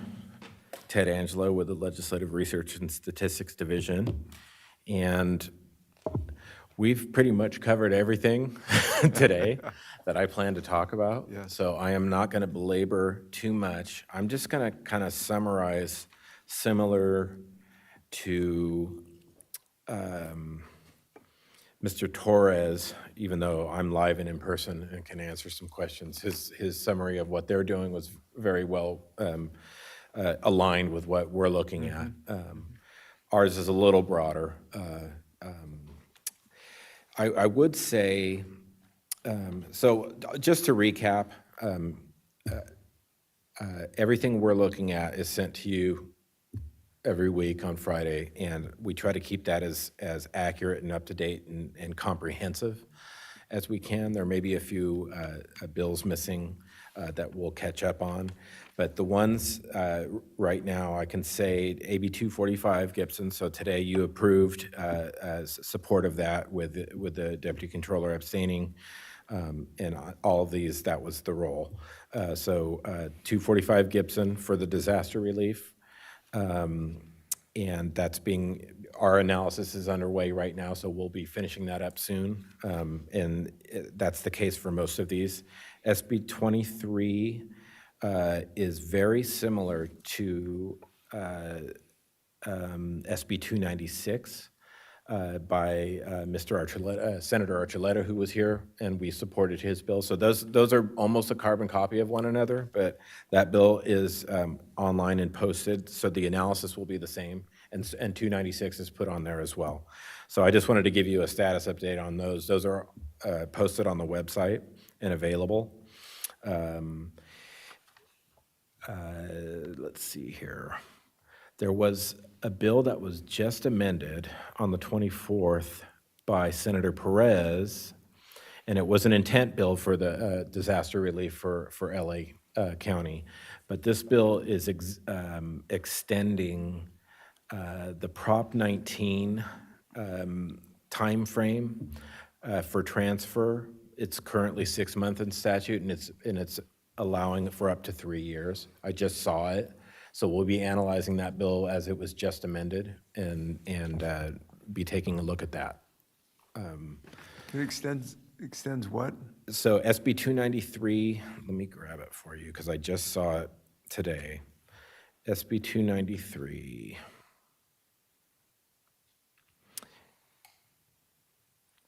Extends Prop 19 provisions to... So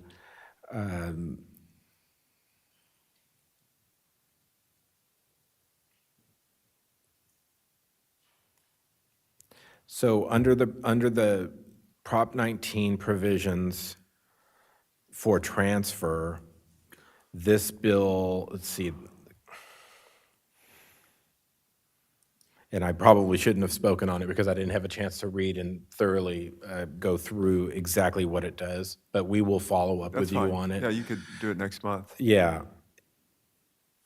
So I'm sorry for That's not all right. being ready to completely, but it references what's allowed for via the Constitution and then what was in Prop 19 for transfers. It's allowing the time frame to be extended up to 3 years for probably the transfer to the new property. Is it targeting a particular type of property? Are these? The base year transfer under Prop 19 now, is a 2-year limit. So once you start the process, you have 2 years to transfer. This proposes to extend it by an extra year, so you get a little bit more time. Oh, okay. Very good. And that looks like that's the only amendment that's in the bill. So again, it was recently just amended. And thank you, Mr. Young. We're taking a look at SB 336 that was referenced by the assessors.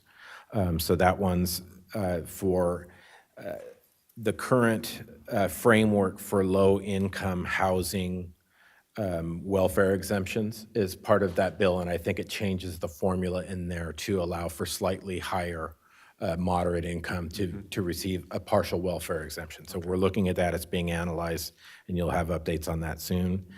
SB 566 by Senator Grove is a proposal that would change the homeowner's exemption from the current $7,000 for everyone. It would allow for $50,000 for seniors age 62 plus, and would have, because of constitutional requirements, a corresponding renter's tax credit. So that bill hasn't been scheduled yet, but it's in the analysis standpoint, and obviously it would be a substantial, revenue issue. But it is trying to increase from $7,000 to $50,000 for senior 62 plus. So we're analyzing that bill. What's the number of that? It's SB 566 by Senator Grove. Okay, thank you.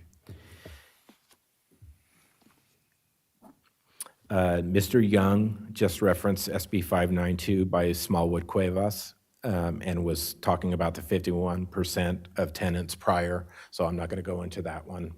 So that's another one that we're tracking and analyzing. SB 603 by Senator Nilo is very similar to 245 and 663 by Senator Allen. but it's changing Section 69 for the authorization for emergency base year value transfers in the same county. It's a different code section. I don't have all the details how 69 is different from 70.5. Mr. Young could speak to it, but I'm just letting you know it's another one of the package of bills for disaster, adding 3 years onto the existing 5.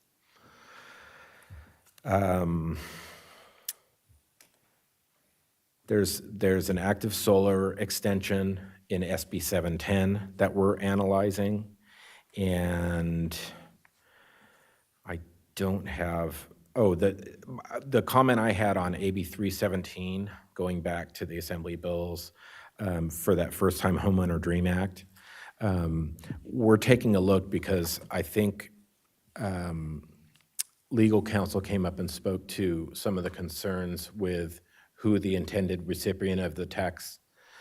We covered it well, so I'm not going to go into it again, but it contemplates the assessors being notified, where I think you could argue that it should be the treasurer tax collectors, but it all depends on what they're fully contemplating. If it's supposed to be a break for developers until that is first sold to a new first-time home buyer, regardless if there's qualifications that Ms. Lieber had mentioned for income qualifying, or if it's 400,000. Anyway, I won't belabor it, but there's some factors in that bill that, as you're bringing it back to the next hearing, that we'll be looking at when we review that. Because you could make an argument that it should not impact the Board of Equalization's jurisdiction because it's basically a tax collection deferment. I think there's a couple of other watch bills. I'm not going to go into them now because we've heard a lot of legislation today, but there is a bill that has been talked about from an income tax credit standpoint, AB 389 by Assemblymember Wallace for fire safe improvements. That bill is on suspense in the Assembly Rev and Tax Committee, and it's, I believe, a $400 for each year, $2,000 cumulative credit for fire-resistant home improvements. So it's just, it has a tangential, tax credit concept, but it's on the income tax side, not on the property tax side. So we were just looking at that to see what they were doing, and that's AB 389 Wallace.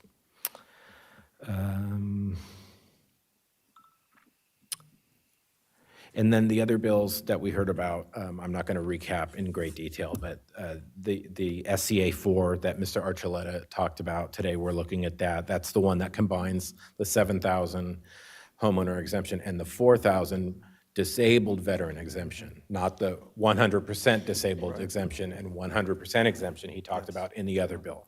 So I think we've covered it really well today. And I'm just kind of recapping. So if you have any other questions on any other bills, I'm going to stop there. All right. Any other questions? Thank you, Mr. Chairman. Thank you, Mr. Angelo, for bringing up 389. That's the tax credit for the home hardening. It looks like it's going to go through a process. Just 2 quick questions. Number 1, is there any upcoming deadlines that we should be aware of in the legislative process? And then number 2, my understanding is that this year is different than others. There's a cap on how many bills can be introduced in the legislature, yes?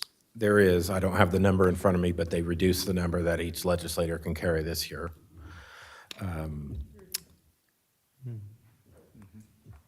I believe it's from 40 to 30 in a 2-year session. So it especially impacts the members from LA who have bills dealing with the fire. And Senator Allen has a number of bills, and so that really digs into their bill limit. Interesting. And I'm also looking into deadlines for, so in terms of policy committee, the hearings are happening right now, but the spring recess is April 10th.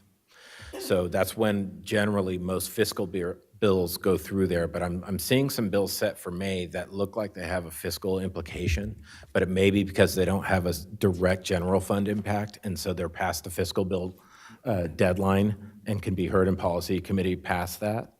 whether it's county impact, non-general fund impact. So I'm looking at that, but there are some bills with fiscal implications that are being set for May. And so I'm taking a look at that. There was one more that I didn't mention, but there is a bill that contemplates extending the Bagley-Keene issues that we dealt with for remote participation.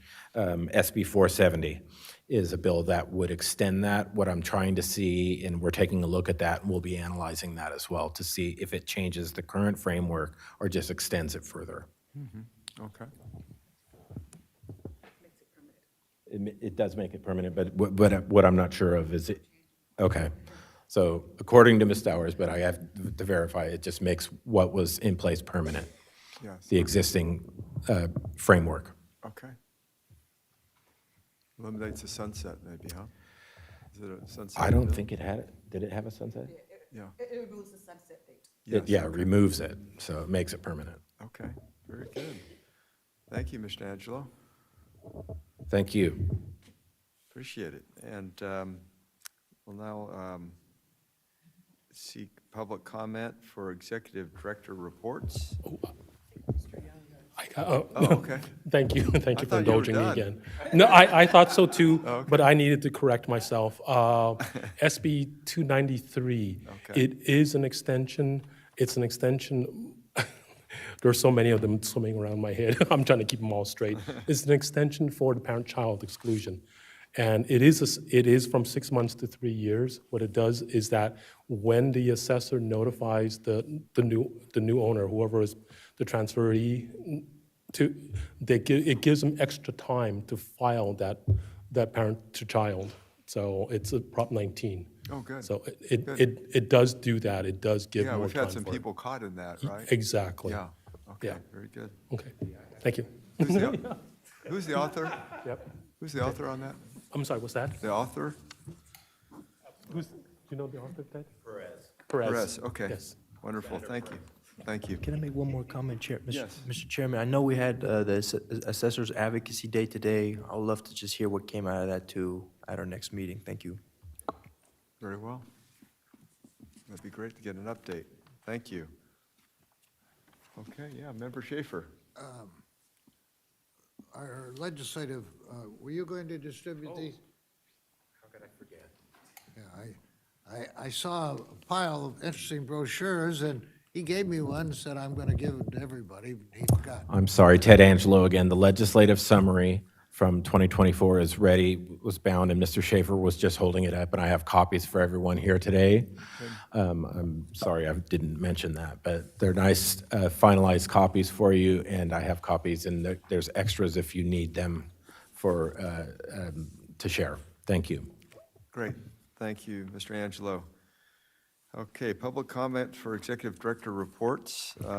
We do not have any written comments or anyone in the auditorium.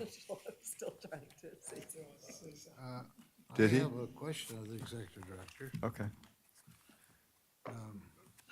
Mr. Schaefer. As far as I read in the legislative report, that we hear all appeals for claims for refund or petition for redetermination denials as to the alcoholic beverage control program. Have we had any such appeals? I don't recall them in the 6 years I've been here.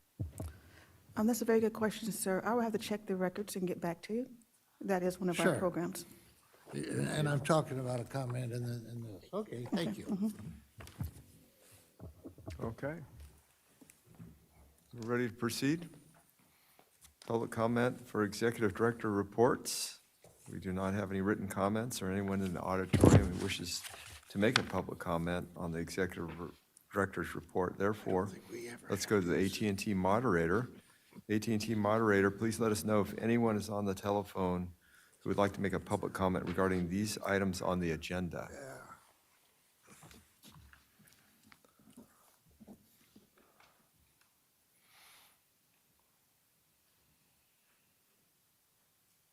AT&T moderator?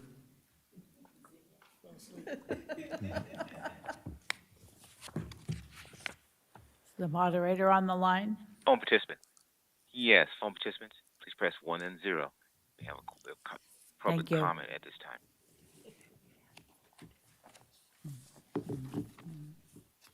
And we have no public comment in queue at this time. Thank you. Great. Thank you, moderator. Okay, so the last item on the agenda today are closing remarks. We've got adjournment. Would anyone like to make some closing comments upon adjournment? Yes, Member Vasquez. Yes, I wanted to, I have two adjourning motions. One, I'm sad to report that we lost a very active woman, Carmen Pettis, longtime activist from the city of Long Beach in my district, who sat on many boards, very active in the Democratic Party and in a lot of nonprofit groups. Sat on several boards. The one that really comes to mind was the big, powerful affordable housing nonprofit, Telecu, who's done a lot of work around the affordable housing and senior housing in the city of LA, and she was very instrumental. I think she was the president of the board for most of the time she was on the board. So she'll be sorely missed. And then the last one I have is Gene Hackman. You know, God, this guy had such a long career, not only in the film, but then also on Broadway. I like to adjourn in his memory as well. You know, his career spanned 75 films over 40 years. He received 2 Oscars, 3 Golden Globe Awards, a Screen Actors Guild Award, and many other accolades. Hackman was known for his honest and natural performances in films such as The French Connection, Unforgiven, and we must consider the solid and believable in many types of his roles. Born Eugene Gene Hackman was born in January 30th, 1930 in San Bernardino. His family moved to Illinois, where his father worked as a newspaper press operator, but his father abandoned the family when Hackman was 13, and Hackman then left at the age of 16 to enlist in the Marines. After serving 5 years in the Marines, he studied journalism and television production at the University of Illinois, then pursued acting at the Pasadena Playhouse in California. He landed his first Broadway role in 1964 in Any Wednesday, which led to his first film role in Lithium in 1964 and continued his successes until his retirement in 2004. Upon retirement, Hackman devoted much of his time to painting and sculpturing at the home in Santa Fe, New Mexico. I didn't realize he was actually a designer and developer himself. He built several homes, and most of them he had an opportunity to live in, including the last one in Santa Fe, New Mexico. And he was also had 2 novels, Playback Morning Peak, a Western, and then The Pursuit, a thriller, and co-author of 3 historical novels with his friend Daniel Lehan, an underwater archaeologist. Hackman's second wife, Betsy Arakawa, was a classical pianist who he married in 1991 and who tragically passed away in their home a week before he died. And you probably saw it all over the news. They were in their home, and I don't think they discovered him until like a week later. Gene Hackman is survived by his 3 adult children, Christopher, Elizabeth, and Leslie, and a granddaughter, Annie, and he'll be sorely missed. I had the opportunity to meet him once way back in New York when he did one of his Broadway plays. Very energetic and very warm and humble individual. Wonderful. Thank you. Yeah, thank you. Deputy Controller Emmerich? Thank you, Mr. Chairman. Great meeting. I have some news out of the city of Oakland. It's a city that I was born in, a city that I love a lot. But on March 17th in East Oakland, there was a 15-year-old walking named Durbin Alvarado. He was waiting for his friends to go to soccer practice. And there was somebody that came up and approached him, tried to take his backpack, and ended up shooting and killing this young kid. And my heart goes out to him and his family. It's very tough to see this violence, this level of violence, which is unacceptable out of the city of Oakland. To see a 15-year-old sophomore in high school lose his life. and what was just something waiting around after school for his friends to go be healthy, to go live an active lifestyle, and his life was cut too short. And I just want to send out a prayer to him and his family in this moment. There was nothing but good news and good things to say about this young child, and unfortunately, he's not here with us anymore. So thank you, Mr. Chairman. Once again, my condolences to his whole family. Thank you. It's tragic, very sad. Other comments? Okay, I'd like to close, if I could, adjourn in memory of George Foreman, and want to honor a true American character, a larger-than-life persona who rose from humble beginnings to the heights of fame and fortune, only to give it away and then get it back again. In this rags to riches story of Big George Foreman, who passed away last week after a colorful and meaningful life. Foreman was a boxing prodigy who represented the United States in the 1968 Olympics, where he won the gold medal as a bruising heavyweight. Foreman turned pro and quickly became the heavyweight champion of the world. But in Act One, as a boxer, the unbeatable Foreman was known for a shocking loss to Muhammad Ali in the famous Rumble in the Jungle bout in Zaire. Do you remember this? Yeah. Foreman bounced back and climbed right to the top of the sport. But just when boxing fans thought they might get a second mega fight between the two legends, Foreman shocked the world. The born-again George Foreman gave it all up, his fame, his riches, and became a Christian minister. Foreman devoted his life to Christ, and for the next 10 years, he spread the word of God, devoting himself to his congregation at the Church of the Lord Jesus Christ, and with his youth center in Houston.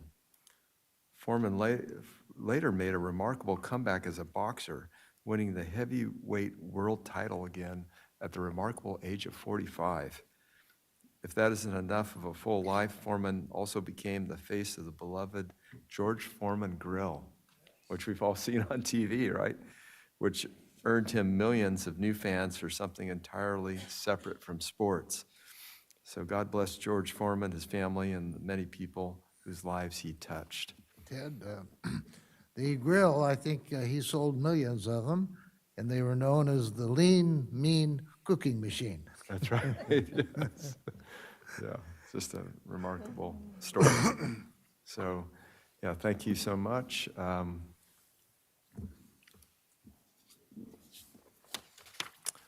We will now adjourn, and the time is 4 p.m. The next board meeting will be a two-day meeting, Wednesday, April 29th, and Thursday, April 30th, at 10 a.m. in the Maley State Office Complex here in Sacramento. Thank you.